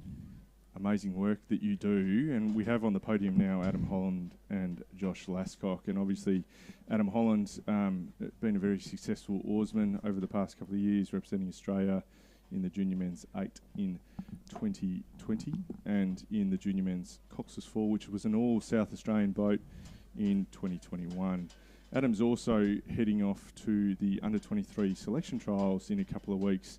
And what is really exciting is that we're about to see another person from the, or another couple of people that are heading off to those selection trials that won the Open Men's 4 in Nick Blackman and Jeremy Beale. And we're really excited the fact that 3 under-23s from South Australia are heading to those selection trials. We have a start now in the Open Women's Double Scull, which has yet again some incredibly talented athletes. Sophie Tickner, Cleo Wilson from Adelaide University, who recently competed at the New South Wales State Championship, making a good account of themselves in the under-23 double scull event there. We also have the combination of Tager and Bramwell. Ella Bramwell heading off to the selection trials, the Australian team selection trials, held in Penrith in a couple of weeks. Ella is looking to gain selection again in the Australian women's team, which she was a part of in 2021, winning a gold medal at the Lucerne World Cup last year. So we're very lucky to have such a high quality field of athletes racing here today, some of Australia's best, and certainly going on to become some of the world's best athletes.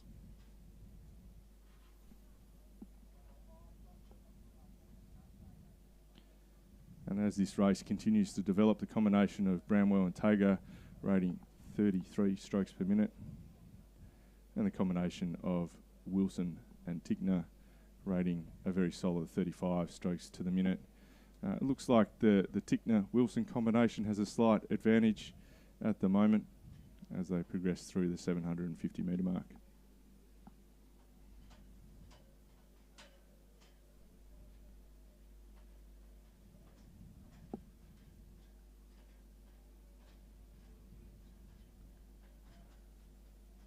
I'd like to thank some of our sponsors here today of this regatta, Perfect Balance Rowing, who have made the trip over to this regatta. Perfect Balance Rowing, among other products that they sell the Filippi boats, which the Australian underage team use when competing. Both under-19 and under-23 teams race in Filippi boats.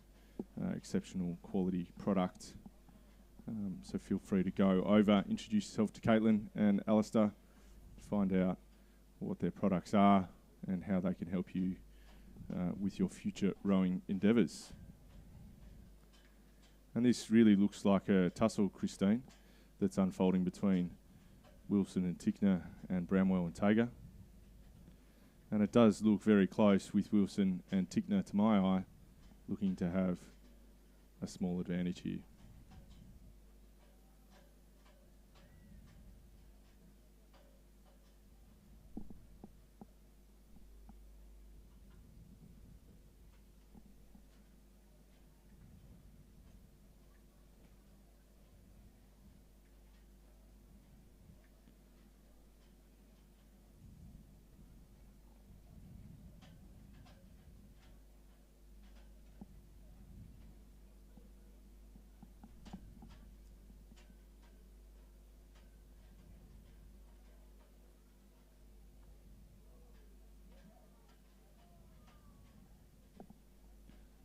Looks like the Richter-Seppelt combination coming in third at the moment and doing a good job there.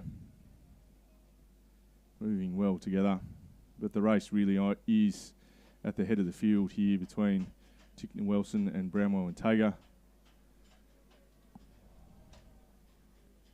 Bramwell and Tager going away with the Open Women's Pair, winning the Open Women's Pair trophy earlier today in fine fashion. And a close race between them and the Adelaide University combination in that event. And it's repeated here, different personnel in the Adelaide Uni boat for this event, but nonetheless putting up a good fight. As we go through 500 metres to go, still very hard to determine the margin here, but it does look like the Adelaide Rowing Club combination has a slight advantage. Wilson and Tickner still on 35 strokes to the minute. And Bramwell and Tager holding a lower rate of striking, getting right out around the pins at 31.5 strokes to the minute. Progress now as we go past the rocks, indicating 250 metres to go. It really is anyone's race. Absolutely nobody giving an inch in this one. And Wilson and Tickner really making a move here, absolutely giving everything they can. Bramwell and Tager really jumping on that footplate. But it does look to me that Wilson and Tickner have a slight advantage as they come up to our commentary position. And it really is going to come down to the surge on the line. These last few strokes, who's going to hold their length? Who's going to hold the power down? It's the Adelaide Rowing Club combination of Bramwell and Tager having a 1 metre lead as they cross the line now. Incredibly good racing, incredibly good sculling by those 4 women out there. And Christine, I'd love to have you talk about the Women in Rowing breakfast that's coming up.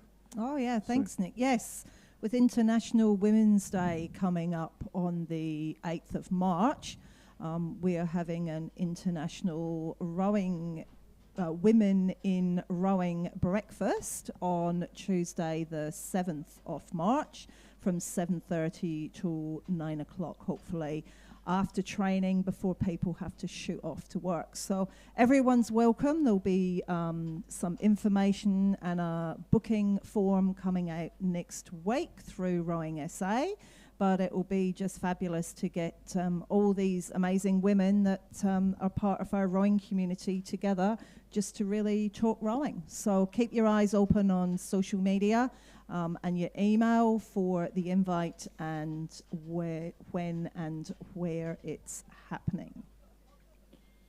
On the podium at the moment, we have the lightweight men's 4 from Adelaide University receiving their state championship medals for their fantastic race there. Pushing the heavyweight men's 4 all the way to line.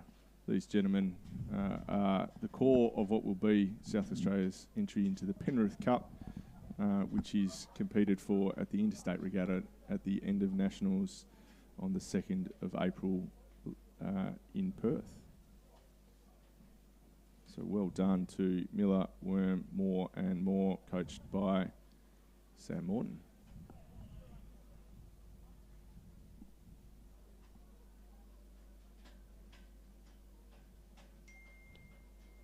And just while we're waiting for the start of the under-19 women's quad scull, Nick, you're fairly new to South Australia, having transferred over here from Melbourne to take the sassy head coach position.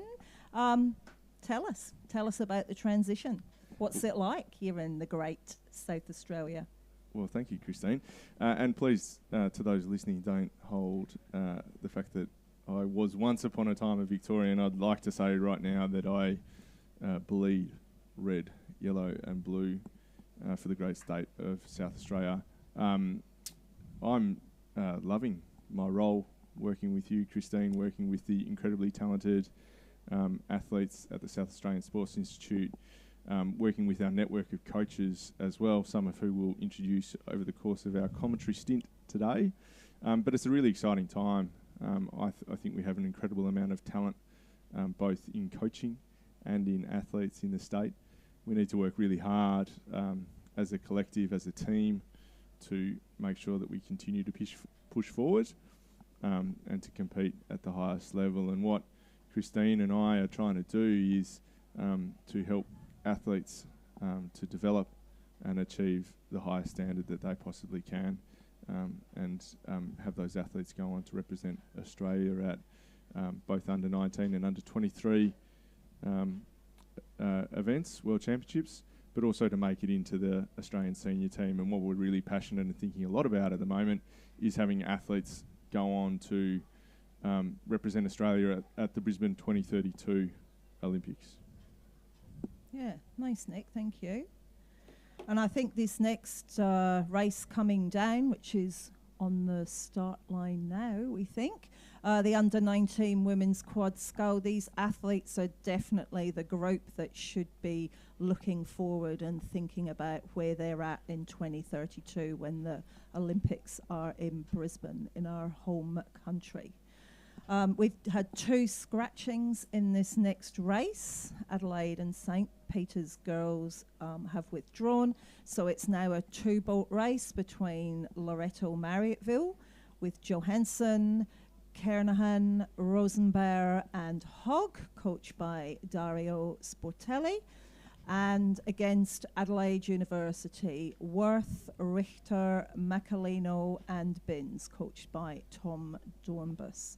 So we've got most of these athletes actually travelled up to New South Wales for the New South Wales State Championships a couple of weeks ago and braved the heat up there and did a good lot of racing. So it'll be exciting to see them perform again today. We think that there might be a hold-up. No, we think they're off. I think the race is off, and it looks like there is only one crew in this race. So that is a rollover to... We're not quite sure if it's Loreto or Adelaide University. We might hold off on making a judgment on that. But at this point in time, Christine, if you were an under-19 athlete yourself, and I know that wasn't too long ago for you, but if you're an under-19 athlete yourself and you're aspiring to row on after school and compete and try and make an Australian junior team, could you talk me through the process of what that might look like? Sure. So really, if any of you young people out there are looking at people like Ella Bramwell or Oscar McGuinness and thinking, this is what I want to do when I'm older, then come and have a chat with myself or Nick. Then we've got you on our radar, and we can help you with your coach at your school or your club. Just make some decisions about your pathway, about racing, about different opportunities that both Nick and I are going to talk about at some point in our hour on here. But just having a bit of a chat and mapping out a bit of a pathway for yourself. Everybody's journey is different. And certainly looking at Ella Bramwell on the podium here with Georgina Tager, just claiming their gold medal for the women's open double. Ella's had a long pathway. She has been on the under-21 team, the under-23 team, senior team now, and we can just see her here up on the podium with Ron Mobbs, the real Ron Mobbs, coach at Adelaide Rowing Club. I believe it's Ron Mobbs' birthday. It is indeed Ron Mobbs' birthday today. Happy birthday, Ron. So back to Ella. Ella certainly has, but it's not been all smooth sailing for Ella. She's had a lot of... I think we're just singing happy birthday.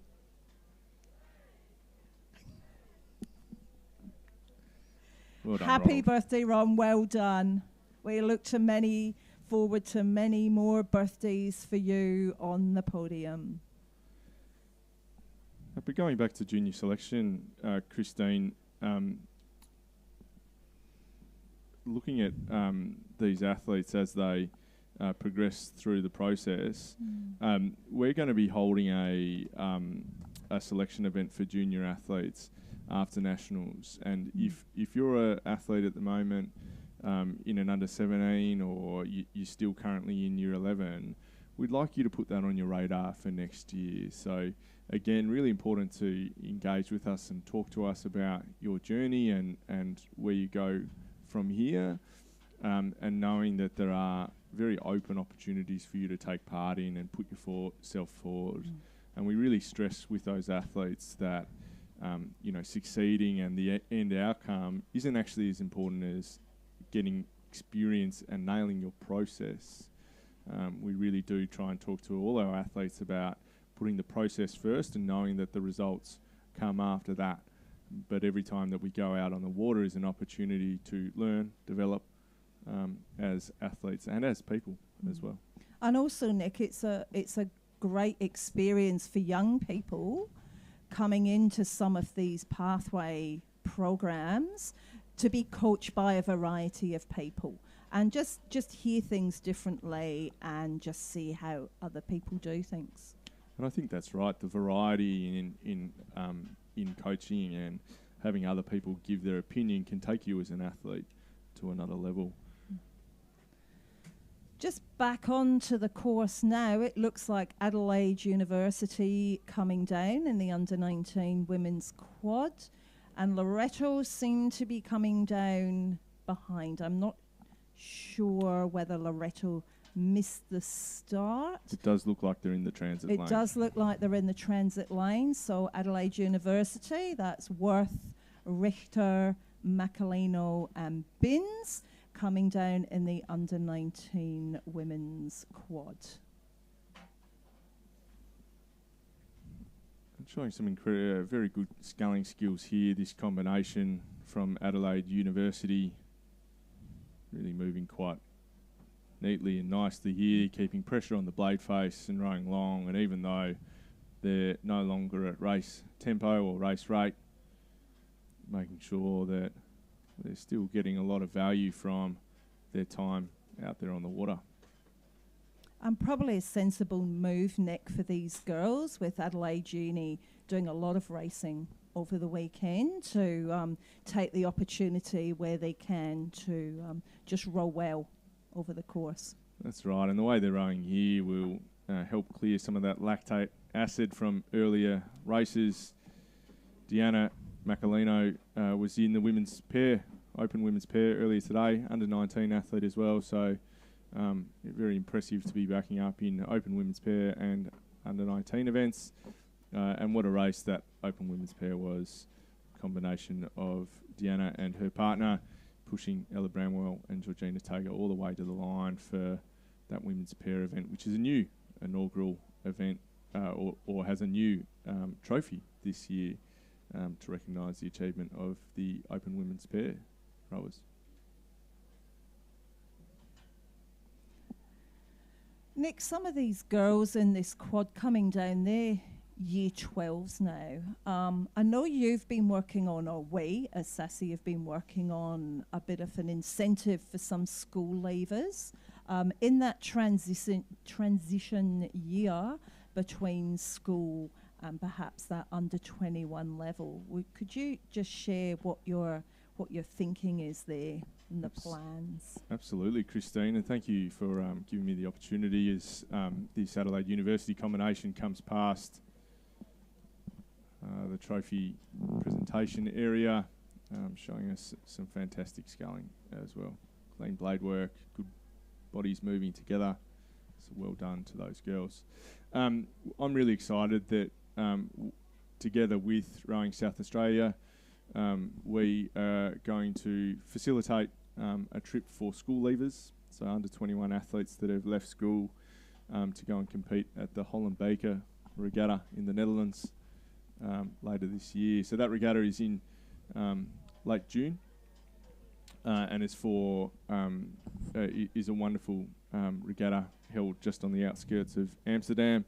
We see it as a fantastic opportunity for athletes that have left school to engage in a campaign that they can use to lever to experience racing on the international stage without the pressure of representing Australia. we're very much looking for that to be an experience rather than a performance-orientated trip, and we're looking for any male and female athletes to sign up for that. Selection will occur for that after national champs. So for those that are currently coaching at school but not currently rowing, we'd still encourage them to sign up and through that process jump back on the ergo and jump back on the water and aim to get themselves a little bit fitter than what they are now to go through that process. But we're really excited that we're going to facilitate that trip for men, for women, to go and compete and see it as a wonderful opportunity for those athletes to gain experience, to work together, and to push each other to be as good as they possibly can be. And we have a start in race number 55 for today, the schoolboy coxed quad scull. And we have 4 starters in this event. So St Peter's College has 2 boats. The Norwood International High School has a crew, or St Peter's College actually has 3 boats in this event, so well represented from St Peter's here. The Norwood International High School, though, might be, I would suggest, the favoured crew here, with 2 of their members coming respectively 2nd and 3rd in the under-19 men's single scull earlier today. So Ollie Evans-Wood and Igor Zarubin from Norwood, coached by the great Brenton Terrell, doing a wonderful job in the under-19 men's single scull earlier today and backing up. And what is looking like to be showing a clean pair of heels to the rest of the field. St Peter's College crew on the inside here of Gasperin, Cross, Colburn and Thompson, coxed by Duridan, putting up a fight, and their nearest rival to the Norwood crew at the moment. But this crew, coached by Brenton Terrell, sitting up on top of their work.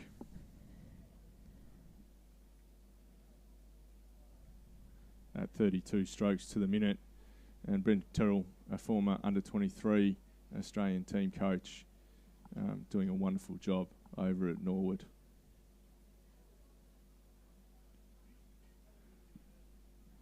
Brenton as well, a former Australian oarsman, representing Australia in the coxless quad sculls at this event.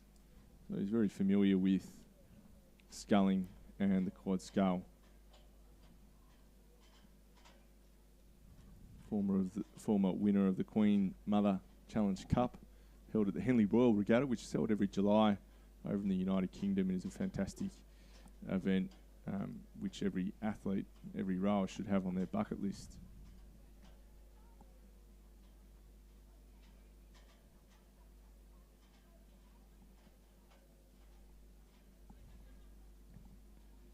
And this Norwood crew continuing to do a fantastic job. Rate unchanged with their cocks. H. England doing a fantastic job here, guiding his crew down the front of the field here. And Christine, the coxes play such an important role and really do make a difference to each and every event that they're in. Can you speak a little bit about some of the coxes that have come from South Australia and gone on to success? So we've had a few from here actually, Nick, over the years. I think the most recent coxswain we had was Aidan Hughes, who was on the Australian under-21 team last year. Aidan, unfortunately for us, has moved off to Rockhampton to pursue a medical degree, but I think I heard a rumour that he's actually back this weekend and coxing, so I'm not sure about that. We'll have to look into that over the next couple of days. But yeah, Aidan did a great job on the 21s, and he was a really integral part of Adelaide University men's programme while he was here. And the Norwood International High School crew continuing to do a fantastic job at the head of this field, leading the 3 St Peter's crews in their wake. Moving incredibly well up on top of their work and not taking anything for granted as they come towards the finishing line, driving it all the way. That's exactly what we want to see, 33 strokes to the minute. A fantastic example, and well done, gentlemen.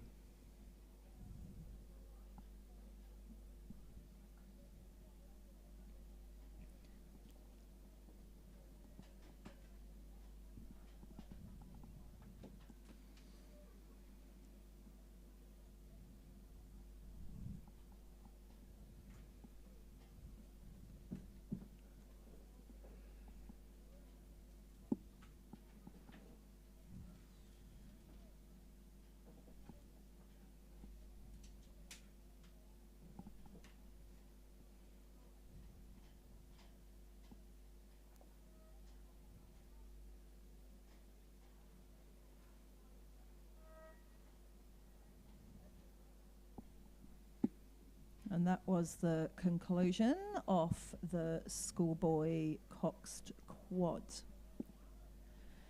Next on the start line, we have race 56, the under-17 men's double, in which we have a pretty full field. We have 7 crews contesting this race, which should be great for us spectators on the bank.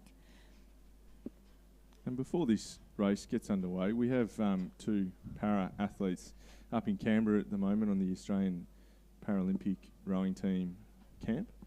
And Christine, you have a significant amount to do coaching those athletes that we have up there. Can you speak a little bit about their journey into the sport and the road to Paris for those 2 athletes? Sure, Nick. We both coached the 2 para-athletes of Jed Altschwager and Simon Albury. I'll start with Jed. Jed Altschwager came into the sport, I think about 6 or 7 years ago now, after a workplace accident, and is classified in the PR3 category.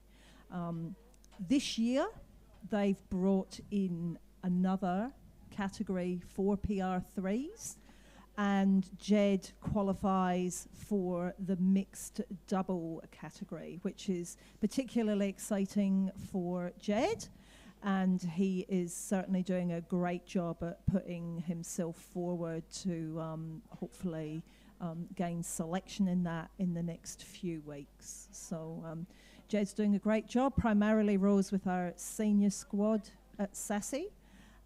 Simon Albury is a PR2 athlete, came into the sport about 4 years ago.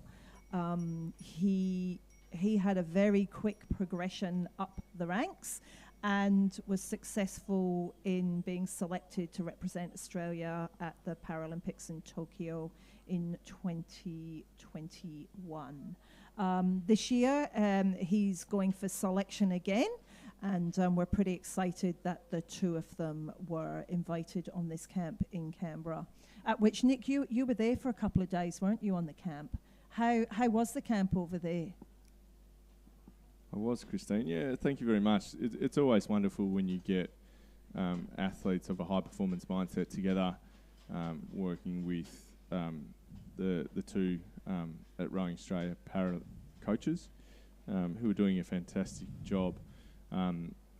Just wonderful to see them working hard up there, training hard, and getting the best of sports science and sports medicine help to take them to another level. And we have a start here in the under-17 men's double scull, a race that I've been looking forward to all day. With a field of 7, why wouldn't you, Nick? Some absolutely fantastic coaches here, Christine, of those crews too. And this really is the upcoming talent which I'm looking forward to working with in the next 5 years or so. Absolutely. So in lane 1, we've got Pembroke School. We've got the first crew, Mahoney and Lee, coached by Josh Lascock, that we've just seen coming down in the under-21 men's double with Adam Holland. Winning the under-21 men's double. So he's very busy today, Josh. And Simon Lane. In lane 2, Pembroke, Bursell and Bursell. Brothers? twins, perhaps. I'm not sure. Both with first names starting with A. Interesting. But it's Adam and Elijah. So Adam and Elijah. Coached by Anderi. In lane 4, we have Prince Alfred College, Evans and Hill. And we have Prince Alfred College in lane 5, Garnet and Williams, coached by the amazing Amanda Tidswell. Amanda herself, an Australian representative in the past, and is now a very dedicated coach at Prince Alfred College. In lane 6, we have Pulteney Grammar, Hanlon and Parrish, coached by the Scunby Partnership of Nicole and Kyle, South African athletes themselves who are now running the Pulteney program. In lane 7, we have Norwood International, Haluis and Maturana, coached by Brenton Terrell and Barker. And in lane 8, we have Couch and Redmond, coached by Harrison Linder. Harrison was recently on our level 2 coaching course, so he's putting his skills to good use coaching in the under-17 double. Fantastic to see. And we have our medalists in the under-19 women's quad up on the dais at the moment, of a combination of Worth, Richter, Macalino and Binns, coached by Tom Dornbos. So well done. Some exceptional sculling showed by that quad. So it's shaping up to be a pretty close race. Just approaching the 250 metres out. Can't really say who's where at this point, but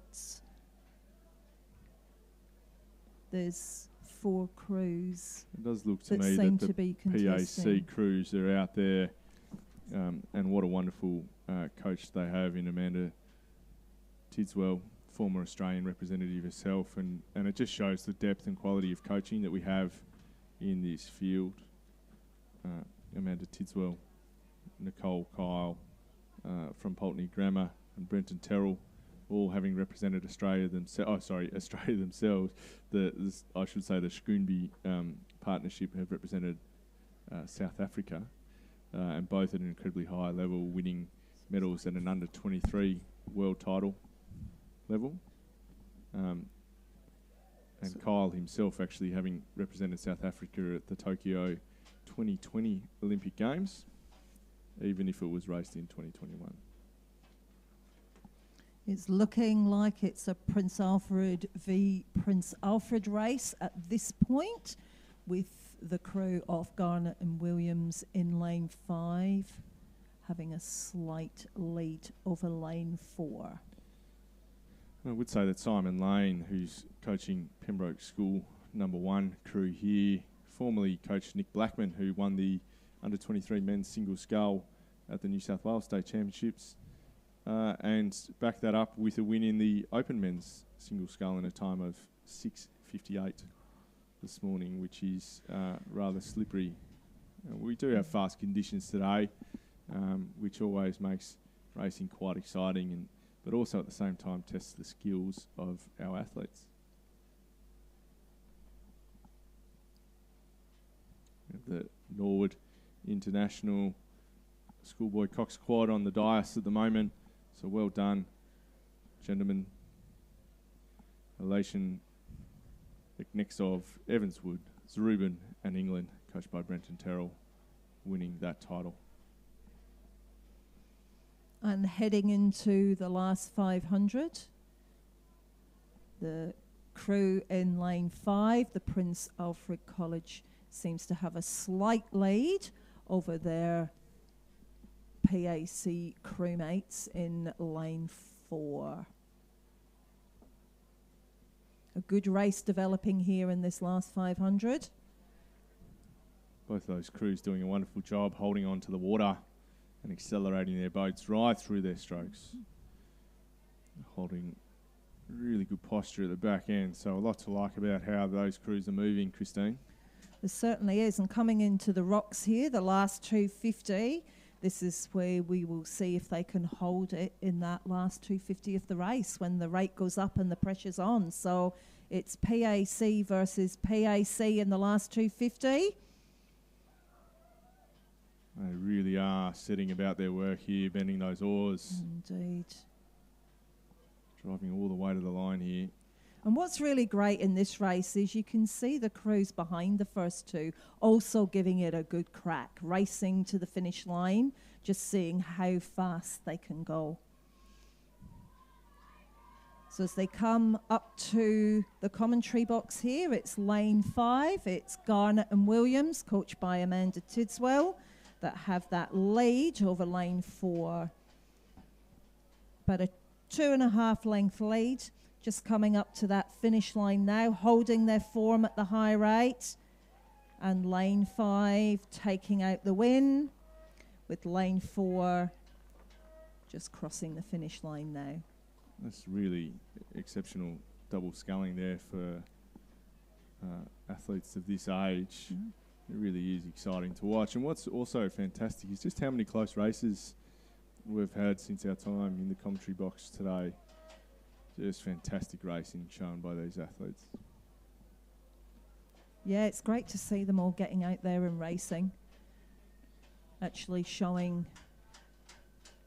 what they can do and putting themselves out there.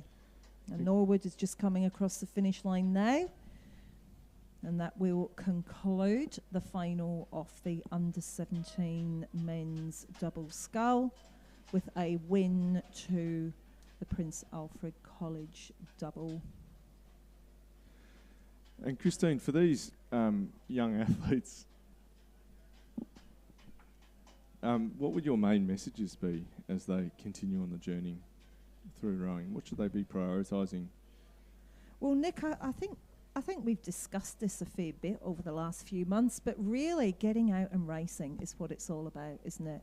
And it's so good to see so many young athletes out here racing singles.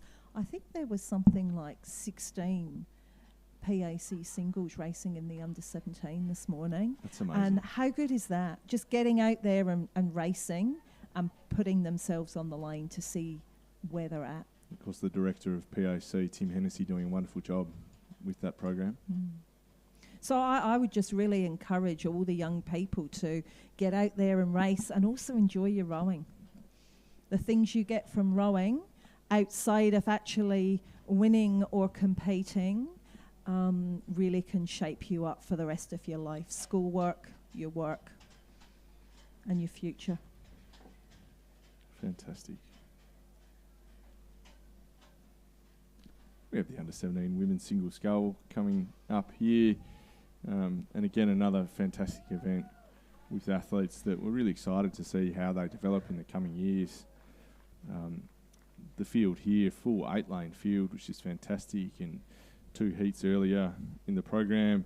It's always hard to judge off times, but it should be a fantastic race with all of these representatives within close order of each other, and always hard to know who's managing themselves through those races, knowing that they are racing a number of times over the weekend, which is fantastic to see.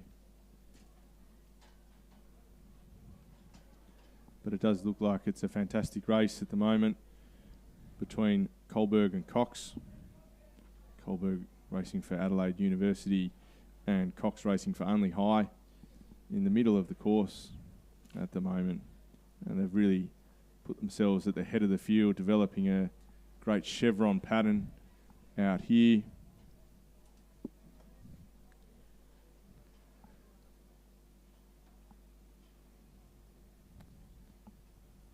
And this race showing just how spread out our talent is across the state from a number of really exceptional programs.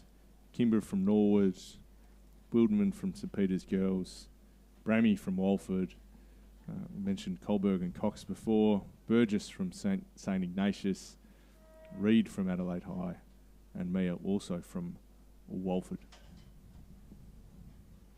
It's great, Nick, to see a St Ignatius sculler out here in the final of the under-17 women's single. That's terrific. Really, really great. It's really good to see a mix of schools out here competing.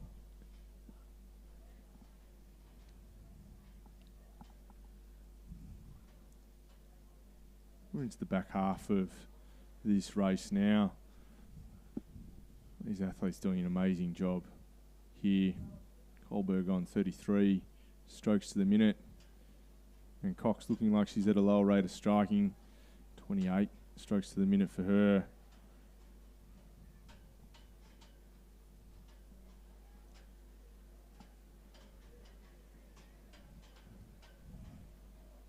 Looks like they're coming into the last 500 metres now. And it really does look like there's anything to play for. I mentioned before, these are really challenging conditions, these fast tailwind conditions. They make it really hard to grip the water out front and create the leverage and acceleration on the boat that you need. So it really does favour skillful athletes who can stay up on top of their work.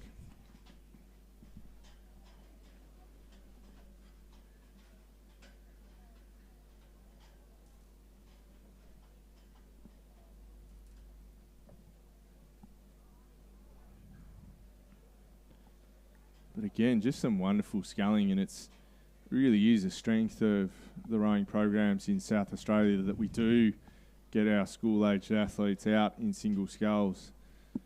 It's such a challenging and rewarding boat class.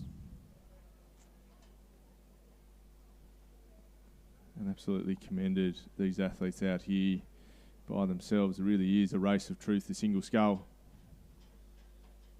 No one else to help you down or motivate you. You just see how hard these athletes are working, and it looks like the only high school sculler of Cox just doing a fantastic job of getting that connection out front and accelerating and levering her boat towards the finish line. Just going across to the medal presentation quickly, we have the under-17 men's double of Garnett and Williams having received their gold medals, standing on the podium with their coach, Amanda Tidswell. Amanda, you are amazing. As this race, this under-17 women's single scull comes towards the finish line here, the only high school sculler of Cox doing a fantastic job. Incredibly tight race for the majority of this, but has really done a good job in this last 750 metres to move away from Kohlberg, the Adelaide Uni sculler. And both of these athletes just stepping up massively for this final and putting in a fantastic margin to third. And that race for third is developing as well.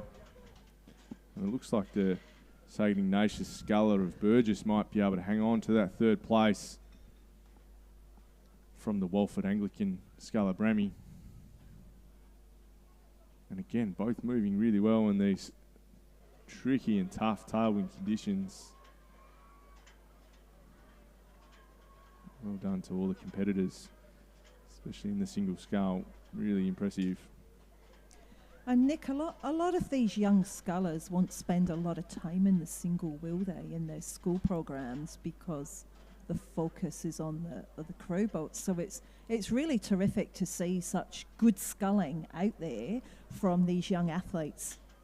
That's right, and for their long-term development, though, I think that's wonderful to be able to be in different boat classes and learn from each other as athletes. I often like to say that I think I'm probably the third most valuable person in the coaching cycle. I think athletes learn much more from each other than they do from me, and they learn a lot more from being in different boats and feeling what the boat is doing than what they can learn from me. So I think it's wonderful. The more opportunities they can to row with other athletes and learn from each other, the better they're going to be in the long run.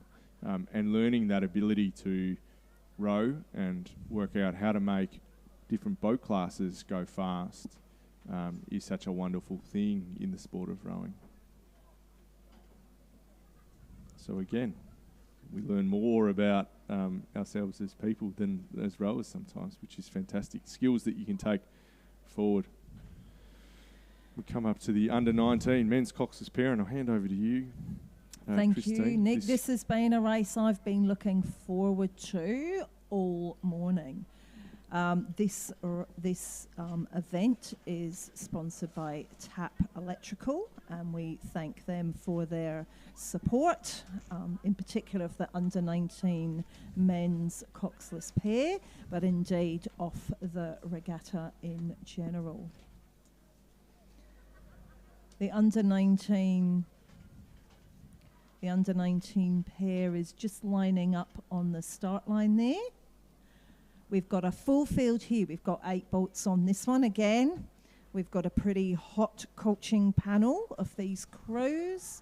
We have the Christian brothers. We've got Jackson and Hancock in lane 2, Unley High, Boyce and Lee. In lane 3, Prince Alfred College, Ty and Hamoud. In lane 4, Norwood International High, Suganandan and Harding. Pembroke in lane 5, Ross and Yang. In lane 6, Henry and Balnaves, coached by the great Sam Morton, doing an absolutely terrific job with the men's squad at Adelaide University. In lane 7, we've got another Norwood International High School pair of Whitford and Flower. And in lane 8, we have Pulteney Grammar, again coached by the Scone B partnership. And this is going to be our last race commentating today, which is, our time has flown, Christine, and I'd just like to thank you for your time with me today. Our main message to all those athletes out there is to continuing to enjoy this great sport that we're involved in, and our hearty congratulations to you all today for how well you're racing. And we are looking forward to seeing you at future events and out there training hard and consistently with good pressure and length. Which is what's happening now on the course with the under-19 men's pair, who are just coming through the 250 mark.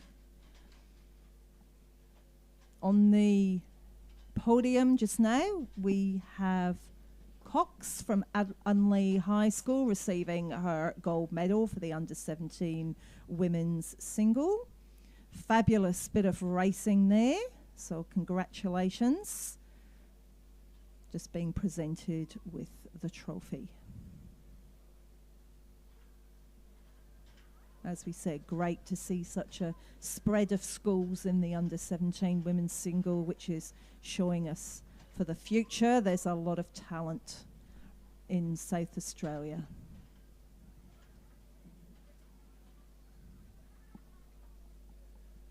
The under-19 men's pair are just coming through the 500 metre mark. It looks like the pair of Adelaide University in lane 6 and Christian Brothers in lane 1 seem to just be slightly edging out in front of the rest of the pack. The Adelaide University pair of Max Henry and Fraser Balnaves, having transitioned out of the St Peter's program last year and joining up with Adelaide University in their last year as a junior athlete. It's exciting to see them in the pair. I think from where we're sitting, potentially in the lead as they come up just past the 1,000 metre mark. And that Christian Brothers combination coached by Alex Meets. Alex has recently come over from New Zealand. I'm very excited at the work that he's doing at Christian Brothers College. His athlete Cooper Hoskin winning the under-19 men's single scull earlier today. So he's trying to win or win it all in the under 19 men's events today. So just coming up to 500 metres to go, and it's still the race is on between Christian Brothers College and Adelaide University.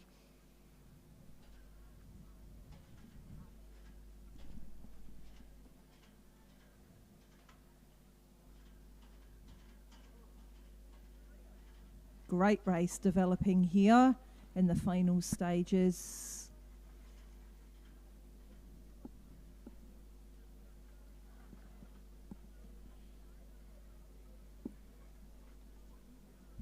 With both crews just starting to lift their rate.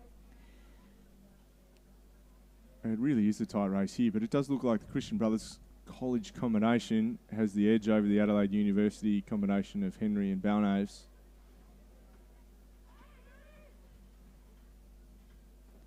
It's certainly shaping up to be one of the races of the day here between these two pairs. The crowds are starting to get behind both crews, so now it's as they come up to the commentary box.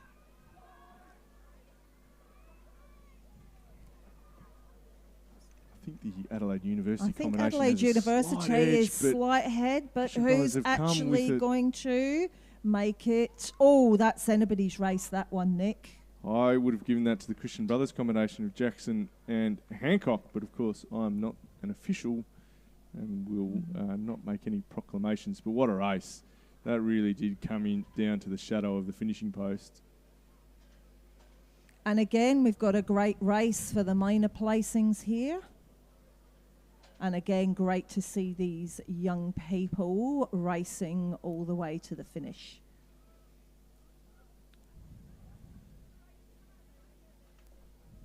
And great to see such a big field in under 19 men's pair. And that is us for today, Christine. We're going to hand over to, I'm sure, a much more entertaining commentary stint for you all. And thank you for putting up with us. We hope those that we're not going to get too many complaints, but very grateful for your time and very grateful for everyone that's here today and everyone that is on the live stream. Well done, South Australia.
So welcome back to the final session of racing here at Westlakes for the State Championships of South Australia. I'm Anna Crowley, and I've managed to persuade Christine McLaren to stay with me for another 20 minutes so we can get the benefit of her knowledge as well. The next race on the programme this afternoon will be race 59, which is the under 16 men's single. We saw some cracking heats in this event earlier today, and we should have a full field of 8 crews.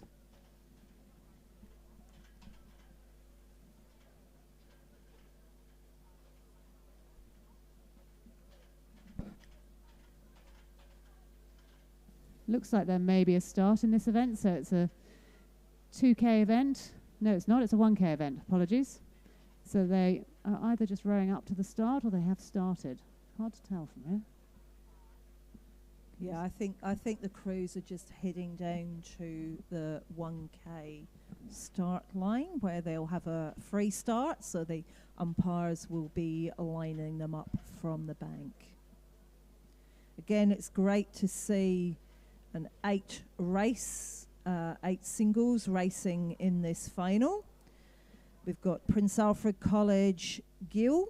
We've got Prince Alfred College Macaulay in lane 2. In lane 3, Norwood International Duncan. In lane 4, Pembroke U. In lane 5, Unley High Crowhurst. In lane 6, Adelaide High King. In lane 7, Prince Alfred College Smith. And in lane 8, Prince Alfred College Dixon. So good to see 3 of the public high schools represented in this list and having under 16 men's representation in this race. Fantastic. And obviously PAC with a strong showing as well, as one might expect.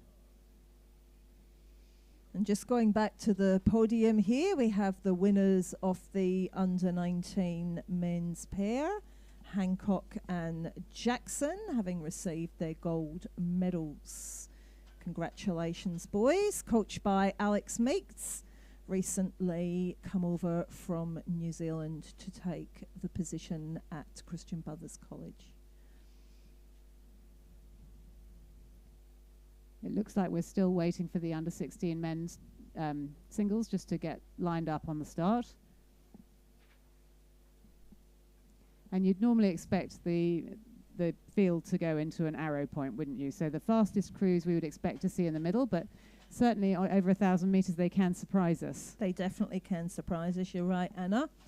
But that is the way the draw goes. The fastest crews go into the centre lanes, and the depending on your time in your heat,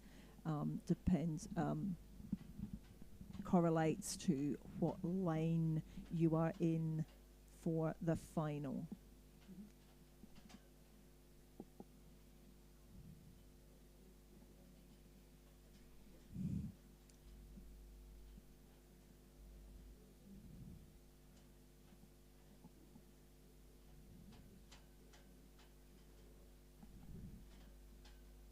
I think we've got a start now in race 59, the under 19 men's single, over 1,000 metres. So as Anna was alluding to, anything can happen over 1,000 metres. So it's great to see these 8 young men out side by side against each other in reasonably tricky conditions this afternoon.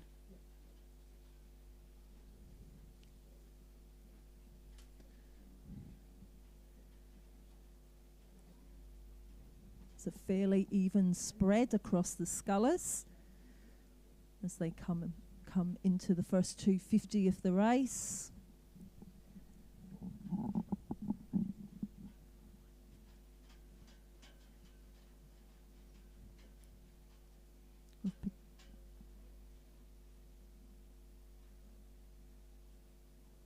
So at this stage I'd say the sculler in lane 2 seems to have made, oh hang on, is that lane 3 in fact? No, lane 2. And the sculler in the centre, which is Pembroke Schools U, seem to have made a good start. Possibly also one of the PAC crews over on the far side. I think that would be the crew in lane 7 of Smith. But it's early days here. It's a fairly tight race as it stands just now. So I did see that U from Pembroke had quite a fast time in the heat. He certainly won his heat. And has obviously been given that lane placing in lane 4, which you'd expect the fastest crew to be in. But he's certainly getting challenged by, actually I'm not so sure if it is, I think it might be the Adelaide High crew of King in lane 6. Seems to be coming through. Yeah, it looks like lane 4 and lane 6 seem to have edged out from the rest of the field. But again, everybody is still going hard, trying to see where they can finish. The conditions are being fairly kind to these young single scullers. Just a light tail coming over from the other side of the course. And it certainly does seem to be a ding-dong battle between the Pembroke sculler U and the Adelaide High sculler King. So just coming into the last 250 here.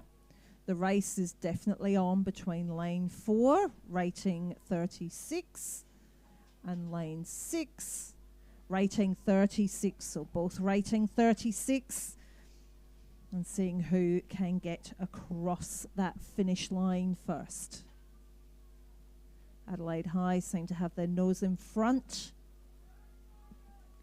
Oh, I don't know. I think that might be a parallax. I'm hoping for Pembroke. Obviously, I have to show my bias here. The Pembroke sculler U seems to have managed to build a little bit of a lead, possibly creeping up to a full length lead as they come up towards the finish. Really holding his length and probably lifting his rating a little bit more than the Adelaide High sculler. So that's a good win in the under-16 men's single scull to U of Pembroke, followed over the line by King of Adelaide High. And then I think we have in lane 2, Prince Alfred College 3, Macaulay.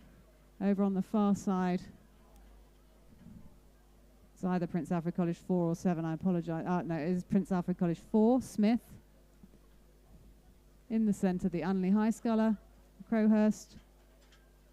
And then lane 8, Dixon, also from Prince Alfred College. And one final rower from Prince Alfred College on the near side. I think that must have been Gill in lane 1. Well, that was a great race. Great race, and congratulations to the Pembroke sculler U for taking out the under-16 men's single. The next block of racing is from the 1,000 metres, where the next race is the Masters Men Coxed 4 Division 1. In lane 3 we have Riverside.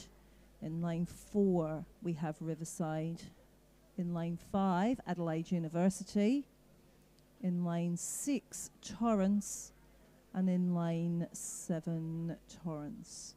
And we're seeing this staggered start here. This is dependent on the average age of the crew. So the older you are, the further ahead you get to start. So we have a varying margin of 24 seconds for the Riverside crew, with a variant of 12 seconds and 8 seconds. So you can see the Adelaide Uni crew in the middle there, very experienced Cox 4 of Hall, Nat, Bentley and Newland, who I think have swept the field in this category for quite some time, and they are leading the field out. They did have the benefit of an earlier start than the rest of the crews, but at this stage they seem to be holding on to it. Possibly being challenged on the near side by one of the Riverside crews, and on the far side by the Torrens crew. So that's the Torrens crew and 7 of Ellis, Hayes, Lubinas, Tankard, coxed by Buckman. And on the near side, the Riverside crew of Dombrowski, Waters, Chadwick, Lee. And they outrageously haven't named their coxswains, the most important person in the boat.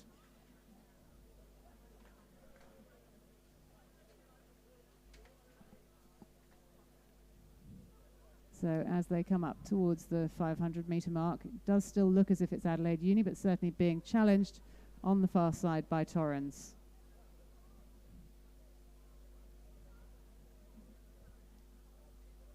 Yeah, this second half of the race is going to be a good battle here between Adelaide Uni and Torrens. Torrens on the far side, just upping their rates slightly to see if they can catch the very experienced Adelaide University crew. It looks like they're doing a good job of it at this stage. So that Torrance crew, stroked by Kevin Tankard, who is a very accomplished sculler, both in the larger boats and in the single. So it does look like we've got another great race here, coming down, just approaching the rocks for the last 250. Torrens seem to have edged ahead of Adelaide University. And certainly that increase of rate, strokes per minute, seems to have done them some good to get ahead of the Adelaide University crew.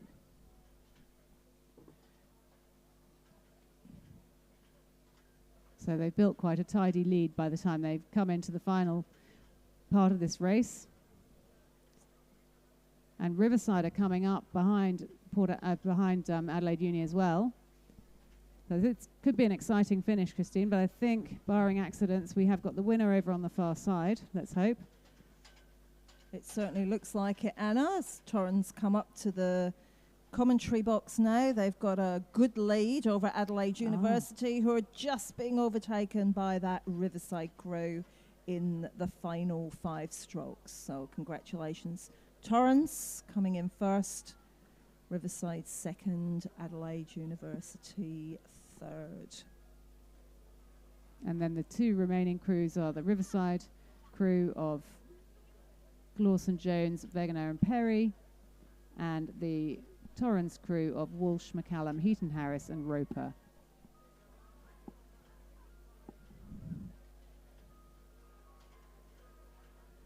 So it's always a competitive field. So we therefore have 2 divisions of the Masters Men's Coxed 4. And we're going to move on now to race 61, which is the second division of that event. And we should have 4 crews in this, again from the 1,000 metre mark. And it looks like they're just lining up for the start. In fact, I think the first boat to go off has gone. Again, we've got a mix of handicaps here, from going on go, the Adelaide Uni crew on the far side, all the way to 25 seconds. So they have to hang around in that Phoenix crew for 25 seconds before they can start. And we've got an H crew racing here, Anna. I'm not sure what the average is just trying to think. for H. They're the ones that went off on go. Bowden, Kutcher, Page and Armstrong from Adelaide University. I should know the answer to that, but I actually don't know. I shall look it up. It's amazing how rowing can be a sport that you can enjoy for your entire lifetime because of this handicap start that we can do in the Masters.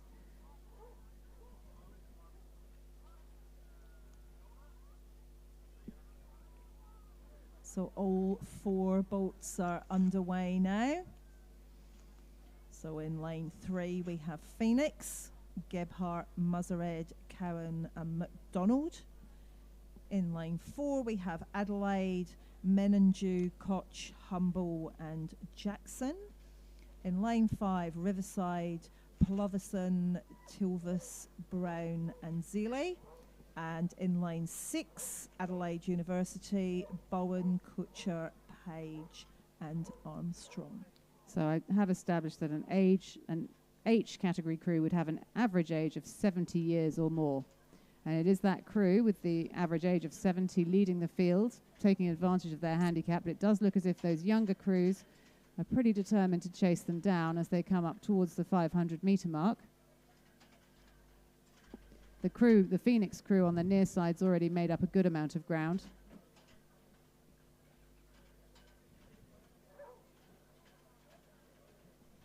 Again, this is a very accomplished men's Coxed 4, the Phoenix crew, so we might expect them to come and challenge for the lead, but it does look as if that H-grade crew from Adelaide Uni is holding on.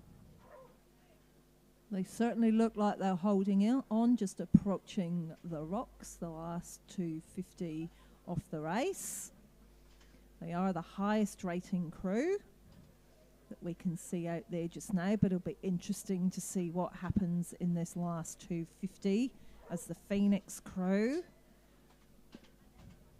and the Riverside crew seem to be Riverside crew in putting in a bit of a... In lane 5, I've put in a bit of a push, here. but Adelaide Uni certainly seem to be holding on to that lead. quite impressive. I think it'll be a hard job for these crews to catch this H crew of Bowen, Kutcher, Page and Armstrong in the last 150 metres of this race. Yeah, it looks like they're going to run out of water barring accidents.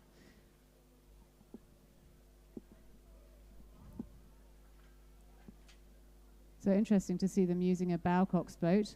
And it looks like that Phoenix crew might actually be a coxless 4. I can't see ahead. I think you might be right, Anna. So they may have had to have an even longer handicap, which might be why they haven't been able to row through that Adelaide Uni crew. So we've got all the types of 4 here. We've got a bow cox crew with Adelaide Uni, a stern cox crew with Riverside, and what looks like a coxless crew. I apologise if there is someone hiding in that boat. I can't see them. And it is Phoenix who are going to come through and take probably a half a length, take second position by a half a length after Adelaide Uni, then back to Riverside with a crew from Adelaide coming through to complete the field in race 61.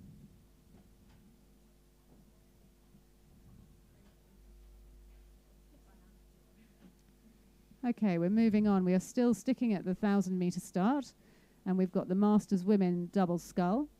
Again, this is a very competitive field, so we've got 2 divisions. The first one will have the younger athletes, so we like to think of anything under 50. Looking at their age categories, we've got some C's, a D and an E. So they will again get different handicaps, and it does look like we've already got a start, and they're already a fair way into this race. So in lane 3, from Goolwa, Adelaide Uni, we've got Tanya Klotz and Kate Tebniff.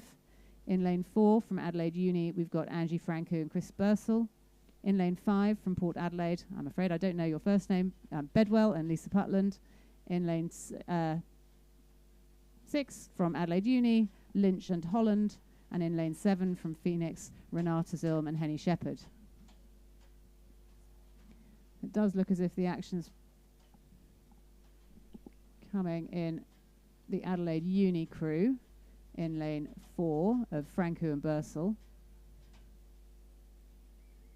They do seem to have a length or so lead over the rest of the field as they just approach the rocks, the last 250. So I don't know about Chris Bursell, but Angie certainly raced multiple races at this event today already.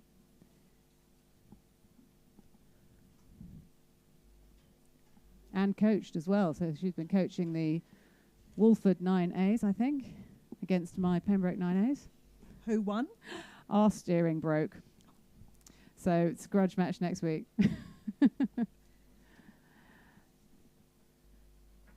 So they are at the moment showing a clean pair of blades to the boats behind them. This is Angie and Chris coming through in lane 4. Followed by that composite crew of Klotz and Tebniff from Goolwa and Adelaide Uni, and over on the far side, the other Adelaide Uni crew, looks like, of Lynch and Holland.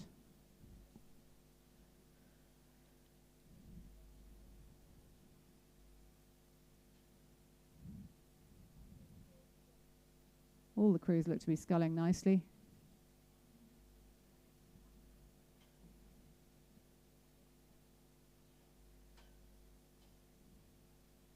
But it is the Adelaide Uni crew of Franco and Bursell in lane 4 who come through with probably 2 lengths of clear water back to the composite crew from Goolwa, Adelaide Uni of Klotz and Tebniff, and then probably just another length of clear water back to the Adelaide Uni crew on the far side of Lynch and Holland. Followed over by the remaining Adelaide Uni crew and then the Phoenix crew.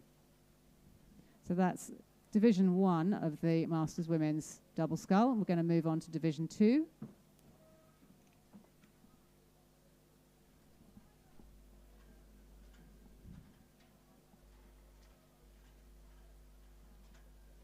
Again, in this one, we've got a mix of age groups. So we've got some F crews and some H crews. So the H we established was average age 70 or more, and the F crews are average age 60 years or more. So you don't get much time. You get 21 seconds for a 10-year greater average. That seems quite brutal to me. Maybe they've got more time to train because possibly. they're older. Maybe that's what the key secret is. So all crews are off now from the start. The boat race officials doing a great job of keeping everyone to time and keeping the regatta running to clock like clockwork today. So well done, and thank you to all the boat race officials for their work. We should have 5 crews in this, but at the moment I can only see 4, and I can see 1 rowing off to the side, so there may have been a technical issue with one of those crews. At this stage, it looks like it's the Port Adelaide crew on the near side of Colette Barry and Alison Smith. They're in lane 3. Can't quite make out their stripes, but I think that is them. And they look to be leading from one of the crews on the far side. So those would be the Riverside crews. I'm not quite sure. I think it might be one of the Riverside crews that is scratched, possibly the crew in lane 5.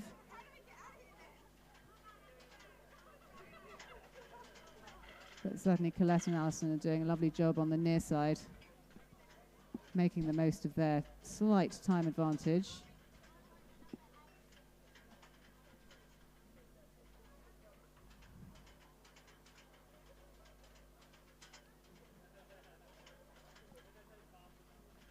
So as they approach the rocks, it is a fairly tight race between that Port Adelaide crew on the near side and the Riverside crew on the far side. So that would be Pennington and Sweeney.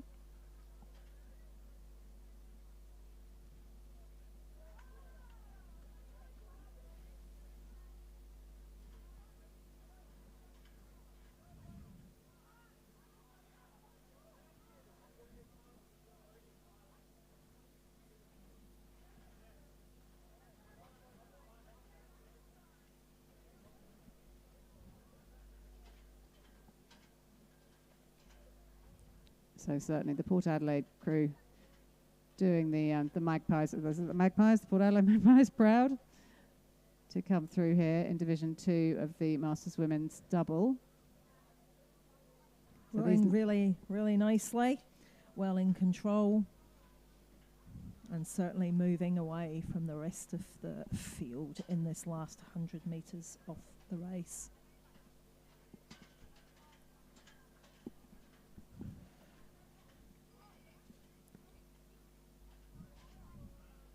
So just coming up to the commentary box now, it's the Port Adelaide double of Barry and Smith that will take out Division 2 of the Masters Women's Double.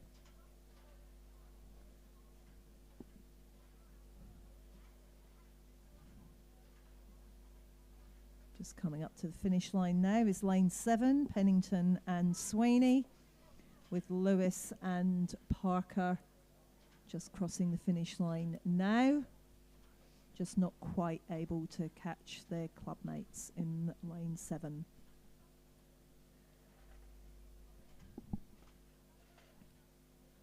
And we've just got the Phoenix crew in lane 4 of Milne and Musered coming over to complete the field in race 63, Division 2 of the Masters Women's Double. We're going to move back to the 2,000 metre mark for the next block of racing,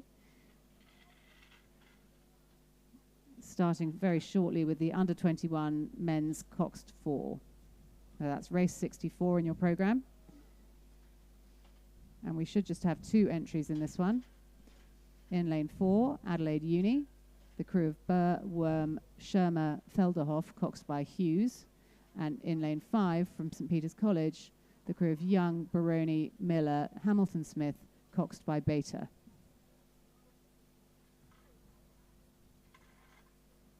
So the Adelaide Uni crew, a lot of names that I recognise from last year's senior school rowers. We didn't get a form guide because there's obviously no heats for this, I wouldn't have thought, because we've gone straight to a looks like a it's final. a two-boat final for this one. Yeah, Aidan Hughes, as we were talking earlier about coxswains, looks like Aidan has made the trip back from Rockhampton, where he's just started studying medicine for the state championships, which is great to see him back. Aidan having been on the under-21 Australian team last year. And also Josh Felderhoff in the stroke seat of the Adelaide Uni crew. He was in the junior men's 4 that competed at the Junior World Championships last year with Adam Holland, Jake Nesbitt and Tom Saunders. So great to see Josh in that stroke seat of the Adelaide Uni crew. Can you give us a form guide? Have you seen these crews racing over the season, or?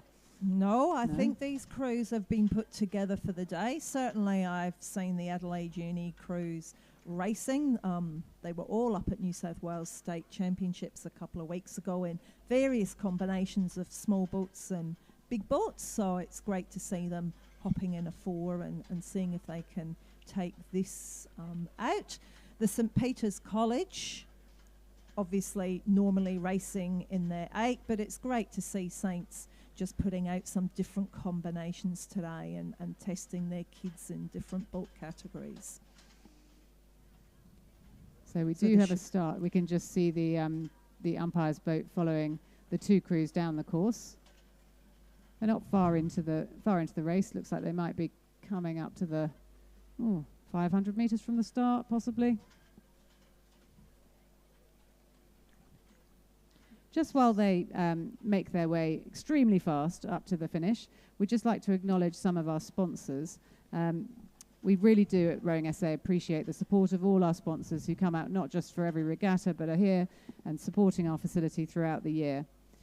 Hayley Staltari, who is one of our sponsors, is a property consultant for Harris Real Estate, and she's founder of Crucial Women in Construction and a proud supporter of Rowing SA. Hayley is offering a $2,000 discount to the Rowing SA community off their marketing for sale of their property. Contact Hayley today if you're interested in that offer. I'm sure she'll help you out. She's been a long-time supporter of Rowing SA. Yeah, it's great to have these sponsors, isn't it, Anna? Just supporting what we do. Absolutely. We're very grateful. We are. So as you look around, not only will you hear us call them out over the commentary, but they do tend to have signs up on the balcony. If you have a call for any of their services, please consider using the Rowing SA sponsors.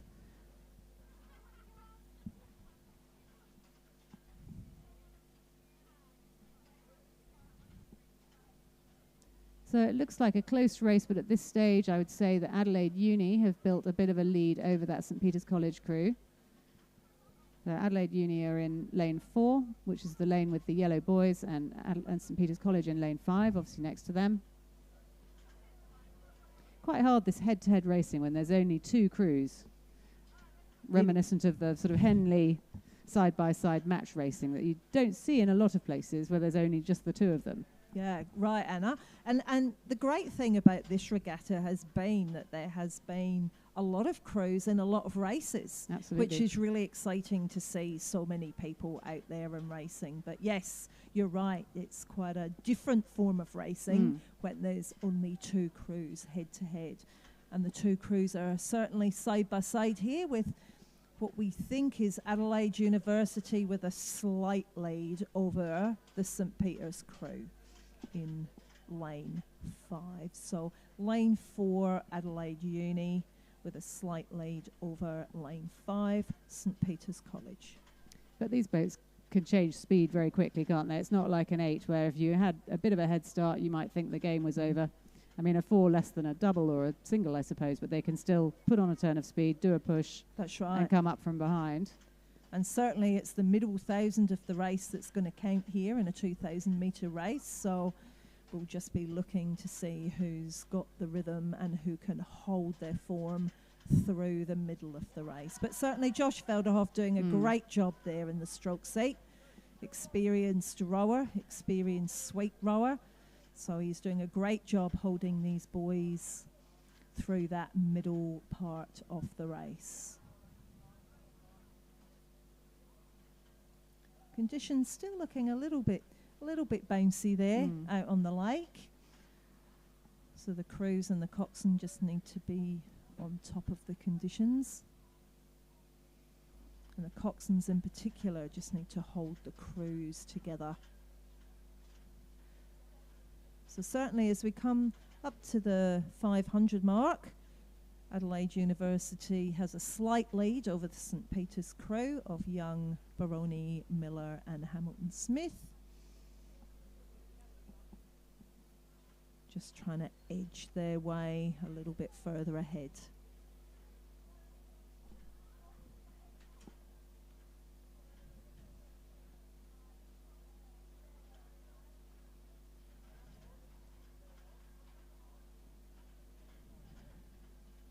So as they come over the 500 metre mark from the finish approximately, let's just say thank you to another one of our sponsors, Matrix Solar. As we all know, our electricity bills are only getting bigger, so with the cost of powering the family home becoming unaffordable, there's never been a better time to take back control and insulate yourself from rising prices by going green. Not only is solar good for the planet, but it's also great for hip pockets. If you look around West Lakes, you will see that we have actually installed solar panels on the roof of the building, which is helping to power this facility today. So if you would like to take advantage of a Rowing SA sponsor, please consider using Matrix Solar for your solar installation. So we're just seeing the Adelaide Uni crew now of Burr, Worm, Shermer, Felderhoff, Coxby, Hughes, and they have built rather a nice lead over the St Peter's College crew. I would think they are generally older athletes in this crew, sort of nudging the bottom of the age range for the under-21s. Yeah, all these boys are under 21s, all out of school. First year or even second year, I think, out of school, but still in that under 21 category. But a great win there for Adelaide University as they cross the finish line ahead of St Peter's College. Still under 19 athletes, still rowing at school. So great race there. Well done to Adelaide University. Unfortunately, I think Christine's going to have to leave me in a moment, and you won't have the benefit of her great knowledge. So I'd like to say thank you very much for joining us and for giving us all that information. Where will I go without you? My pleasure, Anna. You're a fountain of knowledge yourself. So good luck for the rest of the day, and certainly thank you all for having me.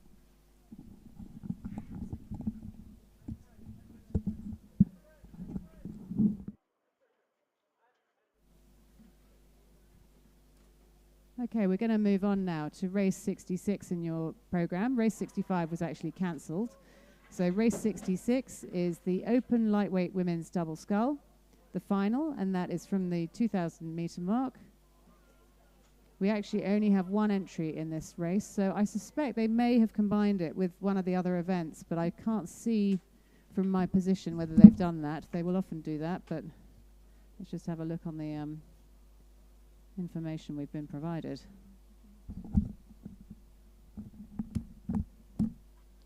I think it's one of those cases where your guess is going to be as good as mine. We'll have to see who comes down the field, but the next race after it is the under-19 women's 8, so I suspect they won't have combined an open lightweight double with an under-19 women's 8. It would be a bit of an unfair match, so does look as if that the open lightweight double is rowing down on its own.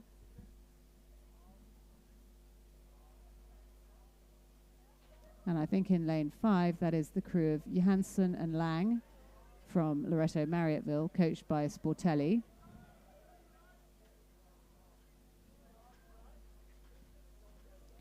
So I'd imagine this crew will be racing for a time today.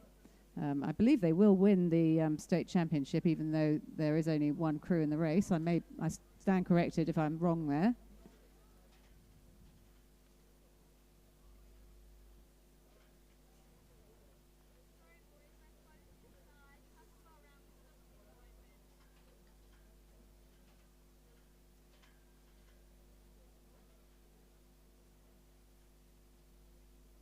While we're waiting for them to get closer to the beach so everyone can see them and cheer them along, let's just say thank you to another one of our sponsors here at Rowing SA.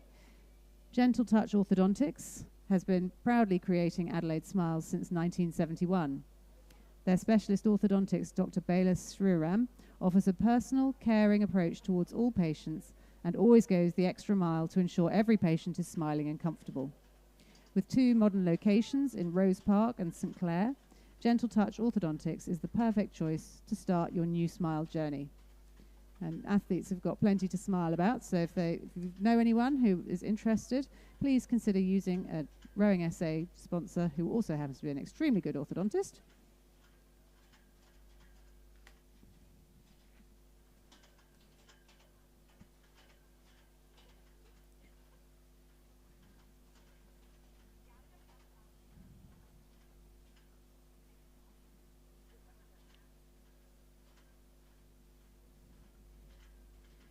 I do feel for this open lightweight double, it's a long way to row when you haven't got anyone to push off.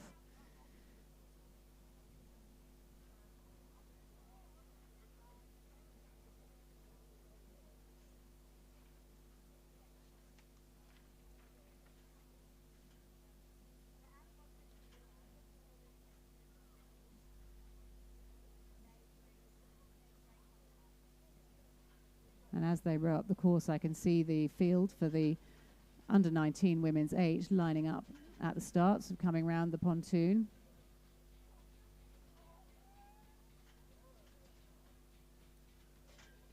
So it's a relatively still day here. There shouldn't be too many problems lining up, and we've got boat holders down there, and that reminds me that we should thank our volunteers here at Rowing SA.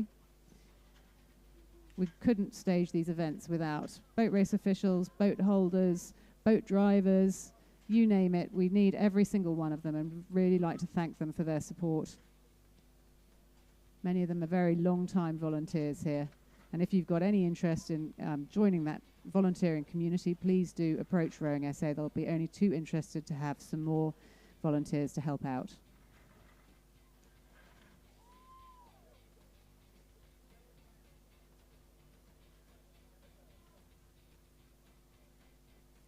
So this experienced lightweight crew of Johansson and Lang doing a very nice job coming down the course. Part of the Loretto Marriotteville program, and these athletes I think probably were part of the group that travelled over to the New South Wales State Championships. I haven't done my research, so I don't know what results they got over there, but it's a very successful program at Loretto Marriotteville. And just cut to the podium here, where it looks like we've got the under 21 men's coxed 4, just receiving their medals. So that is the Adelaide University crew of Burr, Worm, Shermer, Felderhoff, coxed by Hughes, who are the under 21 men's coxed 4 champions of South Australia. Congratulations, boys. Being presented with a very large trophy, which I'm sure will be the envy of many of the crews here today.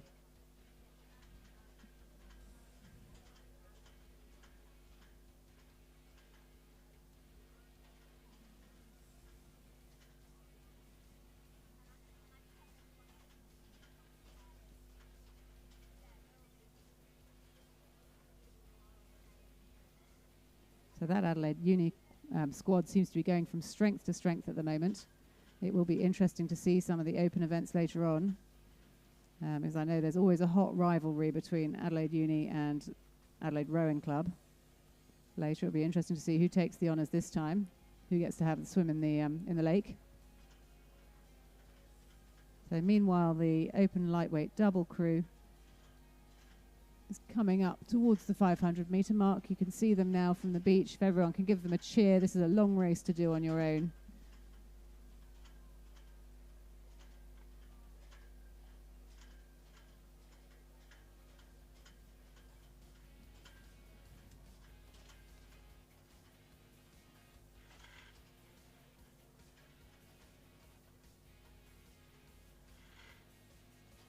So certainly the crew seem to be taking advantage of the opportunity of having the course to themselves. They're probably going for a good time here. With a light following wind, it's maybe ideal conditions for them.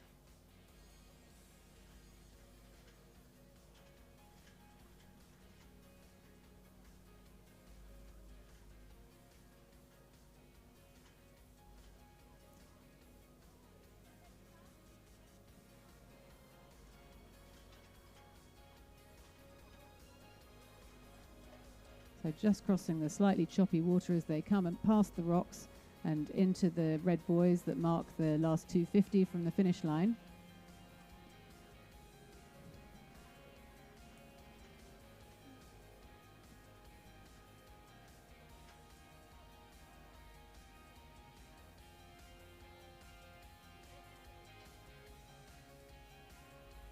So showing some very tidy rowing in that lightweight crew.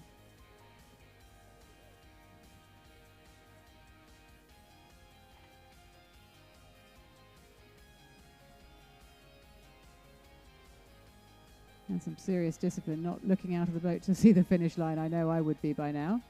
Long race to do on your own when you haven't got any competition to push against.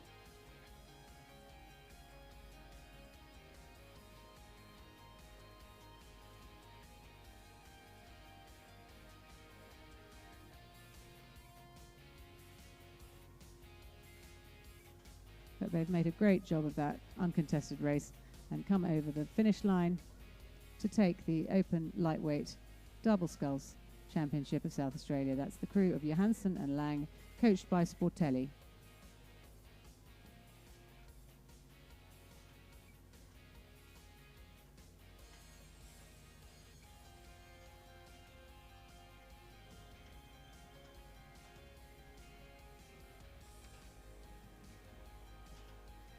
Okay, we move on now to event number 67 in your program, which is the Under-19 Women's 8 Final.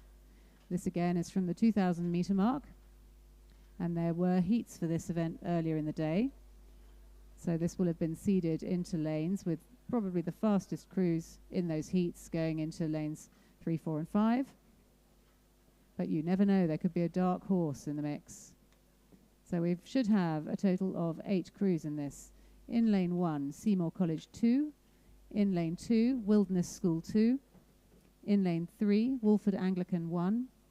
In lane 4, Seymour College 1. In lane 5, Wilderness School 1. In lane 6, Scotch College Adelaide 1. In lane 7, Unley High. And in lane 8, Wolford Anglican 2. So it's great to see the depth of rowing here. We've got 3 second 8s in this race. So those programs clearly have a lot of talent within them. So that's Seymour Wilderness and Wolford Anglican, who all have a second 8 in through to this race. Very impressive.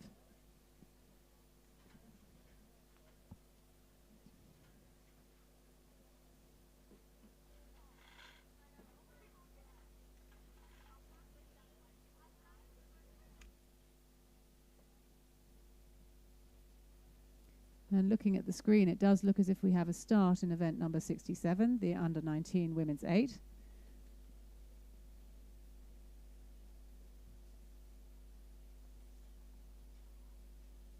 While we allow the field to shake itself out a bit, we'll just say thank you to one of our newest sponsors, Nelson Teamwear.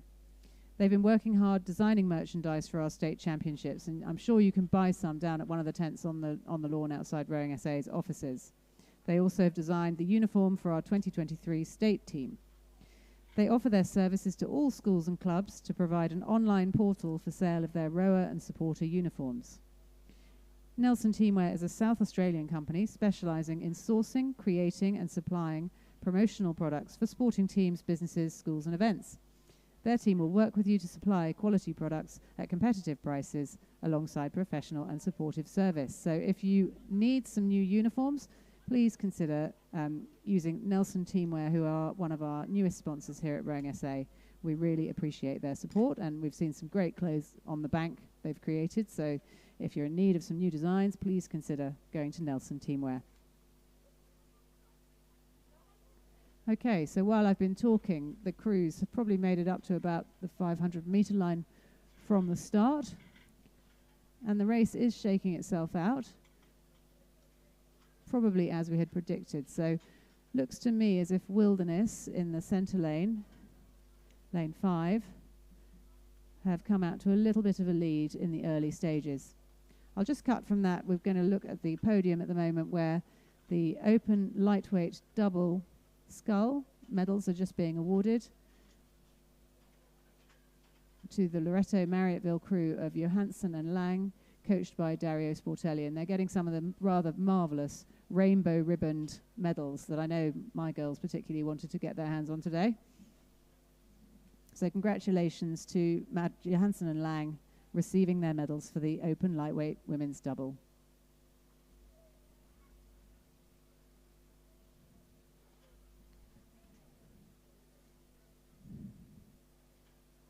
So as the race starts to come into view, it does look as if the action is in those centre lanes. Wilderness in lane 5 and Seymour College in lane 4.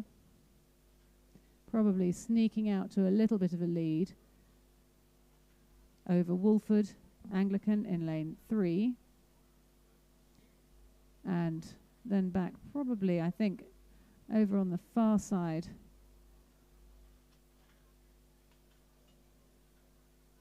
Possibly Unley High up with those leaders, but certainly seems to be between, at this early stage, between Wilderness and Seymour in those middle 2 lanes. So that's the Wilderness crew of Jackson, Marshall, Goss, Dowling, Rinaldi, Hawker, Roos, Hoadley, coxed by Taeb and coached by John Trovas. And the Seymour College crew of Grudnoff, Walters, Barrera, McNally, Arnold, Binns, Felderhoff, Holland, coxed by Rhymes.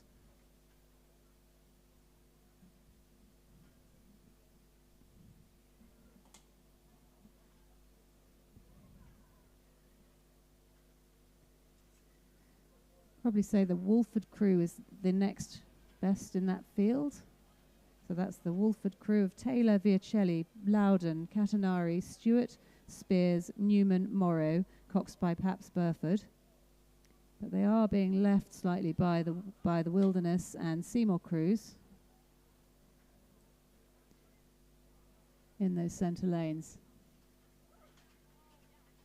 Certainly a good showing. If that is Unley High on the far side, that's a good showing by Unley High as well.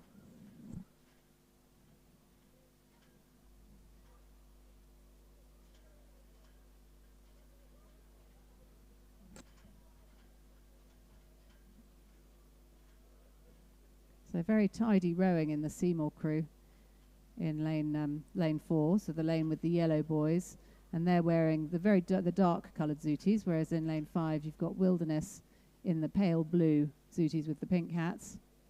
And certainly as they come through the 500 metre mark from the finish, does look from my vantage point as if Wilderness are stretching out.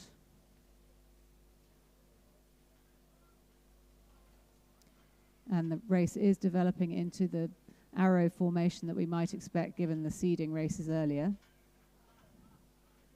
It certainly doesn't look as if that Seymour crew is giving up anytime soon.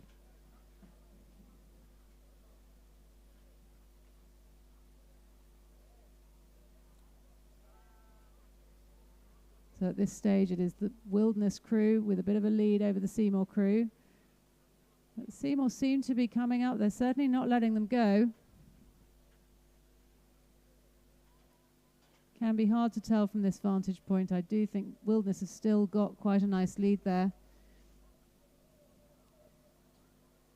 And after the 2 leaders, we're back to either Unley High or Wolford, with Scotch finishing relatively fast.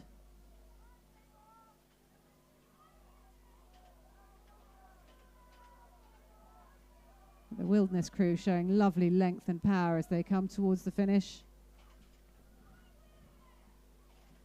As they pass the commentary box, they've just got a length's lead, not quite. Seymour are edging up on them. Their bow ball is just passing the cox, just passing the stroke seat. But it looks like they're going to run out of water to catch that Wilderness crew. But by the time they go over the finish line, it's probably only 4 seats, a win by about 4 seats to Wilderness School. With then Unley High over on the far side, who've obviously had an extremely good row in this final. And they're holding off a fast finishing Wolford on the near side.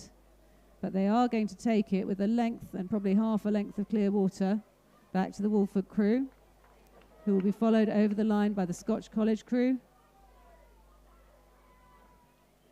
Back about a length to the first of the second eights, which is Wilderness, who are being chased down by the Seymour College second eight on the near side.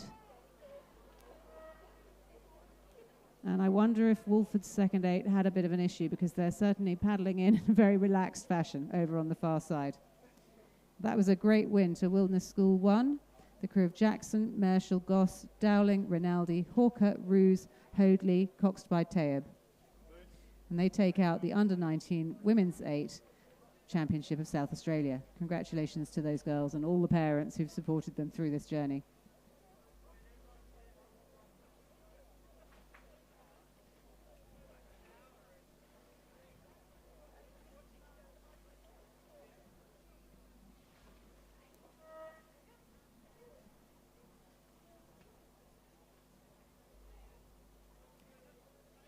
So we are going to move on now. We'll keep an eye out for the medal presentations for that 8 because that will be a very exciting moment for those girls.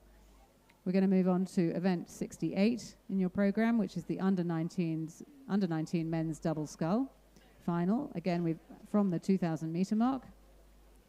And it looks like we have had one scratching in this, so we should be left with 7 crews.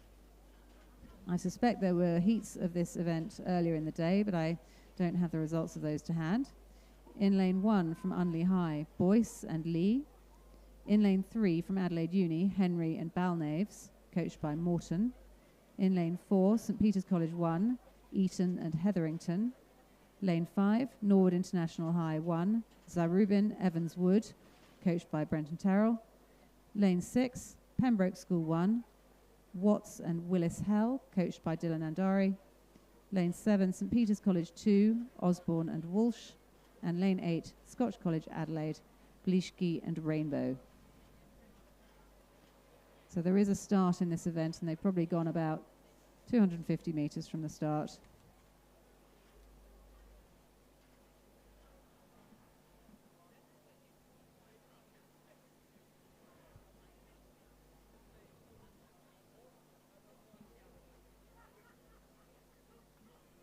So quite a few of these boys in these crews have already raced a lot today. I know that I heard Henry and Balnaves doing a heat or a final or something else earlier in the day.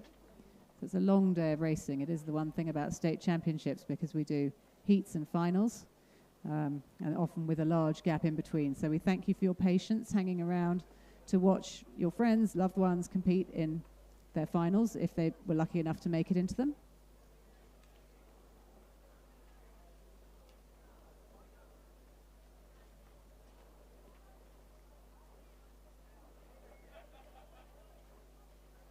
So at this stage, it does look quite a close race in this under 19 men's double scull. Oh, a bit of a steering issue possibly in that Pembroke crew in the middle. And at this early stage, I would say we've got the Adelaide Uni crew in lane 3 of Henry and Balnaves. Possibly with a smidgen of a lead, but I wouldn't like to call it, because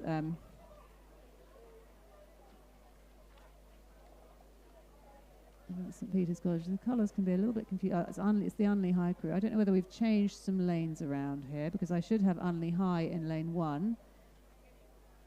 I can see the blue colours of Unley High in lane 3, so that's unusual. They may have moved everybody over because there was a scratching in lane 2. So we may have to wait until they get a bit closer, because I can't see if that is Unley High or St Peter's College. Maybe St Peter's College. Let me have a look.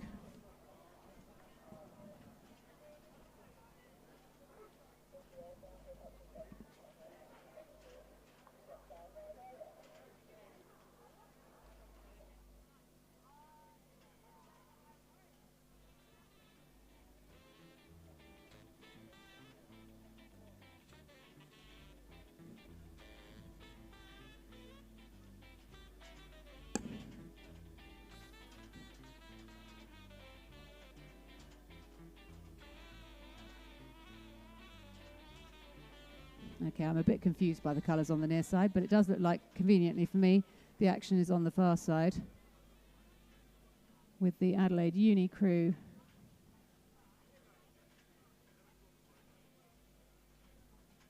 or is that actually the Norwood International High crew?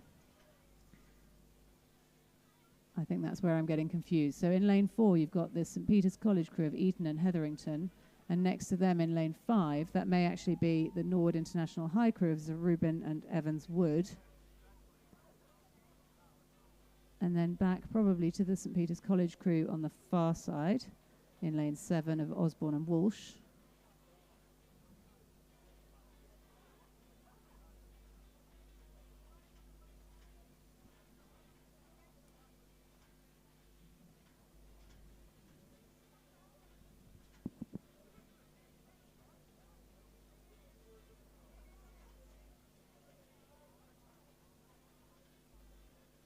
So I think that is the solid blue colours of St Peter's College in the middle.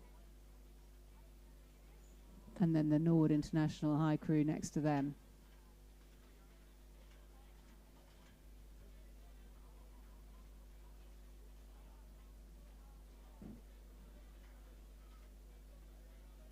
And it's a ding-dong race here in the lead for the lead positions. It does look as if the St Peter's College crew of Eton and Hetherington are managing to hold their length and hold off the challenge from the Nord International High School crew of Sir Reuben and Evans Wood.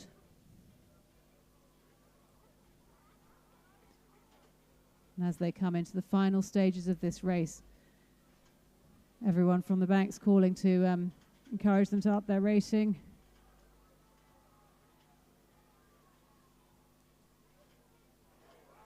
And certainly that Nord International crew not giving up.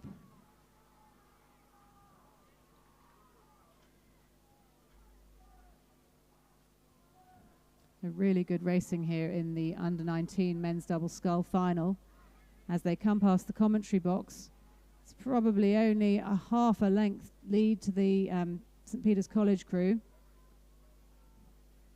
That Nord International crew very nearly got them. As they come over the line, it is St Peter's College, Eton and Hetherington, who take that out from Nord International High, Sir Reuben and Evans Wood, with the next crew from St Peter's College on the far side, Osborne and Walsh, who are just going to hold off a fast finishing Adelaide Uni crew of Henry and Balnaves, and then the Pembroke crew in the middle of Watts and Willis Hell, followed over the line by the Scotch College crew of Bleachy and Rainbow. And we do have one more boat to complete the field. I wonder if they had a technical thing at the start. So that's the Unley High crew of Boyce and Lee. So congratulations to the St Peter's College crew taking out the under-19 men's double scull. Just going to cut to the podium now, where we can see the winners of the under-19 women's 8 assembling to be given their medals. So this is the Wilderness School 1 crew of Jackson, Marshall, Goss, Dowling, Rinaldi, Hawker, Roos, Hoadley, coxed by Taeb and coached by John Trovis.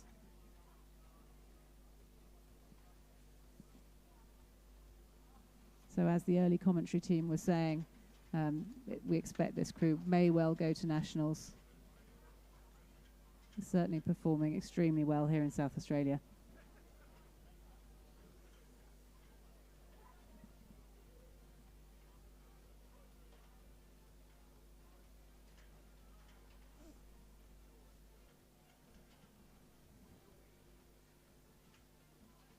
So congratulations to all the girls on the podium there from Wilderness School. A fantastic win in the under-19 women's 8. We're moving on now to some more events that start from the 1,000 metre line, starting with event 69, which is Division 1 of the Masters Men's Quad Scull. So the crews are just lining up for this one. Again, this is with varied handicaps. We've got 4 crews in lane 4, Torrens, they're a D crew, will start on 11 seconds. Lane 5, Riverside, also a D crew, 11 seconds. Lane 6, Phoenix, an E crew, so slightly older, 8 seconds. And lane 7, Torrens, an E crew, also 8 seconds.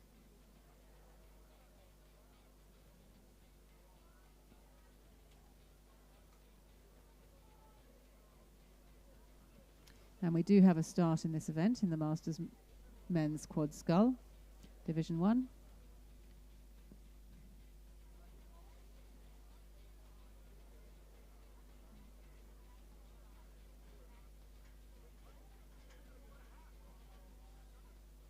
So a fairly even field so far. The athletes on the near side for Torrens, I note some names that appeared in the Masters Men's Coxed 4 as well. So Hayes, Ellis, Lubinas, Tankard are in the Torrens crew in lane 4 that seem to have made up their slightly greater handicap already.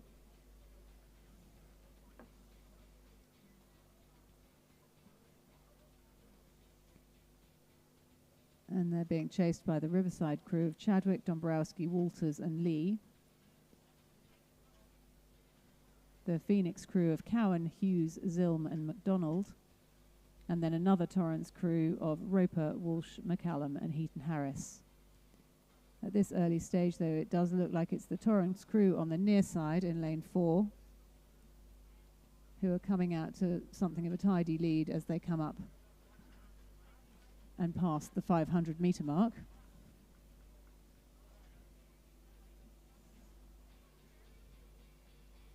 So all of these rowers accomplished scull and sweep rowers, as we can tell from the fact they've doubled up in events throughout the day.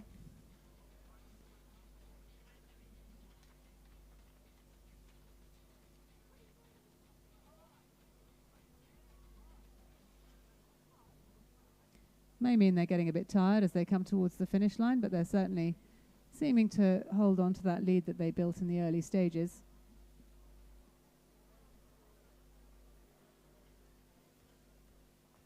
And as they approach the beach, they do have a good lead over the remaining crews in the race by the looks of things.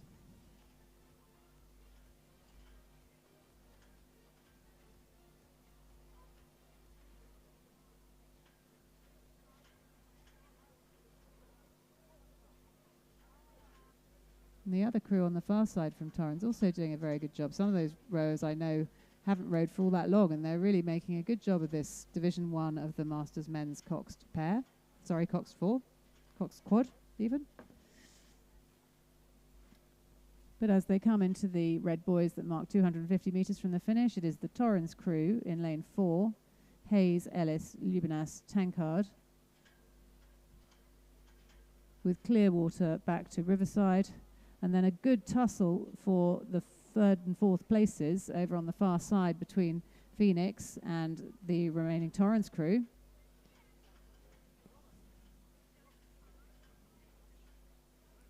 So Phoenix rating a bit lower, but Torrance pretty determined to see if they can catch them. And we'll just watch the Torrance crew in lane 4 go over to take out Division 1 of the Masters Men's Quad Scull, followed by the Riverside crew. And then it does look as if Phoenix have managed to hold off that challenge by the Torrance crew.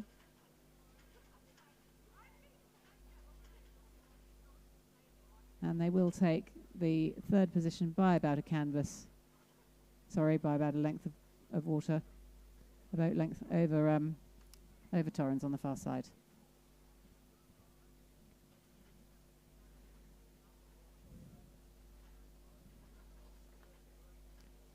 We now have the 2nd division of the Masters Men's Quad Scull, again racing from the 1,000 metre mark. And we've had one scratching in this, so in lane 4 we should have Riverside, lane 5 Adelaide Uni, lane 6 Adelaide, and lane 7 Riverside. And again we've got a fair spread of ages in this, so we've got an F, or 2 Fs, a G and a J crew. Now J, I'm going to have to refer to my notes.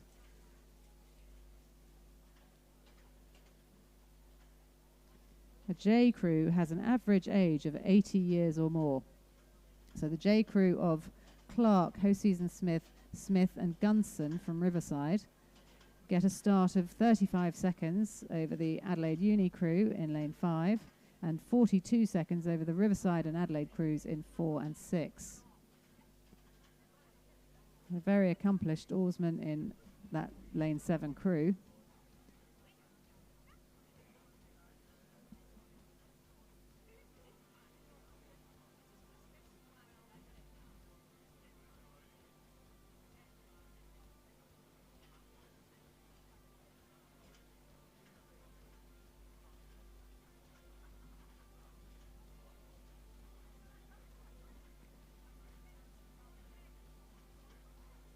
So these crews are lining up at the start. I don't think we have a start yet in race 70, the Masters Men's Quad Scull Division 2.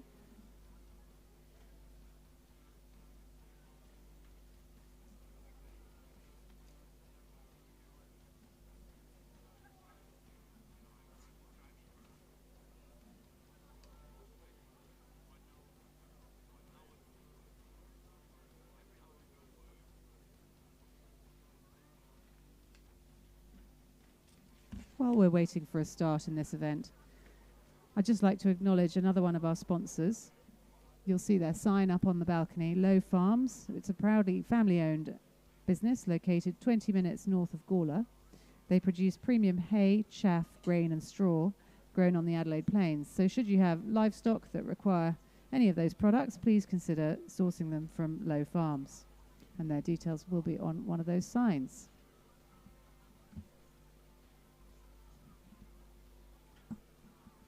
So it looks like they may still be trying to line up the start in Division 2 of the Masters Men's Quad. So while they're doing that, we'll say thank you to one more of our sponsors, Largs Bay and Seaton Swim Centres. So we all felt like swimming here yesterday, but maybe not so much today. And no matter what the season, even if it's cold or windy outside, Largs Bay Swim Centre specialise in teaching children to swim in our 25-metre heated swimming pool, to swim in a comfortable indoor environment all year round. The Seaton Swim Centre also offers a wide variety of swim classes, including lessons for children and adults, fitness, aerobics and squad training. So every kid who's out here rowing in a boat should really know how to swim a reasonable distance from a safety perspective. So if you don't have those skills and it's time to update, please consider going to the Largs Bay and Seaton Swim Centres. There seem to be some issues at the start with lining up these crews, but I think we are nearly there.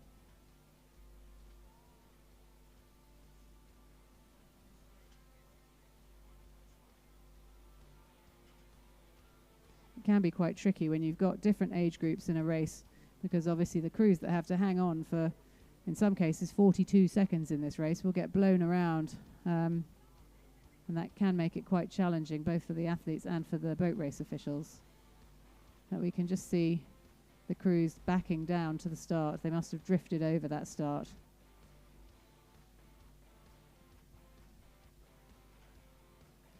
But as you'd expect with our excellent volunteers and boat race officials, we are running pretty much on time. So this race was due to start at 3:40, and I'm showing 3:41 on the clock. So we'll give them a little bit of leeway, not very much though. I think they need to get going fairly soon.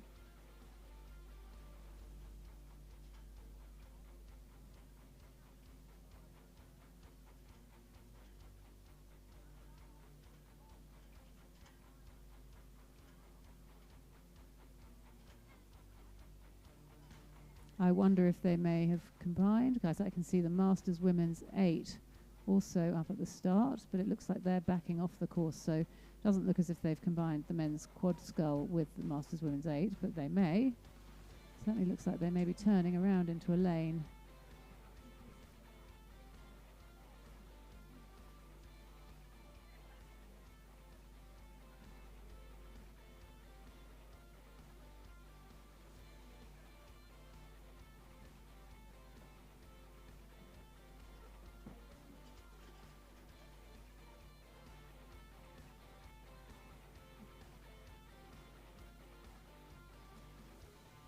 I'm not quite sure what's going on at the start of this race. We seem to have 3 crews in the middle, 1 Masters Women's 8 on the right-hand side, and 1 crew way over to the other side.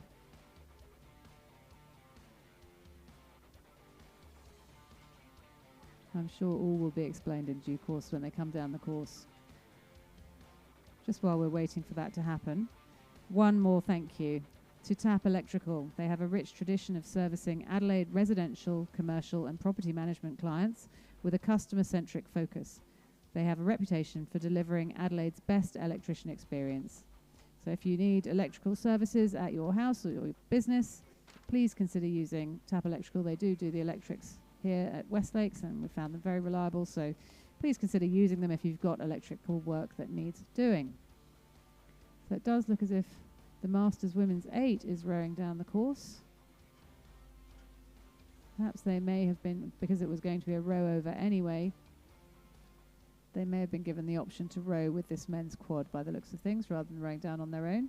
So the men's quad is also underway.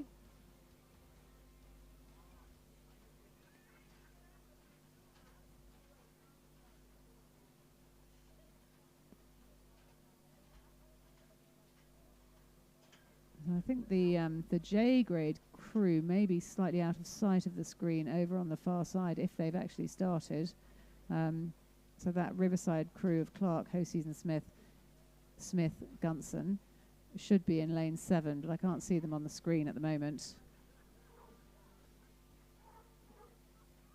Does look as if there is a crew in Riverside colours on the far side coming down the course, so I'm going to assume that that's them and that they have started with their 42 seconds or 35 seconds head start over the remainder of the field. And in the middle of the field, it does look like the Adelaide Uni crew in lane 5 of Nat, Hall, Bentley, Armstrong, who are trying to row through the whole field and catch that Riverside crew over on the far side. Looks to me like a challenging margin for them to make up over a 1,000-metre race. But I would imagine they're quite keen to catch those Masters women on the near side as well for bragging rights. So that's the Masters Women's 8 from Riverside. Looks to me like they're rowing down in lane 2. Gore, Kenner, Levesque, Hocking, Walker, Lewis, Parker, Sweeney, Pennington, Coxby, Montgomery.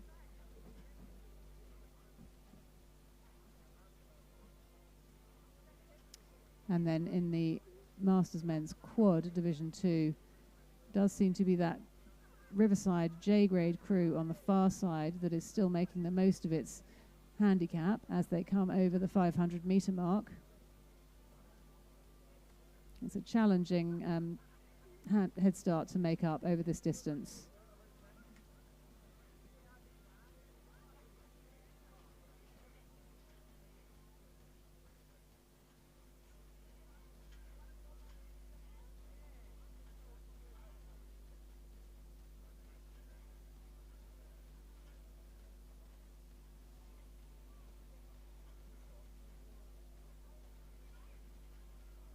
So as they come over into the red buoys that denote 250 metres from the finish, it's the J-grade quad of Clark, Hosies and Smith, Gunson, out in front of the Adelaide Uni quad of Nat, Hall, Bentley and Armstrong.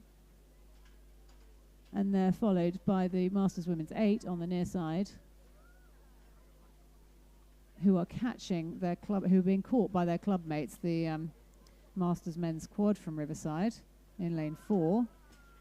So again, there'll be bragging rights on offer here. Like to see the women keep this lead. But it looks like it's a triumph for the older generation unless Adelaide Uni can lift it as they come to the finish. There's no doubt they are lifting their rating. They're maintaining their length. My goodness, this could be a close one for our judges. I cannot call that. That's what you call a very close race, one to trouble the linesman. Followed by the Riverside Men's Quad, the Riverside Women's 8,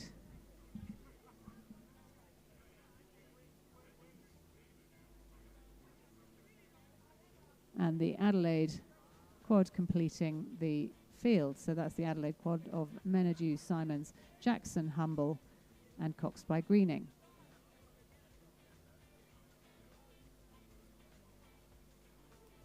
So good to see such a big field in the Masters Men's Quad Scull.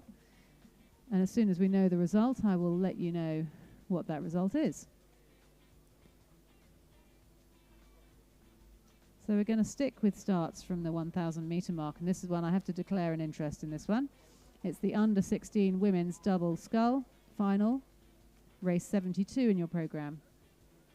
We had heats of this earlier, so we have a bit of an idea as to form. In lane 1, we have Wolford Anglican 1, Matthews and Griffith.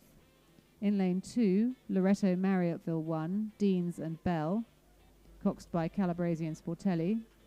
In lane 3, Wolford Anglican 2, Patterson and Masters. In lane 4, Loreto Marriotteville 4, Shanahan and Blank Saunders, coached by Calabresi. In lane 5, Norwood International High 1, Lynn and Alashina, coached by Watts. In lane 6, St Peter's Girls 3, Val Morbida and Huff. In lane 7, Pembroke School, Chapman and Lewis. And that's why I have to declare an interest, because I've nominally coached these girls. And in lane 8, St Ignatius, South Australia, Anderson and Purty. So this race is just lining up at the start.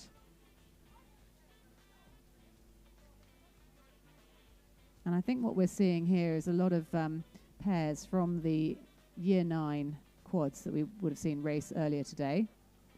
So the coaches have broken them up into doubles, and we're going to see them coming down the course fairly soon. So it's a very competitive boat category this year, and this will be interesting to see what happens when we put them into smaller boats.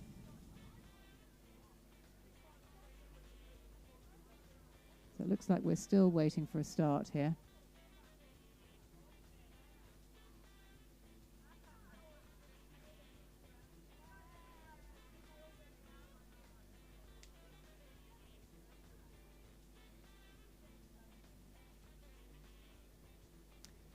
And we do have a start now in the under-16 women's double.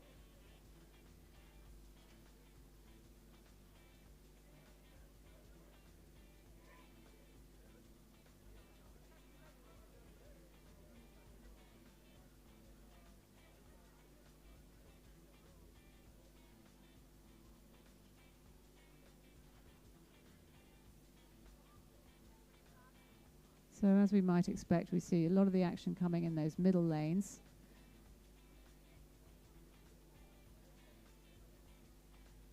Looks like Loretto Marriotteville possibly in lane 4.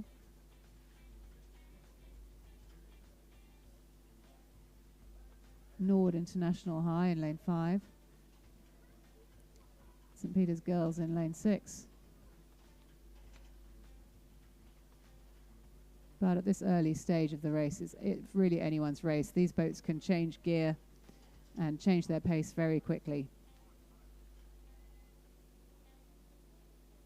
And certainly for many of these girls, it would be the first time they've really raced in this boat class, or at least at a state championships.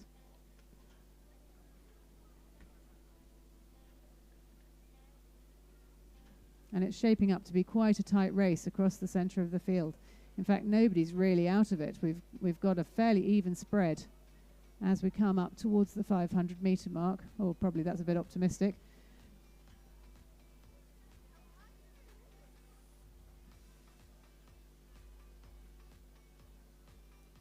Does look like the crews in those centre lanes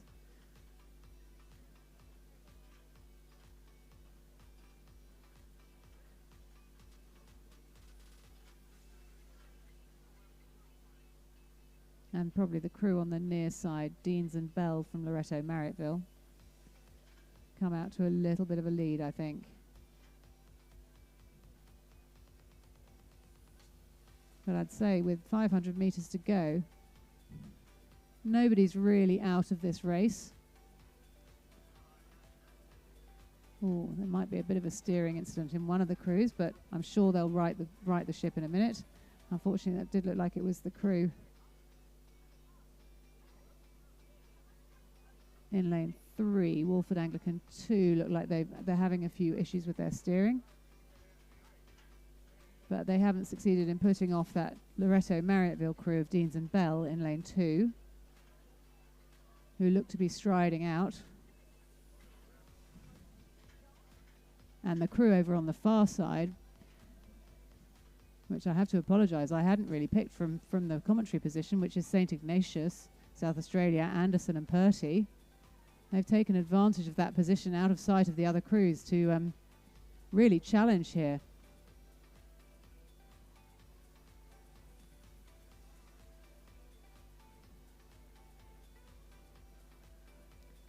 It does look like Loretto Marriotteville are really showing why they're very accomplished in this age group, with the crew in lane 2 of Deans and Bell, and the crew in lane 4 of Shanahan and Blank Saunders, really challenging for those top positions.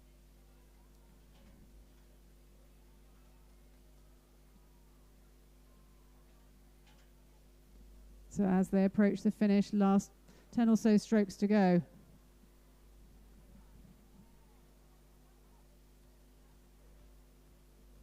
It is Bell and Deans who have built up about a length's lead over their teammates, also from Loretto Marriotteville, of Shanahan and Blank Saunders.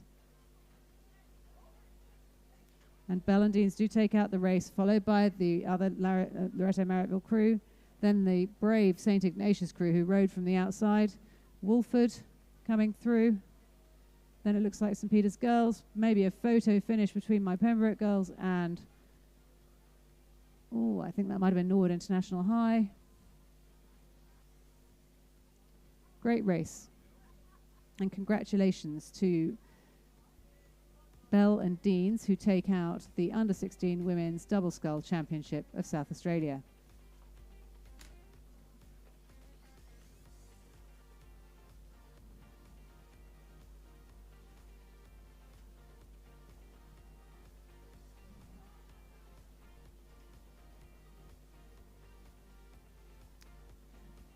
Our next start is going to be from the 1500 metre mark, so we're moving back to intermediate race, so year 10s, and this is the race 73 in your schedule, the schoolgirl year 10 Cox Quad final from the 1500 metre mark. And we should have a full field of 8 crews in this event, and we do already have a start, so I'll just read them quickly. In lane 1, St. Peter's Girls. Lane 2, Unley High. Lane 3, Wilderness School 1. Lane 4, Seymour College 1. Lane 5, Wolford Anglican 1. Lane 6, Pembroke School. Lane 7, Norwood International High. And Lane 8, Adelaide High.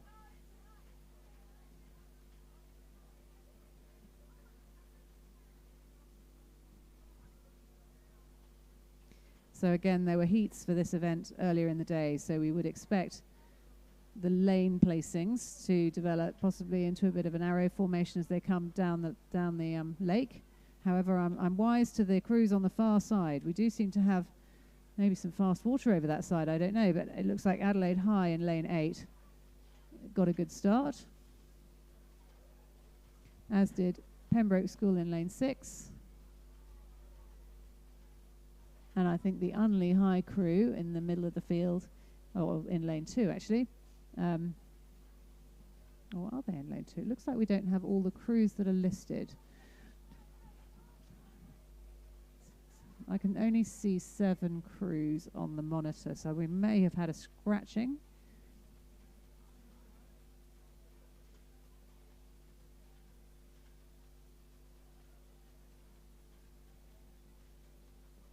Hard to tell from here who that would be. I think I can see the St. Peter's Girls crew in lane 1. Unley High look to have their Bluebades in lane 2. I think possibly it's Wilderness School 1 who may be missing in lane 3.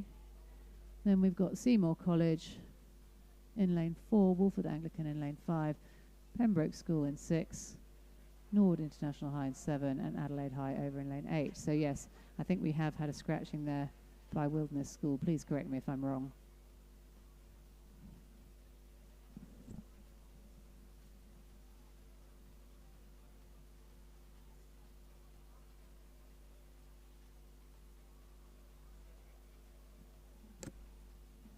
It does look like a ding-dong battle at this stage. We've got the Pembroke crew over on the far side in lane 6. That's the crew of Glavis, Young, King, Kidman, coxed by Huang, and coached by Stroer and Brophy. But at this stage, from my vantage point, it looks like the Seymour College crew has actually come out to a bit of a lead in lane 4. That's the Seymour College crew of Rayner, Rivet, McNally, Pocock, coxed by Dennis, and coached by Matt Nielsen. So they certainly seem to have built up a lead in that middle part of the race as they approach the Red Boys for the last 250.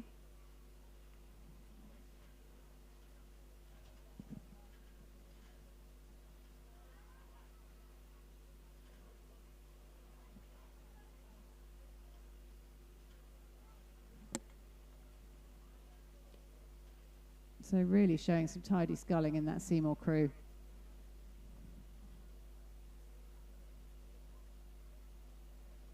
Pembroke holding off a late challenge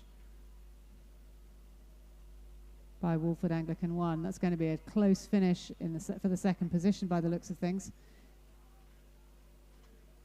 Looks as if Wolford may be rowing through them towards the finish, but there's no doubt here, barring an accident, we have got the Seymour College crew of Rayner, Rivet, McNally, Pocock, Cox by Dennis, who are going to come over the line.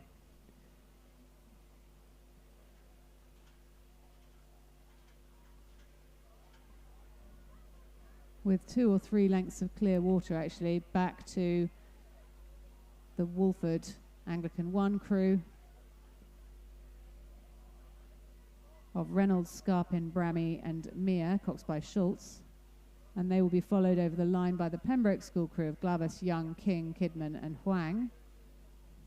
And then a good battle for 4th place as well between the Unley crew on the near side, who do take that out from the Adelaide High crew, I want to say, on the far side. Or could it be? Yes, I think Adelaide High.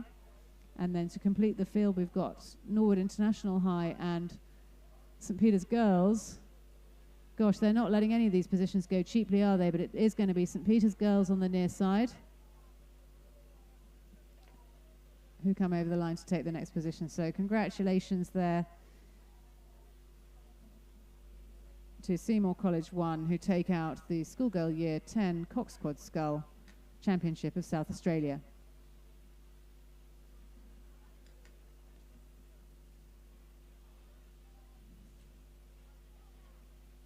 We move back now to the 2,000 metre start. There may be, I don't think there will be a bit of a delay actually, because that race is already underway. And it is the under 17 men's Coxed Quad Scull.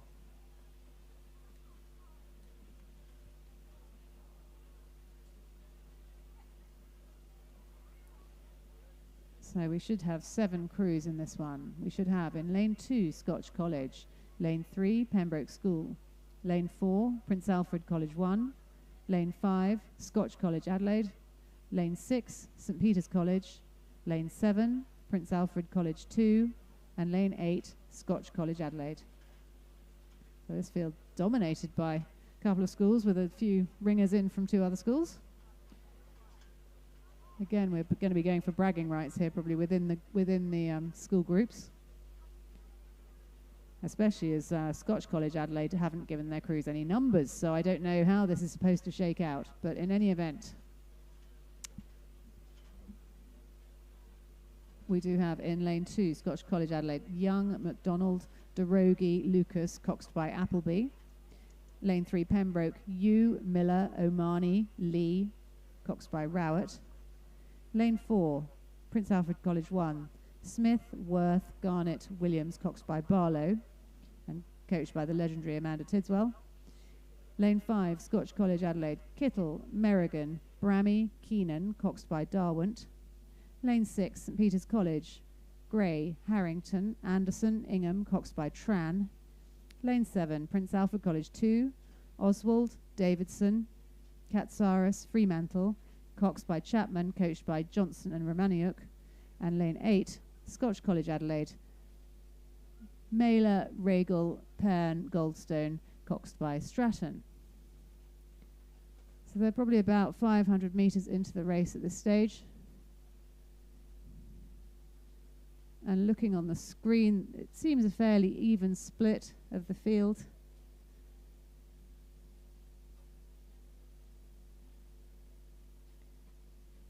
Possibly with movement coming from that Scotch crew, which we can conveniently see in the middle of the field with the yellow blades. So given there are 3 Scotch crews in this race, I'm assuming that's going to be the Scotch College crew in lane 5.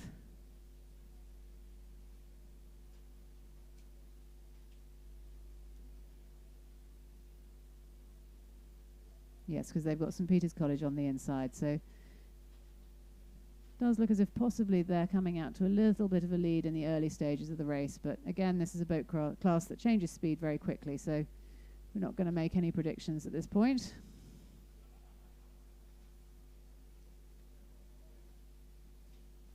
While these crews make it down to where we can see them, I'd just like to acknowledge one more of our sponsors here at Rowing SA. Fulham Funerals. They believe honouring the life of your loved one is about the relationship you shared. Their experience, combined with our attention to detail in making all necessary arrangements, means that you can pay special tribute to your loved one. Regardless of culture or faith, these tributes permit you to grieve, love, laugh, and begin to live again.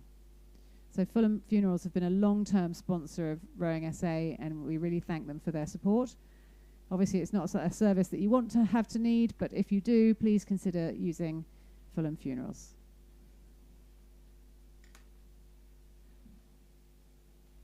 So we do have a good race developing down the course here as they come over the 1,000 metre mark.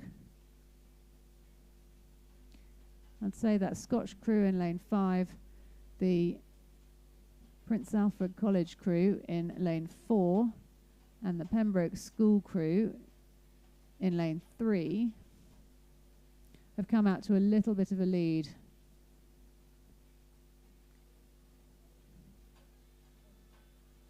And really coming down the field in a nice V formation.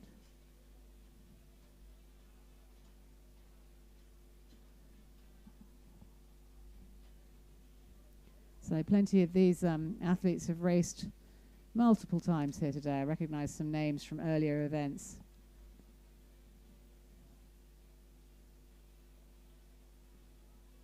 And certainly fairly evenly spread across the middle of the field. So Scotch, PAC, Pembroke.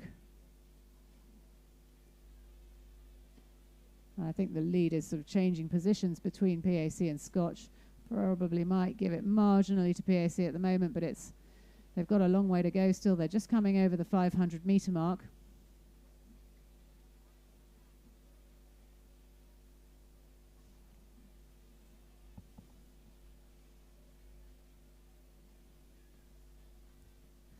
This looks like one of the best races we've had today in a very competitive field here.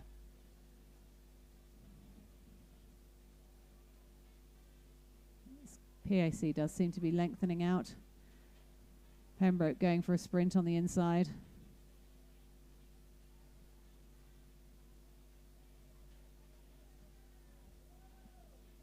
Both crews extremely well drilled. Very nice, tidy blade work. And they're showing clean oars to that Scotch crew.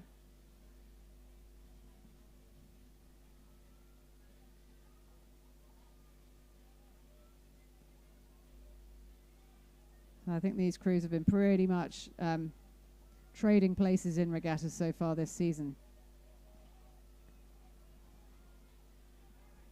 Who's going to get the glory of being state champions of South Australia?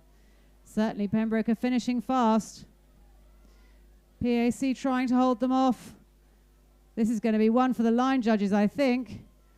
I mean, I'm going to call it, biased as I am, I'm going to call it for Pembroke, but I think we'll have to wait to see what the judges say.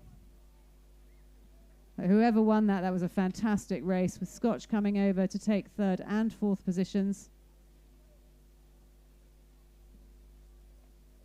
From the St Peter's College crew over in lane 6, and then another fast finishing PAC crew in lane 7, being chased to the line, all the way to the line by that Scotch College crew on the far side. Congratulations, that was an extremely good race. I will confirm the winner shortly when it becomes official.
So at this stage, it falls to me to welcome you to the final few blue ribbon events of day 1 at the 2023 South Australian Rowing Championships.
while we're waiting for some formalities to commence down at the rostrum, just wanted to call out the provisional result of the under-17 men's Cox quad scull, which has been given as a win to Pembroke School in 6:46.51. So those boys will come up shortly and accept their medals.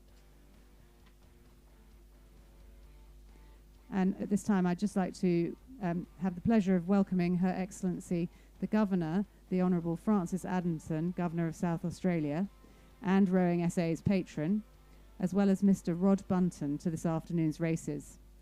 Welcome to you both, and I can say that the rowing community appreciates your support in a sport we know you have many fond memories in yourselves.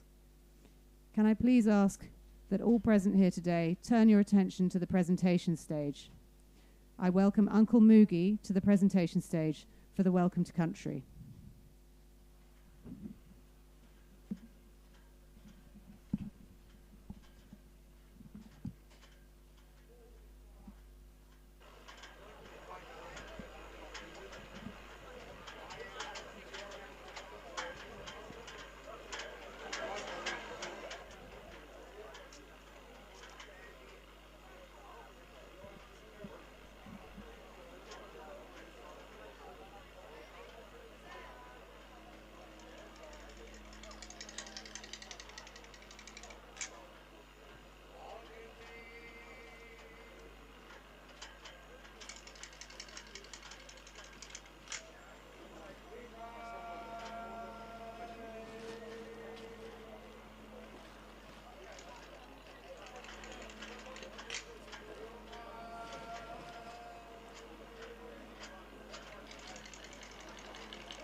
Said in my language,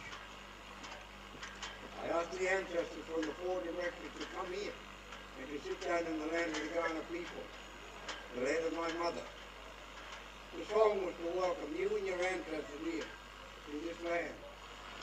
The words at the end was to ask them to take away any negative energy that comes with us as we travel across the land. So that today is a good day. This afternoon, you enjoy each other's company, but also look after each other. And thank you very much for allowing me and inviting me to do the Welcome to Country. Thank you.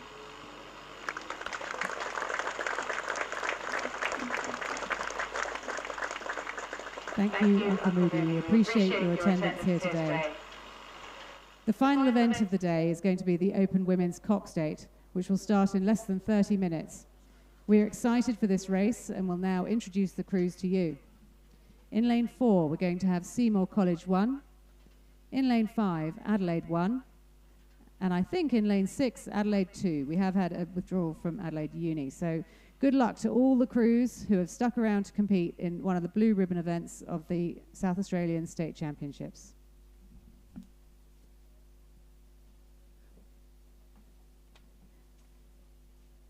At this point, we're just going to thank once more our sponsors who make these events happen. Low Farms, Largs Bay and Seaton Swim Centres, Tap Electrical, Fulham Funerals, Haley Steltari, Matrix Solar, Gentle Touch Orthodontics, and Nelson Teamwear. If you have a look around, if you want details of any of these sponsors, they may well be on a sign around the building. But if you can't find them there, please do feel free to contact the Rowing SA office who have their details. We should now be moving on to the next event in our programme. And having seen such an exciting race from the under-17 men's coxed quad, we're now moving on to the under-21 category to see whether they can come up with anything quite as exciting. Oh, I look in my programme, we actually only have one crew in this race. So we're combining it. Okay. We're combining race 75 and race 76. So the under-21 men's coxless quad and the open men's coxless quad will be combined into one race. In the under-21 category, we have Adelaide Uni, the crew of Burr, Henry, Schirmer, Felderhoff, coached by Morton. In the open men's category, we have 4 crews. In lane 3, there may be some changes to these lanes because of the combination. We have Adelaide Uni, Hamilton, Calabrese, Beale, Blackman, coached by Morton. In lane 4, Adelaide Uni, Drayton, Southcott, Madden, Ashman, coached by Morton. Lane 5, Adelaide, Lascock, Silts, Nielsen, Holland, coached by the inimitable Darren Potts. Lane 6, Adelaide Uni, Palmer, Wiseman, Zalk, Grigorich, coached by Morton. Sam Morton's been a busy boy. So as they come down the course, I'm just going to have a look to see which category we are in. We've got what looks like an Adelaide Uni boat on the near side, coming out to a lead.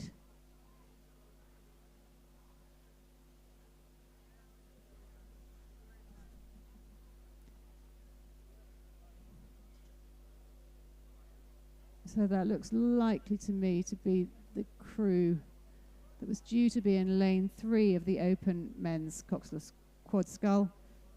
And that's Hamilton, Calabrese, Beale and Blackman. May just have to confirm that though.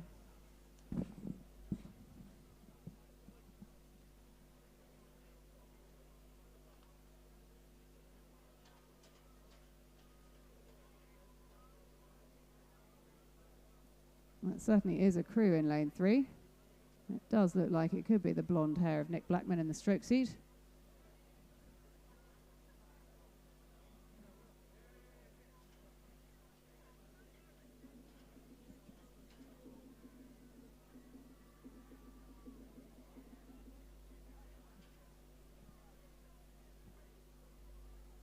They certainly do have bow number X3, so I think that is the crew of Hamilton, Calabrese, Beale, Blackman, coached by Morton, coming over to take the open men's quad scull championship of South Australia.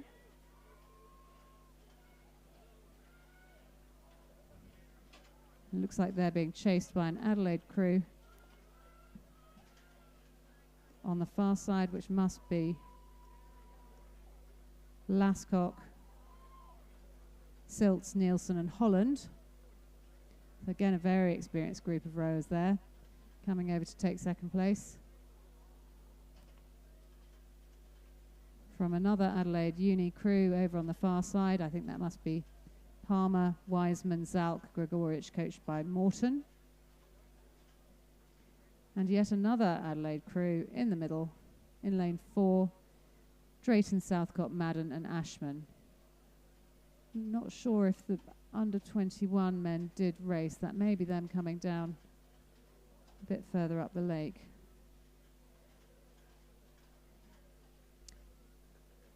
And we'll just cut to the footage from the podium where we can see the Pembroke School crew being presented with their medals for the schoolboy year 10, under 19.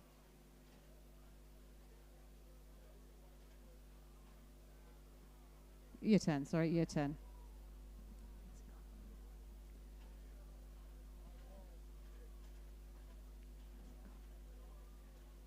No, sorry, the under 17 men's Cox Quad Scull champions of South Australia. So that's Hugh Miller, Omani, Lee, coxed by Rowett and coached by Josh Lascock, who we just seen racing over the line in his own race, and Simon Lane.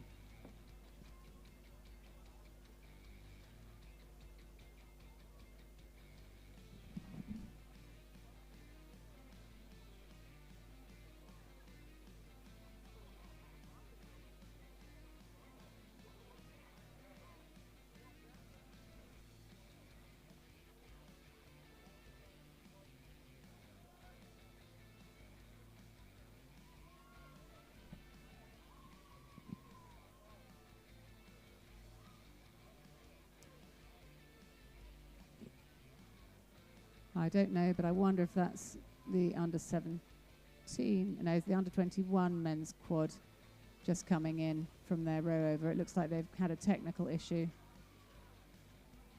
Stroke seat is sitting out, so they may have broken an oar or something, which is a shame at a championship.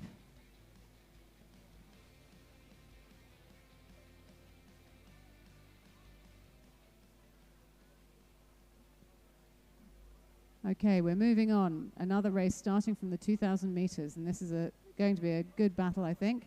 It's the Schoolgirl Coxed 4 final, event 77 on your programme.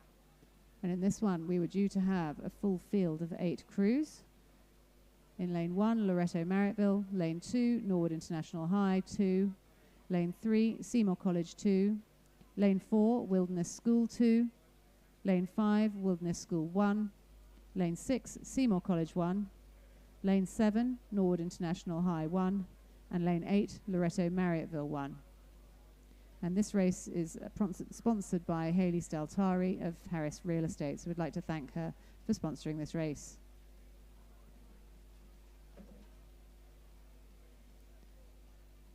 Doesn't look as if we have all the crews that were down on the programme. Looking across, I can only see 5. It may be a question of my vantage point.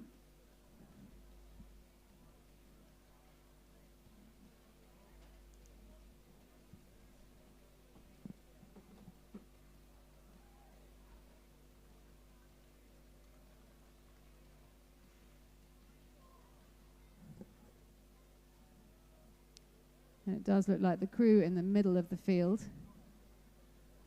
which I think must be one of the wilderness crews, coming out to an early lead. So this looks like it's the 2 halves of the Wilderness School first 8 that it seems like moments ago came through to win the under 19 women's Coxed 8, and they're now shaping up against one another in 4s.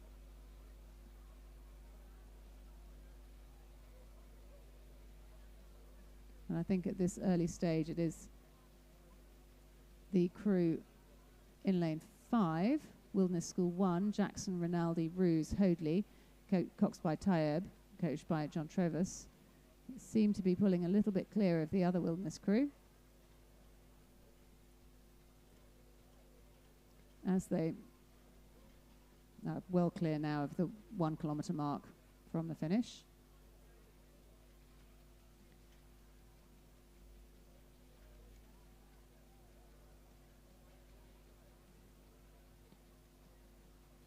So we do actually have 6 crews in this. I hadn't been able to see the crew closest to us in lane 1, which I think is Loretto Marriottville 2.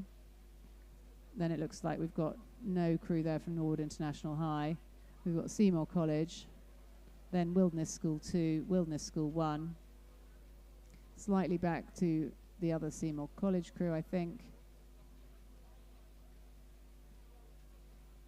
I'm not sure if we've got Norwood International High 1 here either. Maybe they've scratched both crews, and we've got Loretto Marriottville on the far side in lane 8. It does look as if Norwood International High has scratched their crews in this event. Apologies if I've got that wrong. But in any event, as they come over the 500 metre mark, it is the all-conquering, seemingly, Wilderness crew of Jackson, Rinaldi, Ruse, Hoadley, coxed by Taib, leading from the other Wilderness School crew of Hawker, Detmold, Cox, Dowling, Jackson, coxed by Lang, coached by John Treverson Dunstan.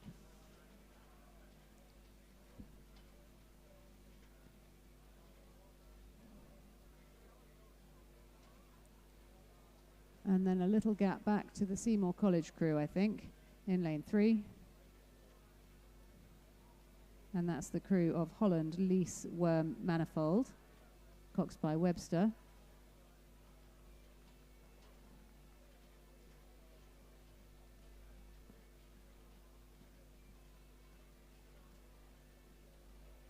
So it doesn't look as if that Wilderness School crew, first crew, is easing off at all. They're not going to let their second crew catch them. A lot of competition here for bragging rights.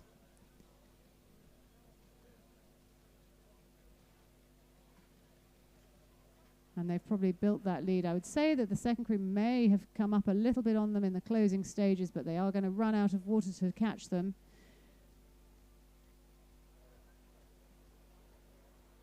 So Wilderness School showing remarkably tidy rowing as a group, coming out of their 8 to row in 2 very dominant 4s in this competition, with the Wilderness School 1 crew of Jackson, Rinaldi, Roos, Hoadley and Taeb taking out the Schoolgirl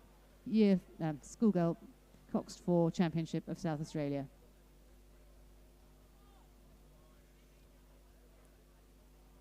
With Seymour coming over to take the next position, followed by Loretto Marriotteville on the far side.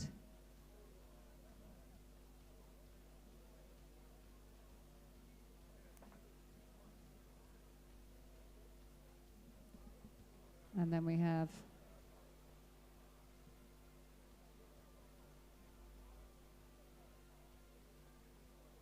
that may be Nord International High. I apologise if I said that you'd scratched and you hadn't. It looks like possibly in lane 7 we did have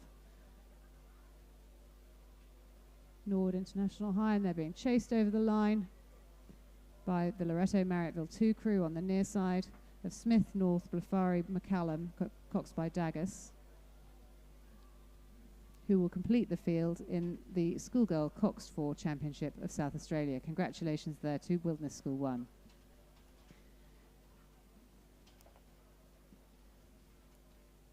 We move on now to the Schoolboy Coxed 8 Championship of South Australia.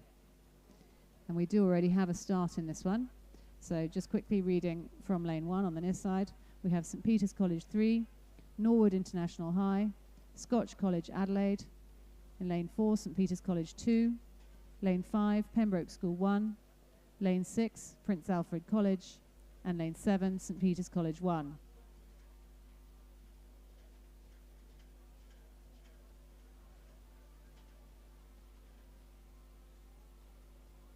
So I don't think we did any heats for this event earlier in the day. I'm not sure, but if we did, then the seeding's gone a bit funny. So we've got St Peter's College on the far side, who seem to have jumped out to a bit of a lead off the start as they come towards, or come past the 1,000-metre mark.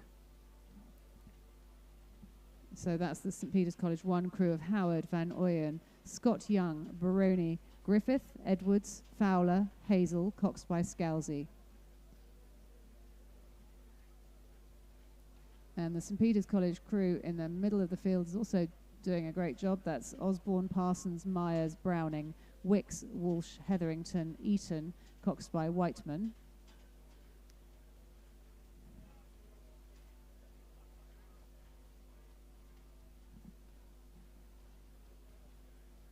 Hard to say from this angle, but the PAC crew in lane 6 of Chapel, Wundenberg, Roberts, Remelgege, Knight, Stunnell, Wilkin, Dawson, coxed by Hamoud,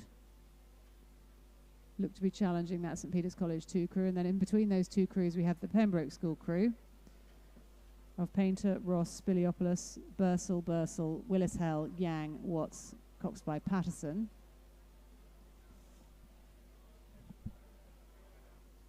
It looks as if the action's coming from this side, that side of the course rather, but there is a fairly dominant lead being built there by St Peter's College 1. as they come up towards the 250 metre mark where the boys change to red.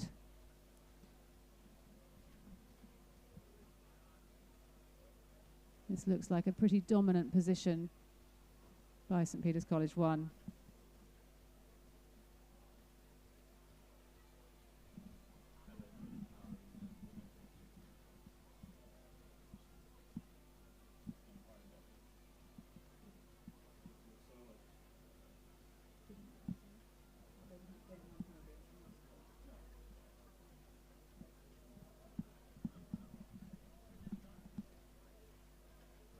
So it is on the far side. St Peter's College 1, probably racing for a time, but also racing for the state championships of South Australia in the men's, in the schoolboys Coxed 8, and doing it in style with multiple clear lengths of clear water back to what's developing into rather a good race for the second place here.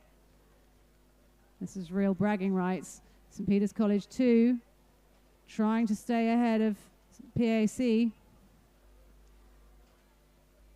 And it looks as if they're going to manage it. They've got probably 3 seats on the PAC crew as they come over the line. So it is St Peter's College 2 from Prince Alfred College, with Pembroke School coming through for a very creditable 4th place. And then the remaining crews being led by Norwood International High and St Peter's College 3 on the near side.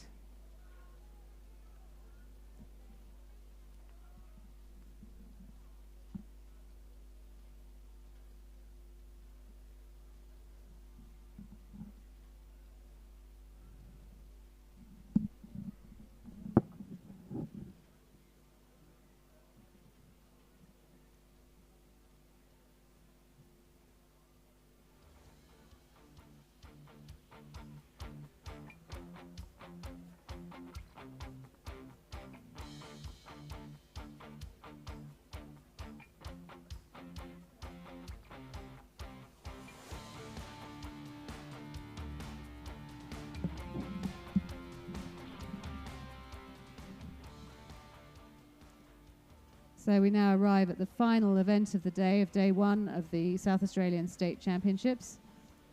And lining up on the start, we do actually have 4 crews, not the 3 that I read out earlier.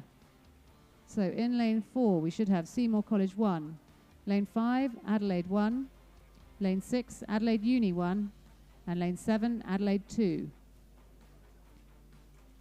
So it looks like they are just lining up at the start and straightening for what promises to be a very good race. So the Seymour College crew is Grudnoff, Walters, Barrera, McNally, Arnold, Binns, Felderhoff, Linton, coxed by Walker. The Adelaide 1 crew is Neary, Webb, Johns, Casey, Vojvodich, Kittle, Tager, Bramwell, coxed by Newland. The Adelaide Uni 1 crew is Jones, Tickner, Wilson, Seppelt, Malcolm, Richter, Romaniuk, Macalino, coxed by Caradus. And in lane 7, we have Adelaide's 2 crew, Tiffin, Hudswell, Coveney, Rogers, Butcher, Rester, Strower, Waters, coxed by Adams.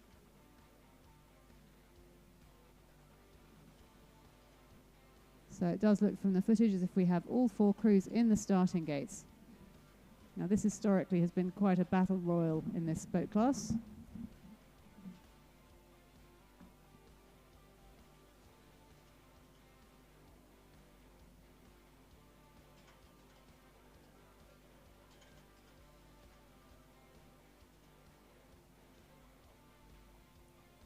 And the race is now underway from the 2,000 metre mark.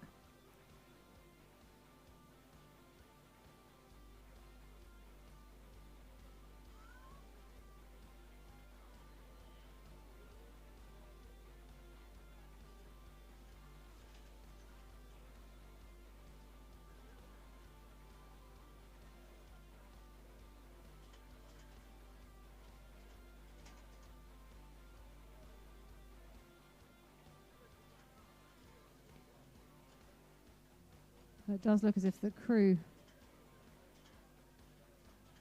in the centre of the course from Adelaide Uni may have come out to a little bit of a lead.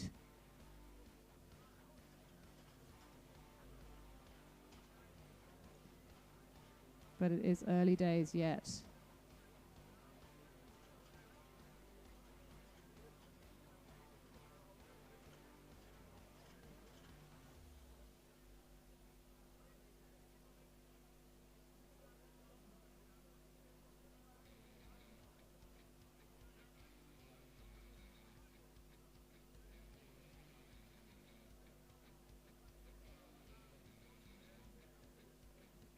So I was trying to find the results of this race from last year. From memory, I thought Uni may have taken it over Adelaide, but I may be misremembering.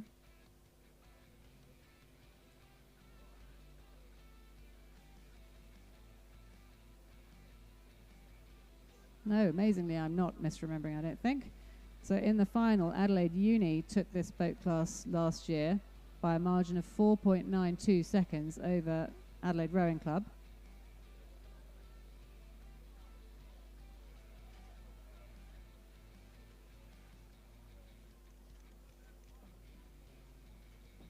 And it does look like a fair number of the women who rowed last year are still in that boat, so they've got to protect their championship here.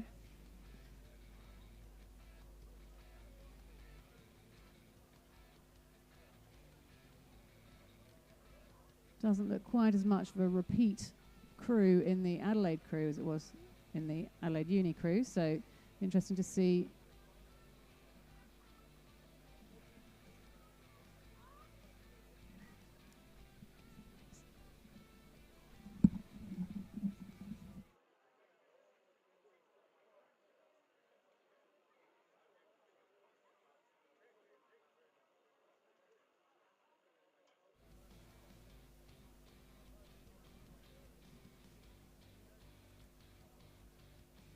So as the crews progress up the course, it does still look as if Adelaide Uni in lane 6 have got a very marginal lead over Adelaide in lane 5.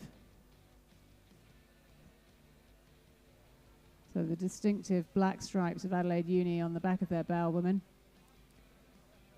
and the hoops, the multicoloured hoops of the Adelaide Rowing Club in the other crew. It looks like we may be trading the lead here. It's a bit hard to tell from the coverage. The Seymour College crew, which is obviously a schoolgirl crew, is also giving a very good account of themselves over in lane 4, as are the second Adelaide crew in lane 7. But you'd have to say it looks like the winner's going to come from these two crews that are out in front. So that's the Adelaide crew of Neary, Webb, Johns, Casey, Voivodich, Kittle, Tager, Bramwell, Coxby, Newland. So we've got some big names in that. As we know, Ella Bramwell was at the NTC and rode in the 8 for Australia at the recent World Championships, I think. So a very experienced and very competitive stroke woman in the Adelaide crew.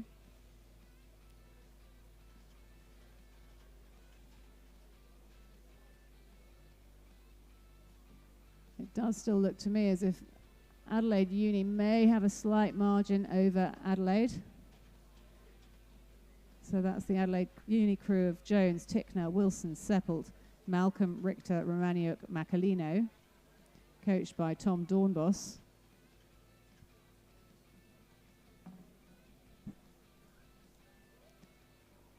And it does look to me as if they've pulled out to something of a lead as they come up past the 500-metre mark.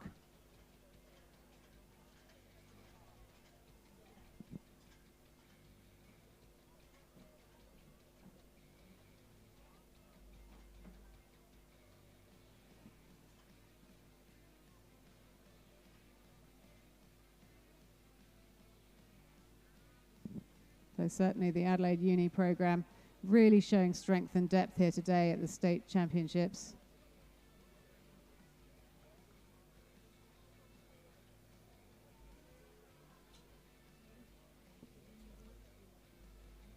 Really powering through to the finish as they come past the open water, and they're nearly into the red buoys, which mark 250 metres from the finish. If anything, Adelaide Uni have lifted their rating slightly. Are Adelaide going to respond?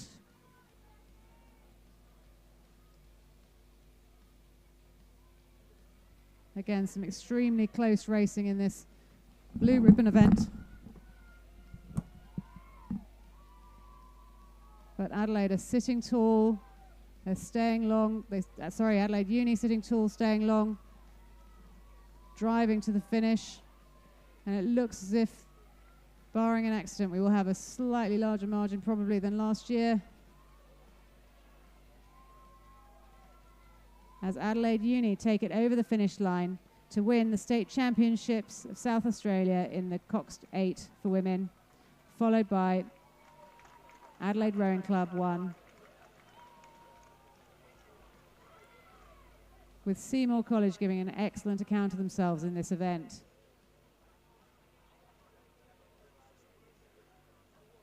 So they've chosen to row the Open Women's 8, and congratulations to them. That's a fantastic placing.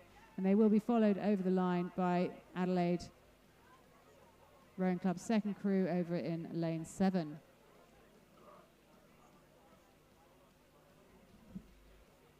Ladies and gentlemen, that completes the 2023 South Australian State Rowing Championships. Just like to thank you all for your attendance. There will be medal presentations on the podium for the last few events.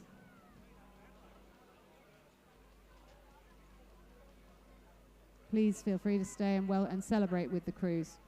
And thank you for your attendance today, and to all the VIPs who've joined us, and particularly to Uncle Moogie again for his welcome to country.